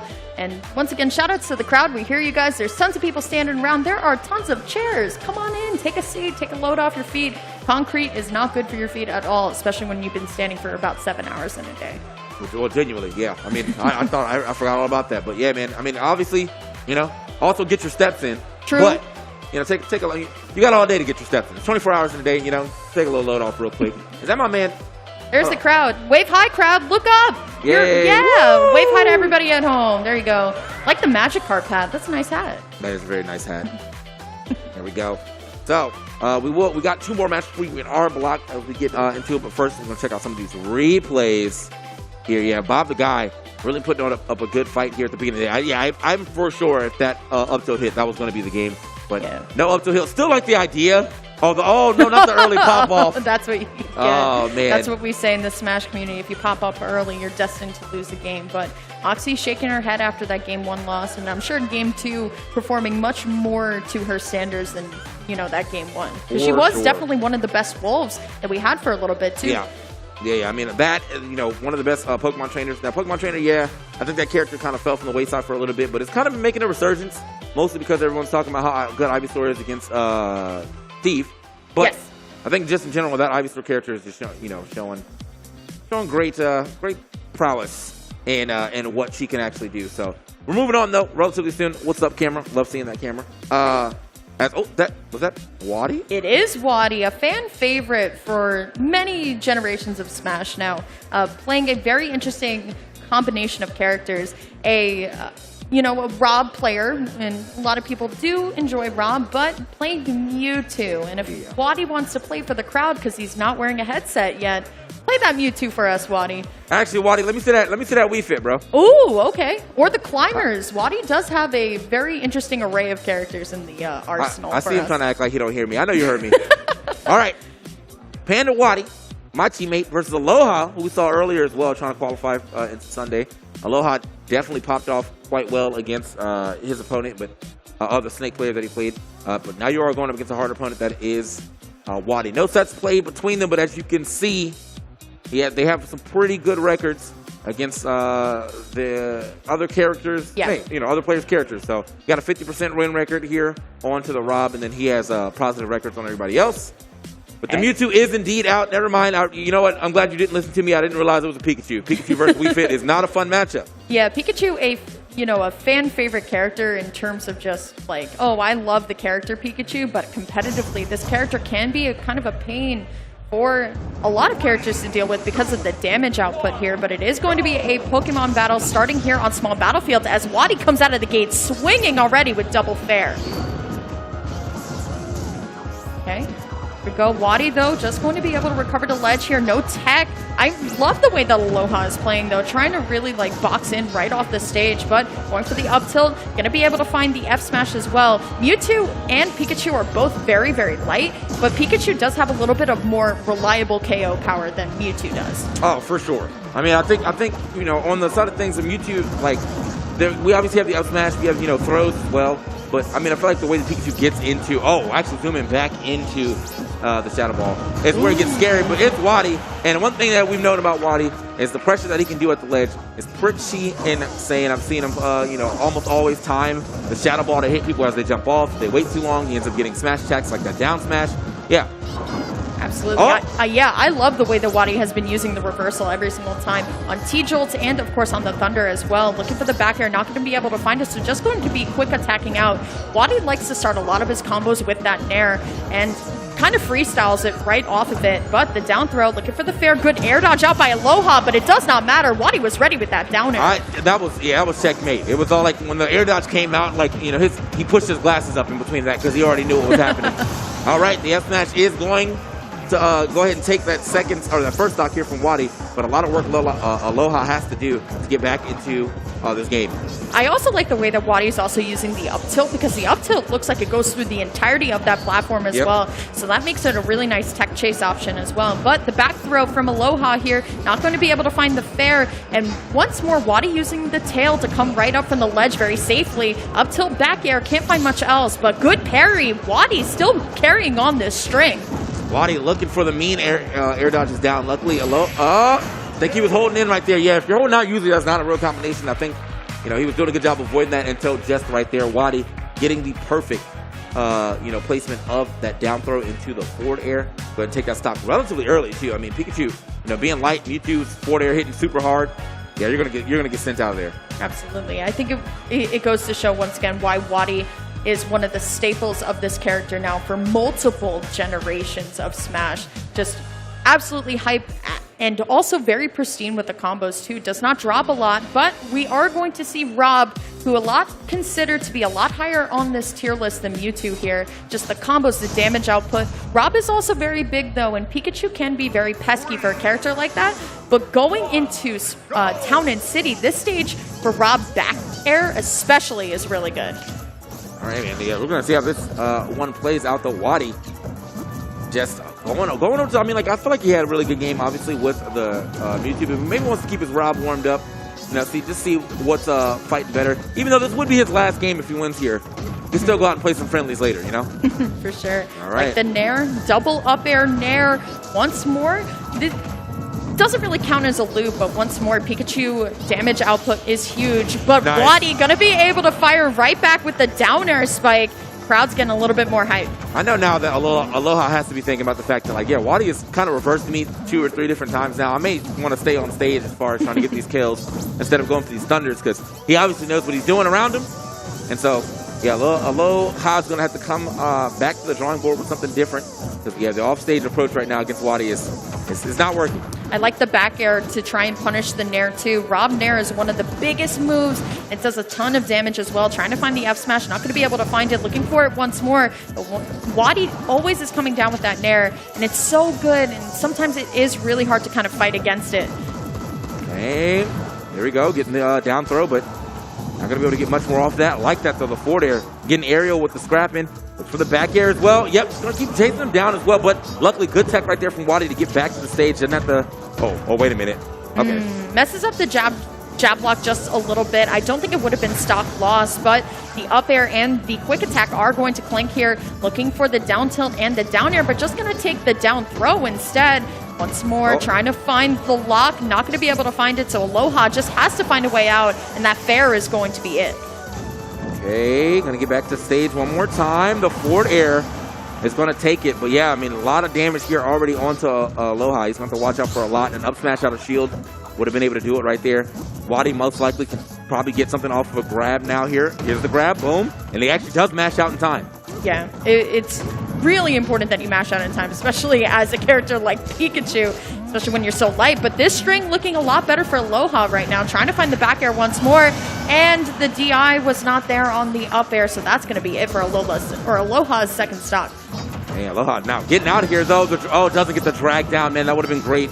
Does still get the damage, but I know for a fact they most likely would have wanted that drag down.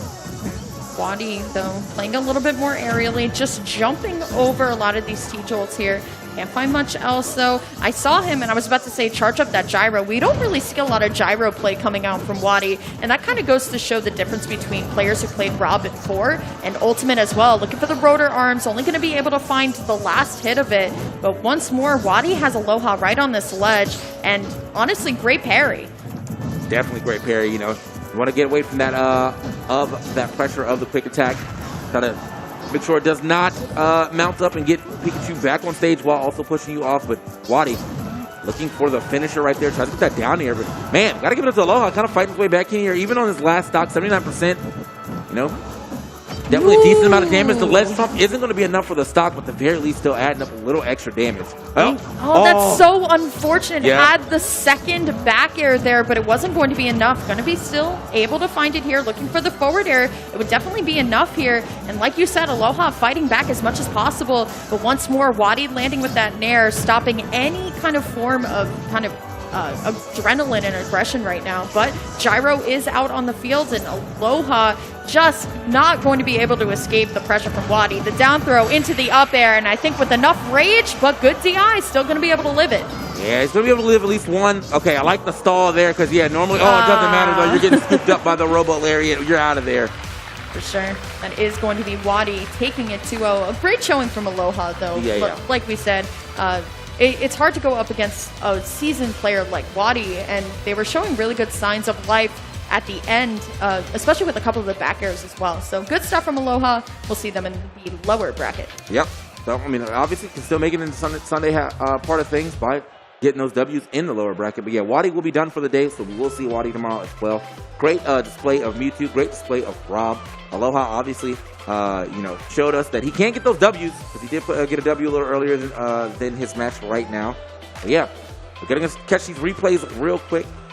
Yeah, the Mewtwo is always just such a crowd pleaser at the end of the day. I mean, the combos are so tight and on point there. And just unfortunate for Aloha. Every single time they went off to try and fight back, it just wasn't there.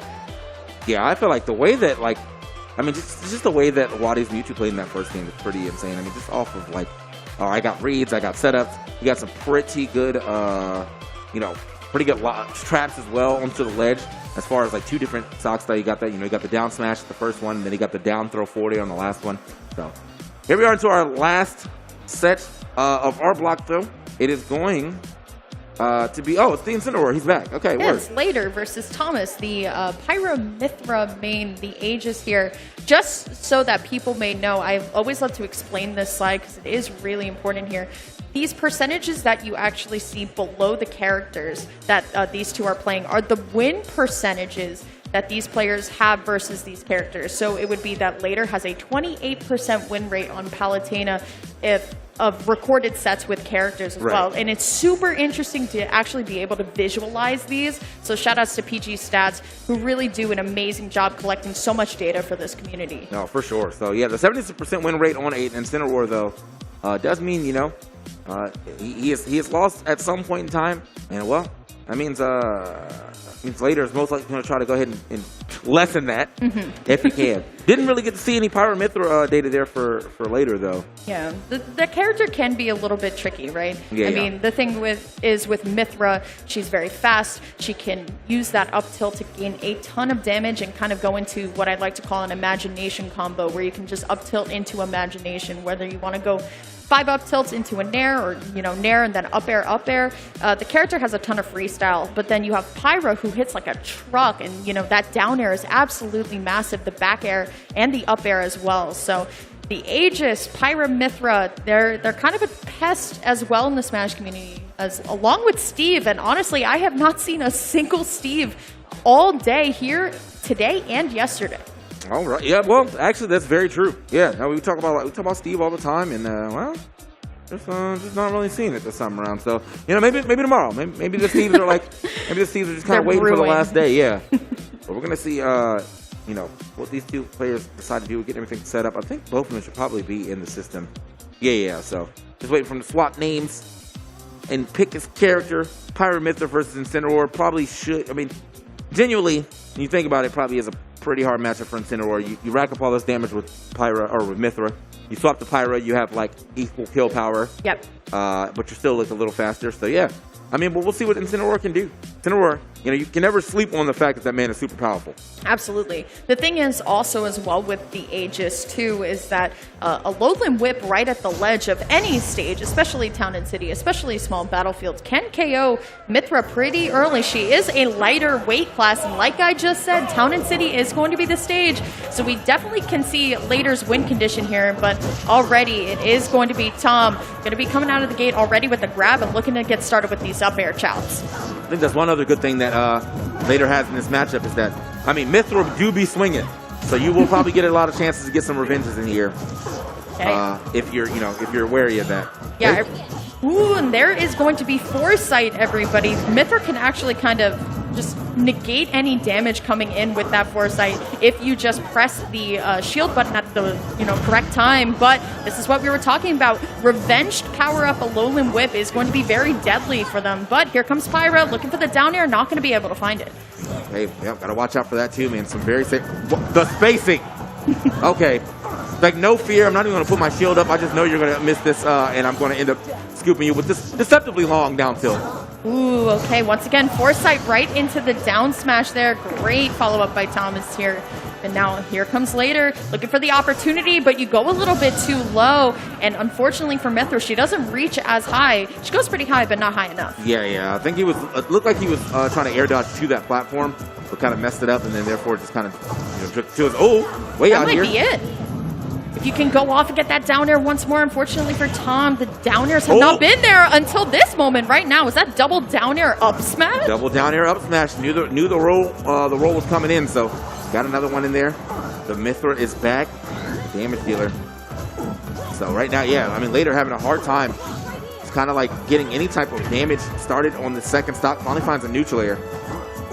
Okay, great parry into right away the Darkest Lariat. Switching right back to Mithra, though, trying to chunk on some more damage before going for the KO with the Pyra. And unfortunately, with no tech on that platform right there, that was a beautiful back air coming out from Tom. Great punish. Okay, probably would have ended the whole stock right there if he had hit that Alolan Whip. Might have been able to even just kind of throw him up instead of out, but either way, I love the way that Thomas is also going for a lot of these grabs as well. I feel like a lot of the times players are really stuck in shield. They get kind of nervous, and the way to beat out shield is actually just run up grab. And especially with a character like Incineroar with Revenge, you could just shield right out of it. So uses the Prominence Revolt, but still not going to be enough. All right, yeah, still just having a hard time of at least getting into there. I mean, this is looking pretty bad for Incineroar. Is going to be able to make it back to stage. But, I mean, kind of living on borrowed time here. Yep, that forward air is going to find it. That's one good thing about, Pyra is that frame trapping is pretty insane. Like, every hit that hits will send you well back off stage pretty far and add up some good damage. So the forward airs, the neutral airs, F-tilt at the ledge, all of that. Really scary to deal with. It's a really good game one from both players, but once more, we talk about it. Mythra's combo ability into just the loose aerial coming in from Pyra, whether it be the no-tech into the back air follow-up or just the back airs right on the side. This was kind of like the caveat with Town and City, right? You have small sides that benefit Incineroar, but then you're going up against the Aegis, who is considered top tier, who has those really strong aerials that kind of send you off really, really far. Yeah. So getting into our next game, you know, as I saw, you know, he definitely obviously has some real skill against this Incineroar character, which is why he has a 70%. The Mythra Incineroar coming right back out. Did not expect to switch up anyway. I still think later can do it. We saw them play it earlier before, but it's just the way that Tom is holding neutral here. We are going to small battlefield though, so it is going to be kind of the same platform layout, but I love the falling up air right off the platform. That was kind of creative. That falling up air too will get you quite, again, in a situation like that will probably get you mad up airs if he was right under the platform. Boom, big damage right there. Good chase down, 74% already. Yeah, definitely looking a lot stronger, but the Prominence Revolt is at least going to send later to the other side of the stage here, as once more, we're just kind of jumping in neutral, but that up tilt covers so far above Mythra's head that a lot of the times when you're trying to jump away, you're actually going to get caught by it as well. So, okay, back on the stage, watch out, like that, a little empty hop in front of him and bait out a move. Trying to find the down tilt, and the lariat also did not connect here. So it's going to be later, going to be able to recover here. But the back air coming out by Tom. I like the blazing end to try and catch the jump here, but the down tilt up air will kind of work, right? Later actually used the revenge to stop the momentum, but good coverage by Tom, going to be able to find the back air. But speaking of coverage, we got down tilt back air coming out from later. Yeah, I was thinking that later was originally going to go for a double, double revenge on the second one. Okay, big damage right there, quick 40% because of the back air up B combination. Get off me, neutral airs. Yeah, those neutral airs, those kind of zone breakers, as I like to call it. Incineroar, K-Roll, both kind of just expanding themselves out, saying, you know what, back off. But the blade beam is not going to be able to go through the platform there. Good roll through, but once more, Tom is just ready with this Mythra. Way high up there. Watch yourself. Yeah, you don't get to see a lot of Mythra up air KOs, but he's looking for him. Yep, but we got the over-reliable Pyra out. That F-tilt goes so far out beyond her. Here we go, looking for the down air. Will finally be able to find it in the game number 2 here, but later coming out of the gate swing and not trying to go down without a fight. Yeah, definitely got to add a little extra to this here for second stock, though. 56, not really threatening a stock just yet, at least without revenge. 73, though, we're looking a little better. Yeah, I also like trying to catch the rolls in with the jump Alolan Whip as well. It covers a lot of space. So now here comes Tom once more. Nair back air switches to Pyra, but the down tilt's not going to come out. It is going to be the Lariat that wins that interaction twice here. And now later looking for potentially the down tilt, F tilt, like we saw in the matches earlier. That's actually going to be stock. We're going down to the last one. That's how you do it, man. Another Darkest Lariat actually really working out for him. He's been getting a lot of neutral Bs right now. Going for the Alolan Whip off the stage, though. He's going to grab this in time. Okay, down tilt's definitely kind of being the star of the show right now for this Incineroar. And we've got the lead. A pretty good lead here, too. Still has to watch out, though, for, a down air hitting at the wrong spot with Pyra. And here it is. Yep. Nice. Yeah, the recovery actually going to send Pyra off. There's a pretty big hitbox there, but speaking of hitboxins, that Prominence Revolt is going to get punished by that Alolan Whip, and we're going to game 3, TK. You look kind of stunned. I'm just a little, that was very egregious, Just going to say it, he kind of just threw that one out there. It was no rhyme or reason, so obviously easy punish right there for the Alolan Whip to go ahead and pick him up and pull him out that game. That means we will get to see a third game between them. Yep. Honestly, I could see us going right back to small battlefield. I could also see us going to a stage like PS2 as well. We are going for kind of this bi-plat, as I like to call it, 2 platforms kind of rotation here where, I don't know, I don't think we're going to be seeing Battlefield or Final Destination as well, but I could be wrong here. I don't know if Smashville is legal, but we are going to be going into the Omega form of Woohoo Island, which counts as our final destination. So we've gotten rid of the platforms, and now it's just going to be level playing ground. All right. Definitely love to see this stage, mostly because the music slaps here, but also it's just a pretty stage. So, Mithra, Incineroar going at it one more time. Really good showing right there at the end of that. The momentum from later just picking all the way up. Here we go. I'm interested to see how the neutral is going to change without the platforms here, because I feel like both players were really utilizing those platforms there, but it just seems like Tom really wants to just get on in with these Mithra Nairs that have been so pesky to deal with, but just the dash attacks coming out, the Chroma Dust not going to be enough here, but I like the way that they tried to cover the option in with down smash as well. Yeah, this is obviously, this taking away the platforms is a real issue here for later. He has not been able to land a single hit yet on this first stock. Landed on stage, actually would have died to an F smash, but instead, Tom kind of autopiloted that. Oh, here we go, finally getting a hit, 25%. Yeah, kind of auto. Ooh. Yeah, the Alolan Whip coming up from ledge is definitely very tricky, but it can be a little bit predictable as well. So the down air from Mithra not going to be able to secure the back air from Pyra here. So just the run-up grab, once again, grabs beat shields in this game pretty hard. Down air, up air, great conversion from Tom. Good, so yeah, obviously, Tom really kind of running away with this here.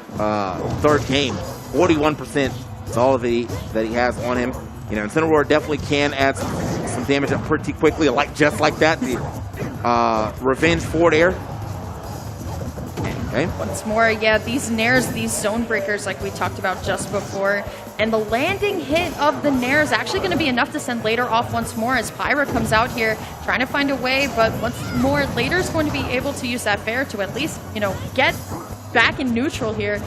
Tom, though, looking for the downer, will find the up smash, and this lead is massive, TK. Yeah, this is looking pretty bad here for Later, who is still not able to get Tom off this first stock. That could have been an up smash right there, but instead goes for the down tilt back air. So the damage is here. Just has to find a way to get that stock off. Another Darkest Lariat is not going to be enough. He has all the grabs at his disposal, though. The up throw, back throw, any of that should work. Okay.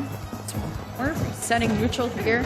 Going to just use the up throw, and that is going to be enough here. Can Later do it with 2 stocks left, at least on the Aegis side? But once more, Tom now actually using the Nair a lot more here. Not able to get a big hit off of the revenge, so now Tom just utilizing the punish game that the Aegis has, and it's so tough for Later to get in right now. Yeah. Okay, he's going to stall out that recovery just a little bit to at least avoid the down air, but yeah, he is living on borrowed time now. 112, and there it is, the F smash. Good read on the air dodge down. That's going to be a big W. Yeah, looking really good coming out from Thomas there. Good stuff with the Aegis. This is why, once again, we've always said that the Aegis on the higher tier, because you can honestly move between character weights, right? You can go from really fast and really overwhelming to just a little bit slower and a lot more powerful. But that is going to be it for Thomas going on into tomorrow, I believe. So yeah, big good for them. Getting that Power Mithra representation there as well. Looking good. Definitely, pretty interesting into that second game, but probably didn't even really mean to come back onto the stage like that. They did let a lot an easy punish there for the Incineroar, but yeah, kind of turned it up pretty hard on him on that third game, thus meaning he will be playing again tomorrow on Sunday, hanging out with us, just like y'all can be hanging out with us, because, again, we have a bunch of chairs that y'all can be hanging out with, and we have my favorite host with an interview on stage. Alex, take it away. Thank you, TK. I'm also the only host here today, but I'll take your compliment. Thanks, friend. I'm here with Thomas. Tom, can I call you Tom? Sure. Okay, so T-Dog, you were talking to me right before we started the interview. You said, I didn't think I was going to need a Sunday badge. You were so sure that you were not going to make it through the elimination rounds that you don't have a pass. I do have a pass. They made me buy it. Man, we didn't make you buy anything. But if you wanted, okay, so you do have a pass now. Yeah. So when I tried to sign up for the tournament, they said you need a Sunday badge to register. And at first I was really mad. I was like, oh my gosh, I'm going to spend all this money and not make it out of pools. But it's useful now, so. Well, the egg is on whose face now, Tom? Yours. You made it to the elimination stages. Are you nervous going into it? Well, that depends on my bracket. I mean, I know there's a lot of top players here. If I end up fighting like Wadi or Light, yeah, I'm nervous. Otherwise, yeah, I'm fine. $10,000 prize pool. You're already $80 in the hole for the Sunday pass. Do you know what you're going to do with the rest of the money if you win? I don't know. Probably save it, actually. Boo, pick something stupid. Come on, you can spend a little bit. I'll I'll buy a custom controller. The one I have right now is falling apart, and I'm a big fan of them, so get an idea. Custom controller and passes for everybody, courtesy of Tom. But do not go anywhere because there is way more Smash to be had here at the Panda Cup 10K Almost Pro Open. Do not go anywhere because I think we have some elimination matches coming up next, if I'm not mistaken. First round? No? Maybe? I don't know. It's a mystery and we can find out together right after the break. Do not go anywhere.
And welcome back to PAX Arena presented by AT&T. It's your girl Lyric, joined by the birthday boy himself, Coney. Can we get some excitement in the crowd for Coney's birthday? It's my birthday! It's actually his birthday, so shout outs to Coney. Welcome, you know what? Coney. I'm kind of mad more people didn't turn around and look. Guys, it's my birthday. I'm the big birthday boy. Thank you.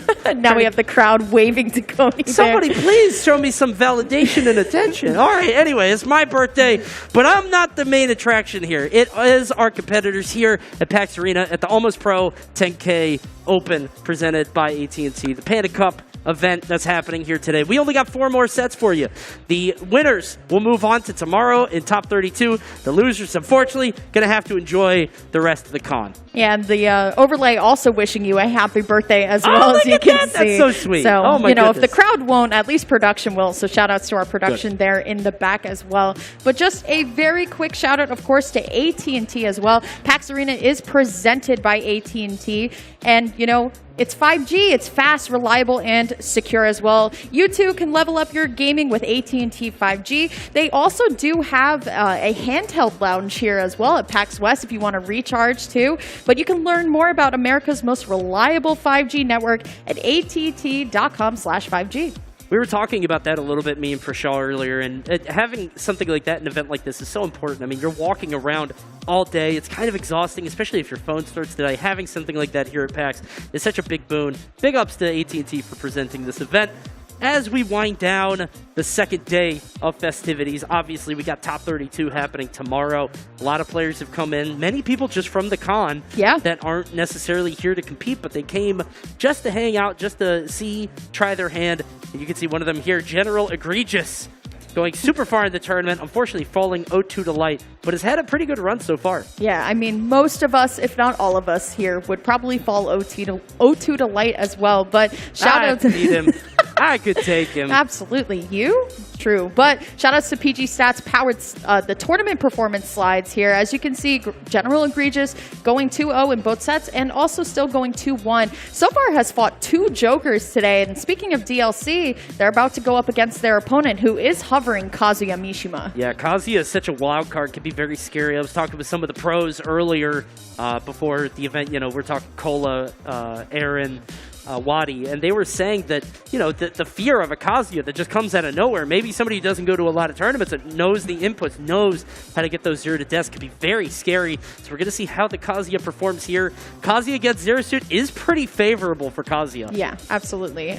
It's also kind of goes to show, I was talking about this a little bit earlier in the broadcast, is that this is the year of the FGC characters, right? We had Aiken and Vendetta, and now we have T and Riddles who are making waves with this character, but it is going to be General Egregious coming out of the bat already with a couple aerials. But one thing about Kazuya, whenever one hit hits, it gets a little scary. This is going to be very interesting because the way that these matches function normally is if Kazuya starts getting hit, it's really hard for him to stop the bleeding. Their disadvantage is not particularly good.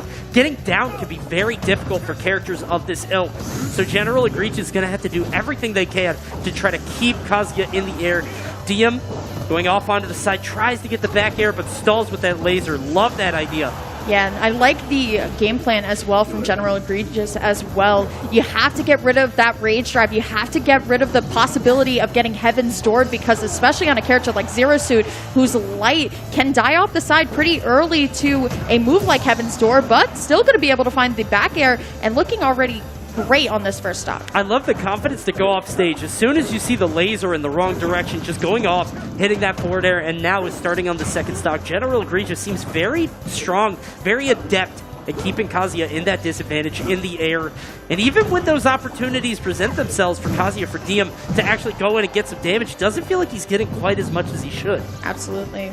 I love the way that they're both playing neutral around each other, too. They're both being very, very cautious. The EWGF, or the Electric Wind Godfist, not going to be enough to get the stun here, but General Egregious going to be able to get the stun, and there's the back air there. Looking fantastic already on this game 1. I love the placement of that neutralizer into the back air. Oh, jeez, the forward smash, just letting it sink, goes flying.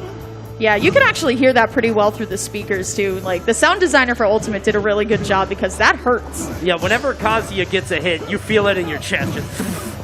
It's a big deal. And you can see he's getting a lot of them here, 81%. definitely can bring this back. I mean, one of the things that you talked about before is that rage drive. I don't think you can overstate just how important that is to Kazuya's game plan, being not only a reliable kill move, but also a great source of damage, doing, what, 40, 50? Yep. It's insane. Yep. Okay, DM, though, taking it a little bit more passive than I'm used to seeing in a lot of Kazuya's. I feel like Kazuya is one of those characters where you can box, you can kind of be up front, looking for the flip kick, though, not going to be able to find it, but the back air grueling coming out. You see how bold he was to not only not air dodge, but don't do anything. Yeah. DM just kind of saw that hover from General, and he wasn't even afraid. He was just like, all right, well, I'll just chill here and sit there. I love that. Okay, going to be able to find the back air there. Will we see another forward air KO? We've seen 2 already. We could potentially see the 3, but we were talking about this a little bit earlier, Cody. The rage drive is now active here. Going to recover very well. That was great air dodge. Uh-oh. Love how swift that was. Let's keep in mind, it can kill, but it can also just do a ton of damage. I feel like you got to just take the damage at this point. You could probably get Zero Suit up to 50 or 60, and then maybe just one more conversion, unless you eat that whip. Still surviving it. It wasn't even close. Yeah, it was getting a little bit scary, but Town and City definitely with our tallest ceiling. Going for the up B, though. Not going to be enough, but the up smash will be. What? DM! He's so strong! With all the rage in the world, too, just taking that game back. How can he do that? He's so strong! DLC. Bro, paid $6 for that up smash. Oh my god, what a or good bought investment. the whole pass, too. Oh, true, for 30. That's true. Then you get your choice of strong moves. Jeez, how is he so swift and mobile in a suit? That's crazy. Business suit, breathable material, if you will. Yeah, just a mesh cotton, I guess. Gorgeous up smash there from Kazuya. But that's the fear, right? If Kazuya gets to those high percents, you just let that up smash ring out. He's taking the clothes off. He's shirtless now as we go on to the next game. If Kazuya gets to those high percents, it can be so scary. You have to account for that rage in every maneuver you make. This is the same opening that we saw from General Egregious as well, game 1, but now here comes DM looking for the stun. Not going to be able to find anything, but just going to take the grab instead. No laser, though. We've seen a lot of Kazuyas try and utilize the laser, but I think DM is not trying to get paralyzed or not trying to get flip kicked into the ground here, but the neutral so far between both players has been really fantastic. General trying to get the roll in. I like DM. Not only did he not hit a button immediately, but he kind of waited because he realized that General was in a spot where he fully committed to one option. So he just said, all right, I'm going to take the safe one. Throwing out the laser to stall just a bit. Yeah, going high, too. Going to be able to find the stun. Can't go for the up B, though. Unfortunately, though, the side special coming out from General as they look for the back air here. But once more, it is just going to be DM choosing to play it a little bit more passive, going back into neutral, believing in their own kind of ability here to find that rage drive and potentially have in store. If we're talking about just sort of the showdown here, I mean, they're both dead even in terms of percents. This is Kazuya's fight to lose. He's got the rage drive, he has the percent differential, and apparently he has an SD. He goes a little bit too low on that flip kick. One of the things that I want to see from Egregious is that they're really giving up so much stage positioning by continually jumping off stage and going for the edge guard, but not having it fully calibrated. Ooh. But you don't need to do anything on that one. That one's locked and loaded, guaranteed. Yeah, DM went from solidly having a really nice kind of cushion right below them to now being down 3 stocks to 1. Now, if it is one character that can bring him back, it is Kazuya. But right now, General going to be able to find all the aerial combos that they need. And DM really just not pushing full force out of the corner yet. Let's see what the option is going to be from General. And DM just barely going to avoid the paralyzer down smash. That was so close, going high on that one. General trying to make it hard for DM to make it back to the stage. Gets the stun, but can't quite follow up. But the back air is going to come out from DM, and now 100% and rage drive maybe could KO kind of early, but it is going to be the ground pound and the boost kick, and we are boosting our ways right into game 3. Really great showing from both players so far. Well, Heesh, that was a JV3 on that last one. General Egregious definitely looking way stronger in that one, and I think that that's how we expected the first game to go. It was 3 stocks to 1. It seemed like DM had no recourse, but he just kind of did the Kazuya stuff. He was able to make it work. I mean, he's clearly very talented. He's gotten all the way up here, but only one of these two can make it up to top 32. We're going to switch over the music to some Tekken tracks. Karma is the best one, but Abyss of Time is also very good. 39 Tekken tracks when it came with Kazuya as well, so shout outs to that. I love the music from Tekken, but we are going to be seeing the same matchup as we can probably assume here. We'll see how game 3 is going to go. It's really all about that opener. I feel like both games that both players won, the opener was really, really strong, and then they didn't really let go of that lead. But let's see how it's going to go with no top platform at all. Let's see. I mean, once Zero Suit starts to hit you, it can be very difficult to make your way back onto the ground. I think one of the biggest things is Egregious hitting that aerial into, I think it was neutral air, into flip kick off on the right side of the stage, and just getting that combo for free can be so strong, just shaving off the stock of Kazuya so early so you don't even have to worry about rage. Thought it would happen there too, but throws out the whip, not going to happen. Yeah, once more, General just trying to find the forward air off of stage, but I love the up tilt there to prevent the anti-air, but now once more we're going to be stuck in neutral here. The paralyzer shot into the nair, good parry though, but just can't seem to get off this platform at least for a little bit. Yeah, this is sort of how the last few games have gone, just General Egregious consistently pushing DM off to the side, off the ledge, DM struggling to find their footing onto the stage. Plasma Whip, I think that was the third one, that's going to be a charm. And DM, I mean, this is the issue with Kazuya, is that he's so strong once he gets in, once the train starts rolling, but it can take a lot of coal to get there, because Kazuya just, he can't get in. Yeah, it's very true. Trying to find that opening right now, but once more, General Egregious just taking it very slow as well, just throwing out a lot of these moves that kind of, like, send you a little bit far back using that Zair as well, but DM just not committing there to an edge guard here, so that gives General Egregious some time, but I like the side B, interrupts the aerial there coming out from Zero Suit. General Egregious just going to use the get up attack to get right back into neutral. There's a lot of bold choices from DM because I think he's realizing the General Egregious always has the idea for the edge guard, but doesn't take the most obvious route, doesn't take the most obvious solution. I think that's where you make your money, is on those ledge traps. You can see that paralyzer down smash leading easily into the boost kick, and this might be another JV3 if the train keeps rolling. Yep, going to be able to get the 3 hit there. And once more, I just want to see DM play it a little bit more aggressive on the ledge too. This is a character that has a huge damage output here, but he is going to see the parry. Not going to be able to find much else though. The forward throw, can't tell if that was a mistake or not, but going to be able to find the paralyzer. And once more, the Zairs. It's just, here's the thing about Zero Suit. She's kind of skinny and she has tons of aerials that just kind of just hit you from very far away. She's definitely a mid-distance demon, just easily able to use her mobility to push that in your face. Still has the rage drive even with that kill, which is kind of surprising. You can see 113, maybe just wants to rack up a lot of damage, but you have to imagine that this last stock is not long for this world, because this is a huge, some would say insurmountable lead to be able to take back.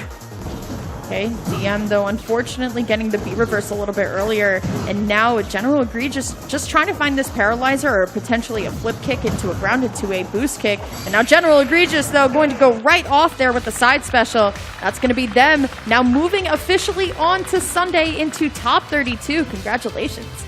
Yeah, it did feel pretty decisive, even, you know, in the match at DM1, but it is good to see DM being able to show up, show us how they got here. I mean, even if it was, you know, it felt like it was very one-sided. We did get to see Kazuya just sort of at his greatest, you know, that up smash out of nowhere coming out in the game that he won. But unfortunately for DM, gonna lose to General Egregious. General Egregious moving on to top 32 tomorrow. Absolutely. Super excited for that, of course. Want to make sure that you guys are watching as well. You guys can watch live here at the physical PAX Arena. I see our crowd very full at this point. And you can also watch it on twitch.tv/PAX Arena as well. There's our crowd. Wave hi, crowd. Look, you're on TV. Ta-da.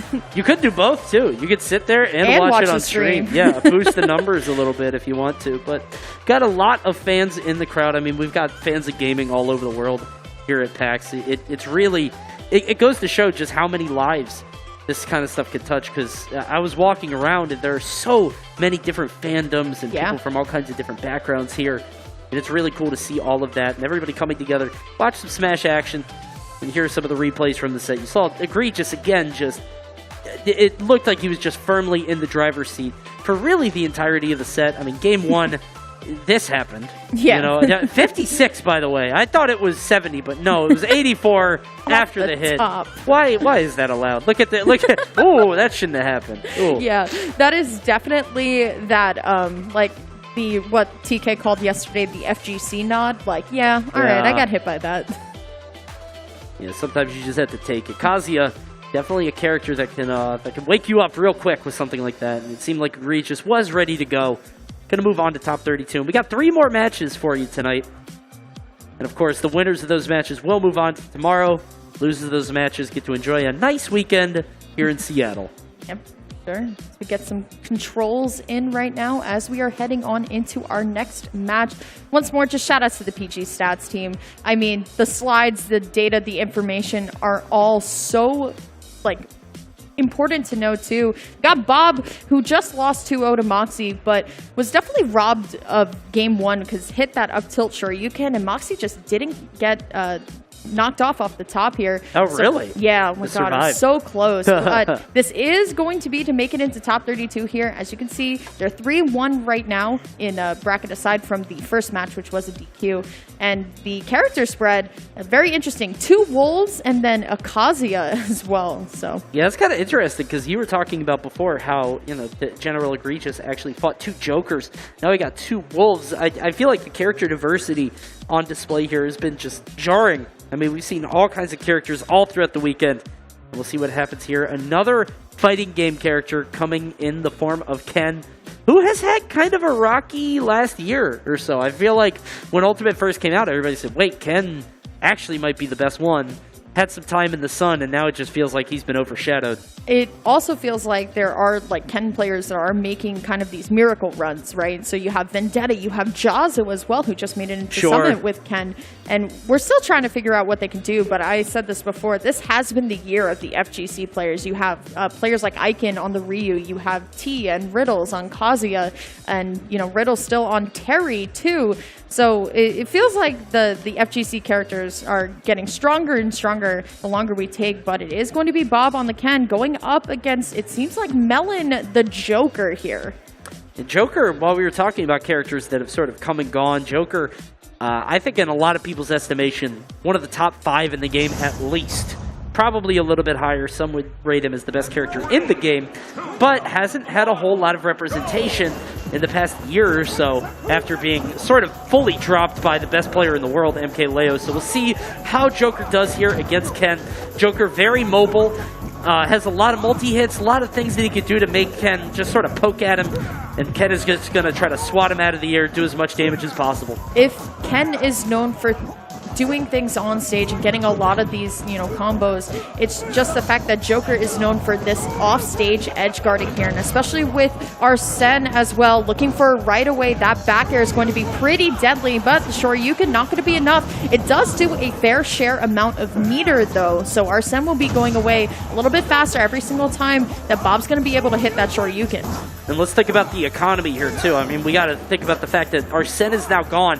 You're at 118. You're going to have to do a pretty consistent amount of damage, pretty considerable amount rather, to Ken, and then not be able to rely on Arsene for kind of a long time.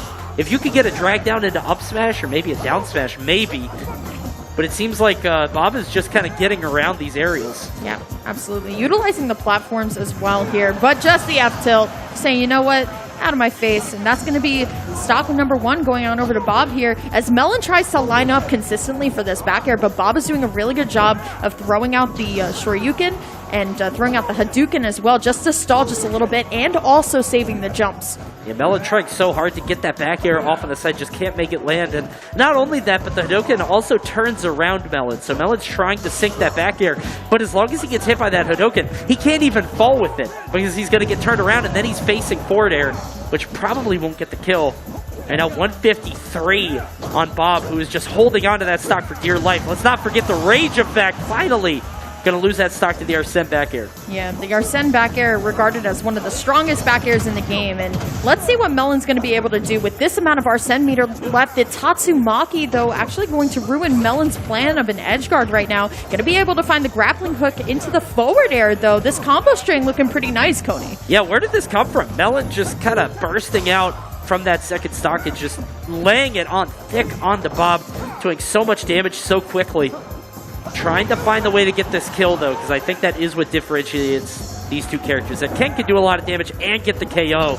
Does have difficulty getting in, but doesn't really have issue either getting damage or finally finding the finishing blow. I like how Melon, though, is trying to mix up the aerials that they're doing off stage. You saw double fair a little bit earlier now, trying to find this back air here. Arsene shows no sign of showing up, at least very soon here. So it would be a big advantage if Melon were to get this stock right here, right now, but good focus to at least ensure safety down to the stage.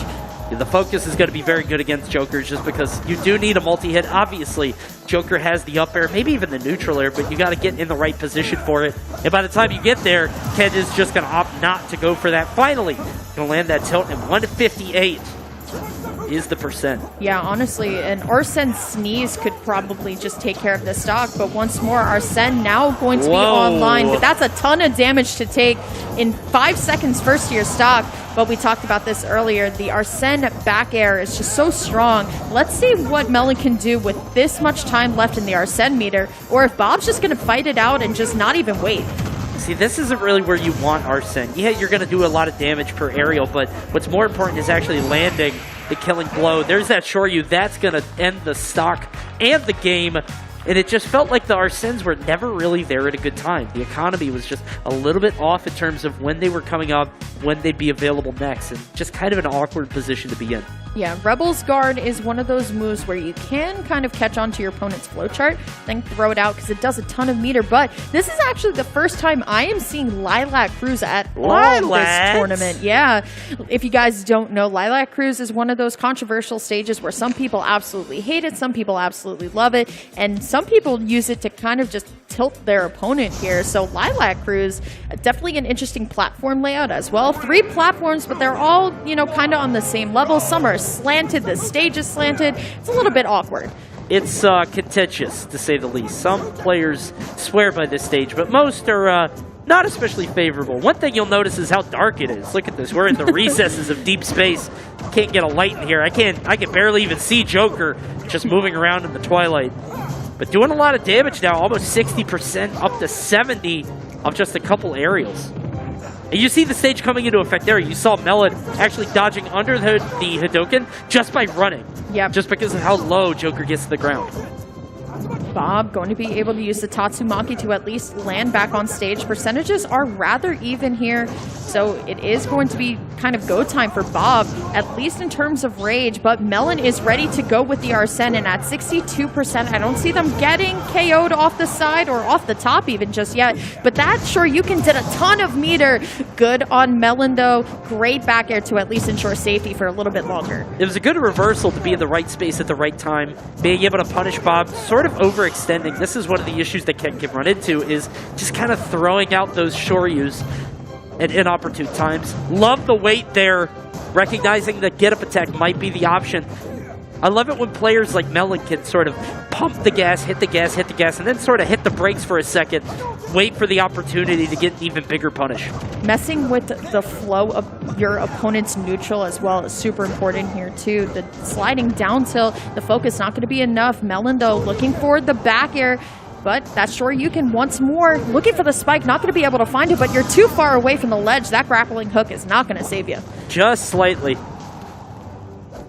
You can see the down guns, none of them going to land though. 116, not a whole lot of damage for Ken. That's sort of the issue that we were talking about before, where Ken, a lot of people will sort of lament those multi-hits. He needs to hit every hit to do as much damage as possible. Meanwhile, somebody like Ryu could just hit the one hit and get as much damage as he gets it. Oh my goodness, that's Shoryu almost taking off the stock.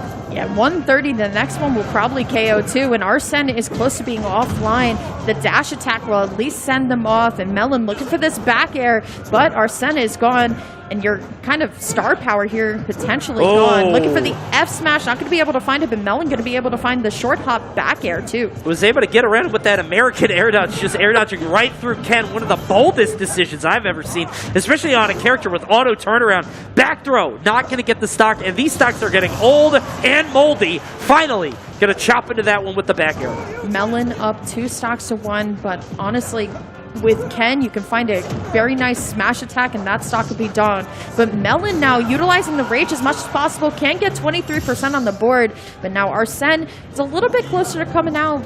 We'll see, though. Bob actually taking the skies, jumping a little bit more. This might be the perfect spot to be in if you want Arsene to finally land the killing blow. The problem is you got to earn it a little bit. You got to do as much damage as possible, so when that finally pops, all you need is the back air. Right now, about 50%, not quite enough.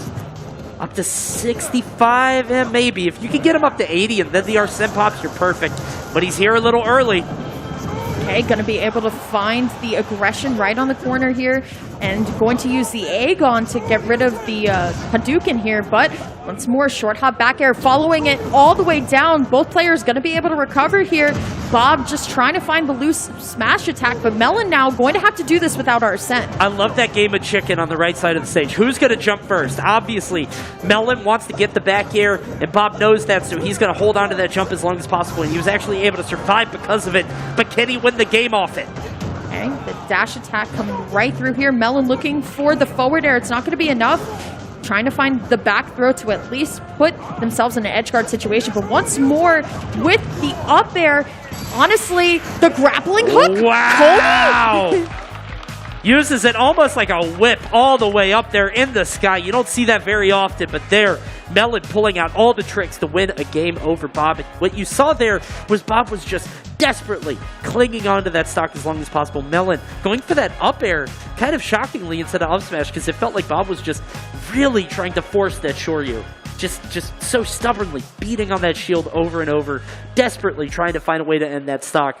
Started paying for it in the end as we got to game 3. We also saw the dragged, like the very standard Joker KO where you get the drag down with the up air into the up smash, and it didn't just like work right away. If all hits had connected there, that could have been stock right there too. Sure. But we haven't seen the grappling hook KO in a while. We're going right into Pokemon Stadium though for our last game here. It is going to be the same matchup that we saw a little bit earlier, but so far we've seen a lot of game 3s today. It's been very, very close between all of our competitors. It's getting close to this level of the competition. I mean, once you get to the top 32, everybody here that's left in the tournament is a threat.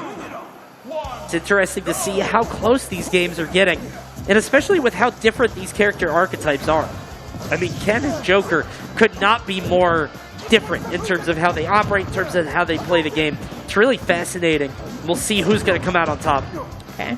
Down throw forward air is going to be the option for Melon, and already utilizing the down guns a little bit more. Joker's guns are a very pesky tool, trying to find the spike, and will actually get it as Melon was a little bit too far from the ledge there. Woof. Okay.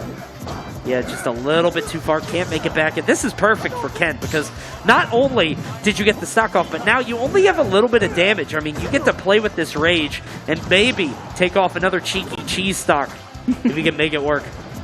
Bob trying to find a way to get this edge guard to potentially extend the lead even further, but Melon jumping around all high in the sky, and honestly, Bob's game plan right now is just to stack on even more damage. This is looking good for Melon as the Tetra card is at least going to send Bob off. I like the way of using the focus to try and force yourself to get some momentum going back into the ledge, but you can one too many times with Arsene out, you're going to eat an up smash for Bob's sure. got to watch these Shoryus. He is in love with that. Okay, you know what? That one hit. You're fine.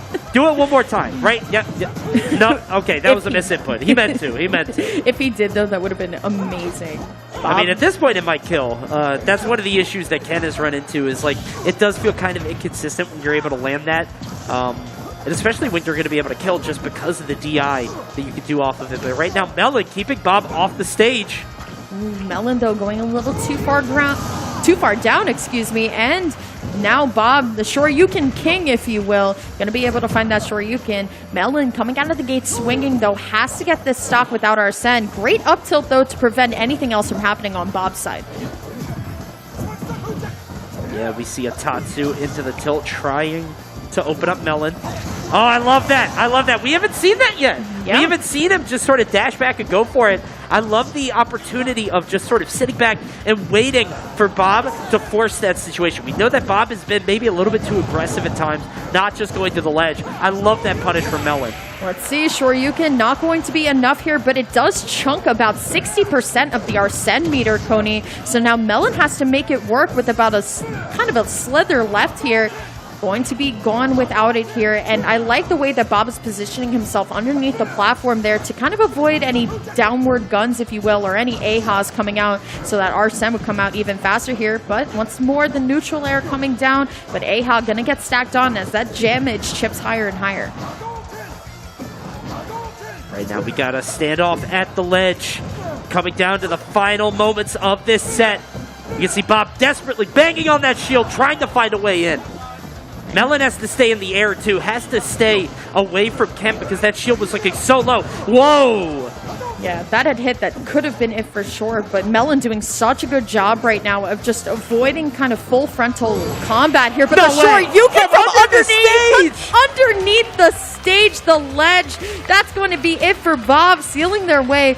Shoryukening their way right into top 32 tomorrow on Sunday. Congratulations. That was wild. What a tragic way to lose the set. I mean, you were on point for so much of the game, and then unfortunately, just for one split second, you forget about how the ledges work in this game. You see that with a lot of characters, Kim being one of them, Lucina being another one. You just get to that ledge and just are able to reach a little bit over it, and Bob gonna earn his spot in top 32 tomorrow, and geez, what a way to end it. Yeah, that was a really, really close last stock, too. You saw that Melon was gaining the Arsene meter that he needed, and also the percentages were working out really well.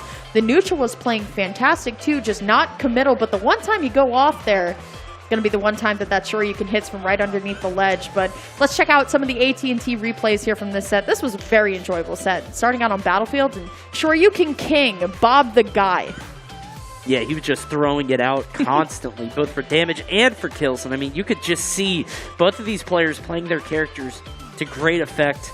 And again, just the playstyles, the variation in how these two characters are played, it could not be more clear. I mean, Ken just kind of throwing moves out, doing as much damage as possible off of one conversion all the time. Meanwhile, Joker using a lot of mobility, dashing in and out, running in and out, trying to make stuff happen.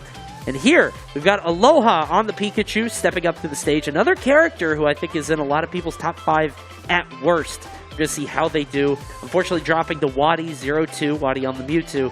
Meanwhile, has won a couple sets on the way to this top 32 qualifier match. Yeah, we saw Aloha get a very great win a little bit earlier in the day, and then we saw kind of the Wadi combo video as we usually do with the Mewtwo follow-ups into the downers. It was just a little bit rough for Aloha here, but they were picking up steam at the end of game number 2. A lot of the back air combos were connecting, just falling out of a couple forward airs as some, opponents of Pikachu do, and that's kind of unfortunate. But they're going to be fighting their way right now to get into that Sunday spot, going up against their opponent, who I'm not remembering, but we'll see who they play very, very shortly. Sure. Got the chance to see another Pikachu earlier today, Glen. A very promising Pikachu player. Unfortunately lost the set, but definitely showed us some stuff. Had a losing effort against Coda. He's a very strong Min player, apparently from the Pacific Northwest, so definitely closer to home as we get into the next match. Does have a Sora shirt on. We might see a little bit of Sora. Yeah, but how many players do you know that have like Mario Main 244 in their name, and then they're like, oh yeah, and I play Pokemon Trainer, by the way. So it's a mix-up, if you will, but I would love to see Sora. Well, we're not going to see it. Okay, yeah, we not can see Sora. the tag says not Sora, and thank God for that, because, I don't think you would make it to top 32 with Sora. You never know. You never know. I mean, you got to cast the first Sora victory ever a couple weeks ago at Super Smash Con. One of the funniest things I've ever seen. It's the best Smash production mistake of all time, in my life, you will. Truly. But once more, I mean, Sora is one of those characters that so many people wanted in, and then Sora came out, and everyone's like, I'm going to play him no matter what. And then 2 weeks later was already back on their OG mains. But that character has a little bit of sauce. There is a lot of aerial, fun that you can have with Sora. I just feel like people need to believe in him a little bit more. I mean, as somebody who wanted Banjo-Kazooie for 20 years and then got to play him, and I was like, I don't know. But that's not what we're going to see. We're going to see some Pyra and Mythra action happening right here. Another one of the best characters in the game. The main thing to watch out for here is Pikachu's edge guards. Pikachu can make life very difficult for Pyro and Mythra trying to make it back to the stage if piloted well. Meanwhile, on the other side, Pikachu's lack of actual kill power and the fact that he has to fully commit to his KO options means that Pyro and Mythra can really make it difficult for him to seal out the stock. IDK already starting out so strong with the Mythra, pushing Aloha right to the ledge, but Aloha going to be able to find the back air, going for the down air, but you went a little bit too low. Yeah, just jumping down a little bit too low. The thing is about Mythra is that she's very good on stage. Off stage, she is very gimpable. Photon Edge, her side special, is very gimpable, and if you drop a little bit too low, there's no way you're coming back. Yeah, that one was so strange because I saw Mythra go far off stage. I'm like, okay, here comes the jump. Here comes the jump. And then the jump never came. Not sure what happened. Maybe got knocked out of it by an aerial. But either way, Aloha's going to take that stock advantage. The issue here is that you can see that IDK doing a great job of sitting back, not giving anything up. Has to watch this recovery, though. Yeah, the back air looking so good from Pyro there. We saw this a little bit earlier with a lot of Pyro Mythras, is that people go to Mythra to stack damage, and then they go to Pyro to get just one aerial, whether it be the down air, the back air, the up air. But now Aloha doing a really good job of getting this combo out. The Prominence Revolt still going to grab on ledge here, but unfortunately from Aloha, just going to drop a little too low. Yeah, it's just not a good air dodge there. Maybe trying to tech something off of the up B. Doesn't matter either way, though. Still with a pretty significant lead, especially being Pikachu could still combo even at these percents. Ooh, the Chroma Dust actually going to connect. Yeah, but honestly, Quick Attack is such a good way of getting back to stage. Great Foresight, though. It's kind of a pesky move to deal with, but the Thunder is unfortunately going to send the wrong way, Coney. That's a heartbreaker. It really stinks for Pikachu because Pichu doesn't have that problem. Pichu always sends people in the same direction, but Pikachu could go either way depending on where the opponent DIs. Meanwhile, 114 now on IDK. Going to rack up as much damage as possible on this second stock. Has to switch over to Pyro, which is kind of puzzling considering the position they're in. Yeah. Ooh, Blazing End, unfortunately, B reverse, so has to use the air dodge to get back to ledge here. I like the way that Aloha is playing right on the shield, playing very aggressive with Pikachu as well, looking for the back air, not going to be able to find it, and finds the trusty F smash there. Looking really good in this game one. I think a lot of this is just off the heels of that SD. I mean, at that moment, you kind of have to imagine that that takes out so much of the wins in IDK sales. Right now, Aloha not really converting much off of these stray hits, but still is just so comfortably ahead because he got a full stock for free. He's also just kind of doing this, like, back air bait and then going right back to neutral and trying to bait IDK to just come in. But now here comes that string that you were talking about. The switch to Pyra, going to be able to grab ledge here. But Aloha, not sure if they rolled forward to try and get a grab and throw back or if they were just trying to get into a different position here. IDK, though, going to get tripped up by the quick attack here. Still going to be able to get onto ledge. Good weight, air dodge, and the Blazing End to ensure safety back to the stage. Didn't go for anything in terms of the footstool, just kind of letting the Blazing End rock. We're going back to Mythra with Pikachu at 100%. Kind of surprised by this. Maybe just going for a more consistent bit of damage. We're back to Pyra now at 102. I mean, you could just land pretty much any aerial as long as Pikachu's off to the side of the stage, but oh yeah, I love that. Realizing that Pyra didn't have any other options. You can't go too low with Pyra because then your trajectory of your recovery is so obvious. Well done to Aloha winning game one. Yeah, that was a really great, that was the first time that we've really been able to see Aloha, you know, staying very strong in the edge guard there, going for the back air and then just falling right there with the forward air. Fantastic. As we're going to decide where we're going to go on to game number 2, we are going right back to Pokemon Stadium. Definitely wasn't a stage thing, like you said, Coney. Definitely the win being taken out of the sales with the SD for stock 1 definitely doesn't feel great. So hopefully game number 2, we're going to see a stronger IDK. Those things happen. What can you do? Especially on the big stage. Sometimes you get a little nervous. A lot of the lights. Crowd. Yeah, lights. They're so bright. You know, there's a lot of different factors at play. But we'll go on to game 2. See if IDK can clean it up a little bit with the Mythra. We got a double back here. Do I see 3? Do I see 4? Nope. Goes for the upper. Can't make it learn. I was lying. That is 4 and almost the stock. Able to hold on to the ledge, though. Absolutely. Just using the Ray of Punishment there to get some more damage. The percentages are looking rather close right now, so IDK just trying to get something started, going to switch back to the Mythra. And usually we see Mythra go for the up tilts here, but Aloha is going to be the one getting a lot of these up tilt strings. And it's funny because Pikachu got so many hits off, but the damage per hit on Pikachu is not especially high. I mean, between the back airs and the up airs, it feels like you have to hit with Pikachu a whole bunch of times to do the same amount of damage as somebody like Mithra. You can see that sort of spelled out in the percents here. Okay. I love the neutral between both players. They're both really respecting each other. Aloha, though, going for the Nair. The Chroma Dust will send Mithra right back to stage, as we are going to be seeing the Skull Bash just, you know, ensuring safety once more. Aloha going for the quick F smash here, trying to read where the jump's going to go, but IDK, their player strength is that they take a little bit longer to, you know, decide how they want to get back up to stage, but it's safe every single time. It's good ledge mix-up timings. I mean, you not always have... You can do the same ledge option over and over, but if you change up your timing on it, it can really throw people off. Again, IDK jumping off the ledge, that time going for the blazing end. Sometimes you just see him continually jump, but he's not really getting punished for it. IDK just waiting for the opportunity, trying to potentially get a Nair here, but just looking for the trusty F-tilt. Pyra does have a long range with that F-tilt, but the blazing end will not be enough just yet. 168 on Pikachu, looking for the Prominence Revolt. Great catch. That felt unnecessary. It did. That felt like blowing everything all at once. I'm kind of surprised we let the Prominence Revolt. It felt like I don't know, we used a sledgehammer to do the job of a pair of scissors, you know? I just could have done something else there, but 98% here on IDK, which is not especially high for Pikachu. I mean, Pikachu can struggle a long time to get these kills. Go, Aloha just playing it once more very safe. The run-up grab, though, it's one of the best ways to beat shield.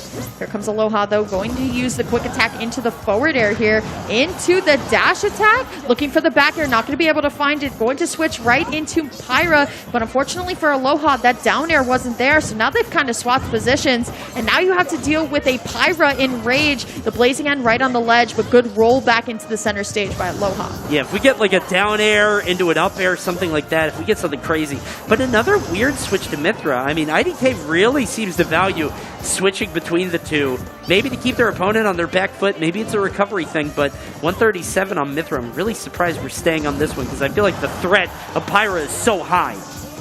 Going to be using the Photon Edge, and all you have to do is shield it. Great into the ledge coverage, into the back air by Aloha here. It's definitely doable, but here comes the forward throw into the Chroma Dust, just barely missing there. We are really valuing Mithra here. I guess with the Rage, it's not really that big of a deal because the Rage is gone. Oh, thought they got stuck under the lip of Pokemon Stadium. Able to survive, though, just barely. Pyra is back out. Let's see what happens. Yeah, I like how they're trying to read the roll in with the down air potentially, but the Prominence Revolt once more will just take them, but that one's going to be punished. Jumps off the wall accidentally, will still be able to recover, but once more we saw this from Aloha a little bit earlier. The down air and the Photon Edge will be punished here. Aloha swinging the match back in their favor. That was all from that jump off the ledge. I hate it when that happens. You just bounce off the stage. Definitely unintentional on that one, and really paying the price now. Cannot get the stock off this pesky Pikachu. 104%, hasn't really taken that much within the last like 2 minutes or 2 stocks. It was the right choice to go up there with the fair, but just Pyra Nair just beating out the entirety of it. Shocking. That is going to be it, though. It is going to be Aloha taking it 2-0. But what a crazy kind of shift in tide, like you were talking about. It seemed like Mithra was living forever, which is very odd in a lot of cases. We usually kind of see the Pokemon trainer effect come in on the Aegis, where if you have a lot of damage, you just stick on the one that gets a lot of KOs off of, you know, simple moves, a lot of rage. That's going to be that Pyra, but it is going to be Aloha taking it and moving right on into Sunday. Like I was talking about, it felt like the Pyra Mithra switches were very, just all the time. Just fast and furious, constantly switching between the two, and maybe to keep Aloha on their back foot. But Aloha, unfazed, still is able to make it happen as we check out these AT&T replays. I really think that last stock of the set was just so abrupt, so sudden, just taking the trade with that aerial and able to win off of it. Aloha definitely showing us what Pikachu could do. Right.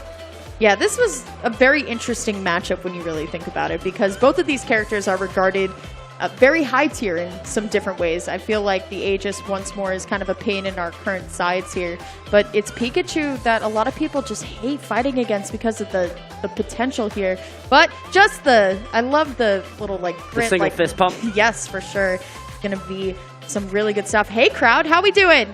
Show us how we're doing, crowd. Yeah, waving high. There we go. Get some energy. Unfortunately, everybody, this will be our last set of the day as we get into our final elimination match for the evening, finding out who's going to make it to top 32 with just one more set happening for you guys. And then tomorrow, of course, we're going to have the finals. If I'm not mistaken, I think all of top 32 best of 5. So a lot of Smash to be played tomorrow. For sure. Well, Coney, this is a special match because that's my friend Nick up there. That's Kevorkian. He actually works for Panda. He's part of the PG Stats team. And let me tell you one thing about Nick is that he actually prefers playing Melee over Ultimate. So Melee. He's made it pretty far. He has a very interesting rotation of characters. He does play Wolf for the high tier, but also does have Banjo-Kazooie in the pocket. No way we see that. Ooh, we're going inverse. You see that? We're going upside down. Oh, Camera got tricked. Turn it back. I'm gonna be sick. Don't do that. I'm gonna throw up. I feel like I'm at a carnival. Kevorkian playing all Wolf, as you can see. No Banjo in sight. Yes. Thank goodness for that. You could see them getting a ton of wins, even after a second round loss, which is kind of surprising. Yeah, I was going to say, like, all the other sets that we've seen have had players who, you know, have totally stomped all the way through. Win. And then they play against, you know, a top 20, top 30 player. But meanwhile, Kevorkian over here losing round 2 and then just dominating all the way through. Very funny to see someone who has said that they're just not good at Ultimate go on a run like this. I mean, with Wolf, anything is possible, right? Wolf is one of those characters that if you really want to get your Smash Ultimate fundamentals down, get those wins that you really feel like you deserve, you play this character. And, you know, with Banjo's a little bit of a cheeser, but I actually think that's later up there again. So this is going to be the grudge match to make it into top 32. I think Wolf is the best designed top tier, maybe in Smash history. Really? I love Wolf. Wolf is one of my favorite design characters. Because you know what he's doing. Nothing about it is a surprise, right? He's just strong straight up. When you lose to him, it's like, okay, well, I lost to XYZ, and it never feels unearned, you know? I love Wolf. But I also love this other character. It's Incineroar happening right now. Incineroar against Wolf is our final match. Cat versus dog. Canine versus feline. Let's start it off game 1. All right, well, it's got some excitement in the crowd for the last match that we have for today. We're starting out on Smashville. We actually haven't seen Smashville a lot, but it is going to be Kevorkian on this Wolf here, already getting sent off to the side stage here, but now just trying to find the neutral and just using the laser, honestly, to space out. We saw this a little bit earlier with Moxie, how she was just kind of throwing out the lasers, but great catch by Later here. Yeah, it's a huge grab. One of the things that I noticed is that Later was just sitting on him with that lariat. It seemed like Kevorkian at least knew to drop shield, because if you don't drop shield against that neutral B, you could lose the whole thing and potentially your life, depending on the percent, especially on Smashville, such a small stage. Later is just dominating so far. Yeah, this is kind of what Wolves are known for, this down throw into imagination here, but even going for the taunt after getting the Alolan Whip here on a stage like Smashville, this will KO pretty early because of the small sides, but I feel like Kevorkian's giving a lot of respect to Later coming off the ledge here, but I love the follow-up to get the grab, looking for the down smash, but it's going to be a little bit late. Yeah, probably committing to that just a little bit too early. That's easy to get up attack right now with a bit of revenge. Huds the damager. 54! Especially with Rage, too. Using the Wolf recovery to separate Later off stage as well. Going for the F-tilt. Not going to be able to find anything, but a lot of just these full hop tomahawk back airs, or the back throws, excuse me. But once more, Later just breaking the zone very, very well. It feels like this stage might have been a mistake against Incineroar. It feels like Incineroar, the main issue that Incineroar has is speed, is mobility. If you pick a tiny stage that he doesn't have to chase you on, that he can just find you, it's like locking yourself in a steel cage match. There's no way you're coming out alive. Forward throw is going to be the option here, right into the F-tilt, so the correct choice there coming out from Kevorkian here. But Later just going to go right back into the second stock with the onslaught of up airs. Kevorkian going to be able to find an up air of their own as they wait out the revenge. That is how you kind of beat it. But now this pressure on the ledge right now is looking very strong. Yeah, Kevorkian is going into lockdown. And you can also see playing at that middle distance, there's a classic strategy you can use against Incineroar, against Ganondorf, where you know what their burst option is from mid-range. It's either, you know, it's going to be that Alolan Whip over and over. So what you do is you play right outside that range and try to bait it out. And it feels like a Kevorkian is doing an excellent job of doing that now. And then he got caught. Yeah, the thing is, Later has been catching Kevorkian jumping from ledge every single time with the Alolan Whip as well. Trying to find the up smash, but great spot dodge coming out for Kevorkian here. Has to get this stock now. Incineroar with Rage is very, very scary. Later, though, I love how Kevorkian went high, but good coverage by Later with the dash attack. Going to be able to find the up air. One more of those, Coney, and that could be it. Also, a grab will do it, I believe. That Lariat, just a hefty amount of Lariat usage, realizing that you kind of have to take the hit. You can't shield the whole thing. There's the back air starting up early on, beating out the Wolf. I don't even know what that move's called. The Wolf. It's not Wolf Flash because that's side B. Wolf Fire? I think it's called Wolf Fire. And I hate it because it's so obvious. There's like no fire on it, though. Exactly. It's like energy. Plasma. Wolf Plasma. We are now Whatever. changing the special move name. Let's see where we're going to go. Probably Omega Woohoo Island here. Come on, Nick. Play the banjo. Your headphones are off. Love a Do bit it. of Do it for woohoo. the crowd. Yeah. There you go, Coney. You got some banjo gameplay I for you. guess so. Love that. Can't wait for that. Woo. I feel like he could have won with Wolf. I don't know why he had to throw away the set like this. That's crazy. The Wolf was looking very good, but we'll see if the Banjo can make it happen. This can be annoying for Incineroar. I mean, between the projectiles that Banjo can use, between having to always worry about the Wonder Wing, I mean, there are a lot of bits to this. Obviously, Banjo not too bad at edge guarding either between the back air and the other moves, but oh.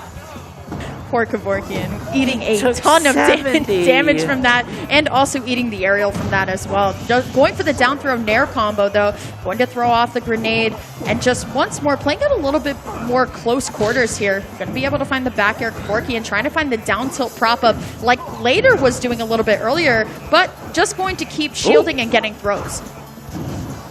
Okay, the grenade not going to get the revenge. Kevorkian doing a good job. I love that setup. Had the forward air, but a little bit mistimed there. Oh, double leg. He's dead.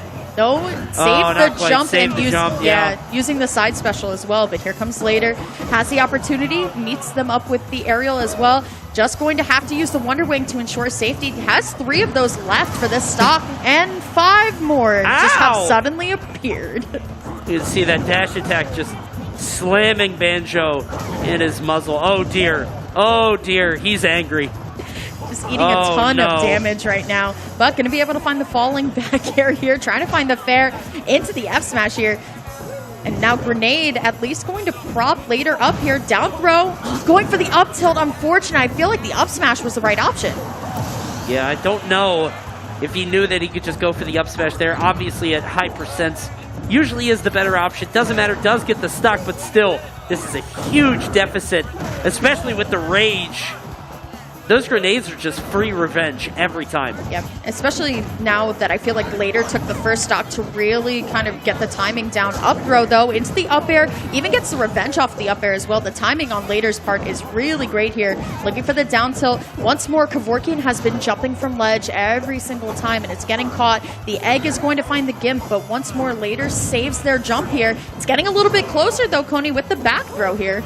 There's been a lot of stage dominance here from Kevorkian, just patrolling the ledge, making sure Later can't do anything when he's trying to get up off of it. We're going to see a roll right past him, Kevorkian, realizing that Later was not looking out for that. 170 Wonder Wing is kind of scary. Aha, yeah, see, there you go. Not going to be enough to KO, but doesn't shield throughout the Incineroar recovery onto stage. That's going to be Kevorkian losing their stock. Definitely looking a lot closer than last game right now, as I feel like Kevorkian's kind of fishing for this fair because it is very strong here. But the up tilt, we're going to have an even game right now as the Banjo-Kazooie actually making kind of waves here. Beautiful punish there, catching the jump out of shield from Later. We'll see what Kevorkian could do here to try to rally back, as Later's just getting so much damage and so much out of these revenges. Okay, but the revenge once more on the forward air too. It could be very dangerous on this ledge right now for Kevorkian. I want him to stay center stage, but the fair into at least the up air going to get rid of it. There's one Wonder Wing. Coney, it's going getting a little scary. Yeah, the biggest issue here, though, is that Incineroar gets that KO, I think, a lot easier than Banjo does. Banjo has to fully commit. Meanwhile, Incineroar just kind of get a little lucky sometimes with the moves that you can pop out. He's got the forward tilt here. Oh, he's actually going to read that. How's the punish? Is it enough? It is. And with that later, you can see that perfect parry on the Wonder Wing. Going to seal the game and the set. Hey, you told him to go Banjo. And it was a lot closer that game. And it was. That's true. I'll give it up. Right. Well, that was a great showing. We'll be seeing later tomorrow. There's a lot of character diversity in our top 32. We've seen Pikachu. We've seen Zero Suit Samus. We've seen now Incineroar making their way into that top 32. So once more, that is going to be our last match of the day. Coney, it was an absolute pleasure to be closing out with you here today at the PAX Arena presented by AT&T. Definitely. It's always fun, guys. We're locked in for our top 32 tomorrow. We're going to see our finals, and obviously all of the matches are going to be best of 5, so tons more Smash be played, but that's going to do it for tonight, guys. Thank you so much for tuning in to the Almost Pro 10K Open here at PAX West. And let's kick it back to the stage for the final interview of the night. Bye, guys. I am here with the man, the myth, the legend. We have later on stage with me, all the way. I didn't know if that was just like where you're from originally, but you live in Mexico. No, yes, I do live in Mexico. I've been a little inactive in my local scene, but I'm starting to get back on track. What is the scene like in Mexico? I know there's one or two really high-profile pro players from Mexico, but what's the overall scene like? It's great. There's tons of locals in every state. Particularly in mine, we have the best peach in Mexico, so that's fun. Tons of practice. But I'm honestly not that good in my local scene. I'm like ranked top 10 in my PR. I mean, you're here, so that means something. You're going to the finals tomorrow, or at least the elimination rounds. Were you worried that we weren't going to see you on stage, or what? Do you have to help people cross the street after the show, or what's going on with the jacket? I just like it. I feel like it's a good fit, but it's been great, like getting recognized just walking around. They say, "Oh, you're the Incineroar with the high-vis jacket," and nobody's gonna hit you with a car. That's great. Do you work with Boeing, or you just like the company? No, I just went to the museum and I liked it. I'm actually working at Microsoft. Okay, that's good. It's better than going to like the Civil War Museum and liking a jacket there. So very good jacket. I like it. Are you nervous? Are you excited going into tomorrow for the elimination rounds? No, definitely excited. I loved playing on stage and I want to do it again. All right. Well, I hope to see you again here tomorrow. I hope to talk to you again. Maybe hey, if you didn't have another jacket, you could be jacket guy. But that is it for today for the Almost Pro 10K Panda Cup Open. And that's it for the rest of the show, I think. We have nothing else. Yeah. Hey, thank you guys for watching. Thank you guys for joining us here at the PAX Arena presented by AT&T. Make sure to show them some love. Go to AT&T.com/5G. No, you don't get to slowly back out. Stay here, /5G. Give them some love there. And we'll see you tomorrow, same time, same place here at the PAX Arena. Goodbye, everybody.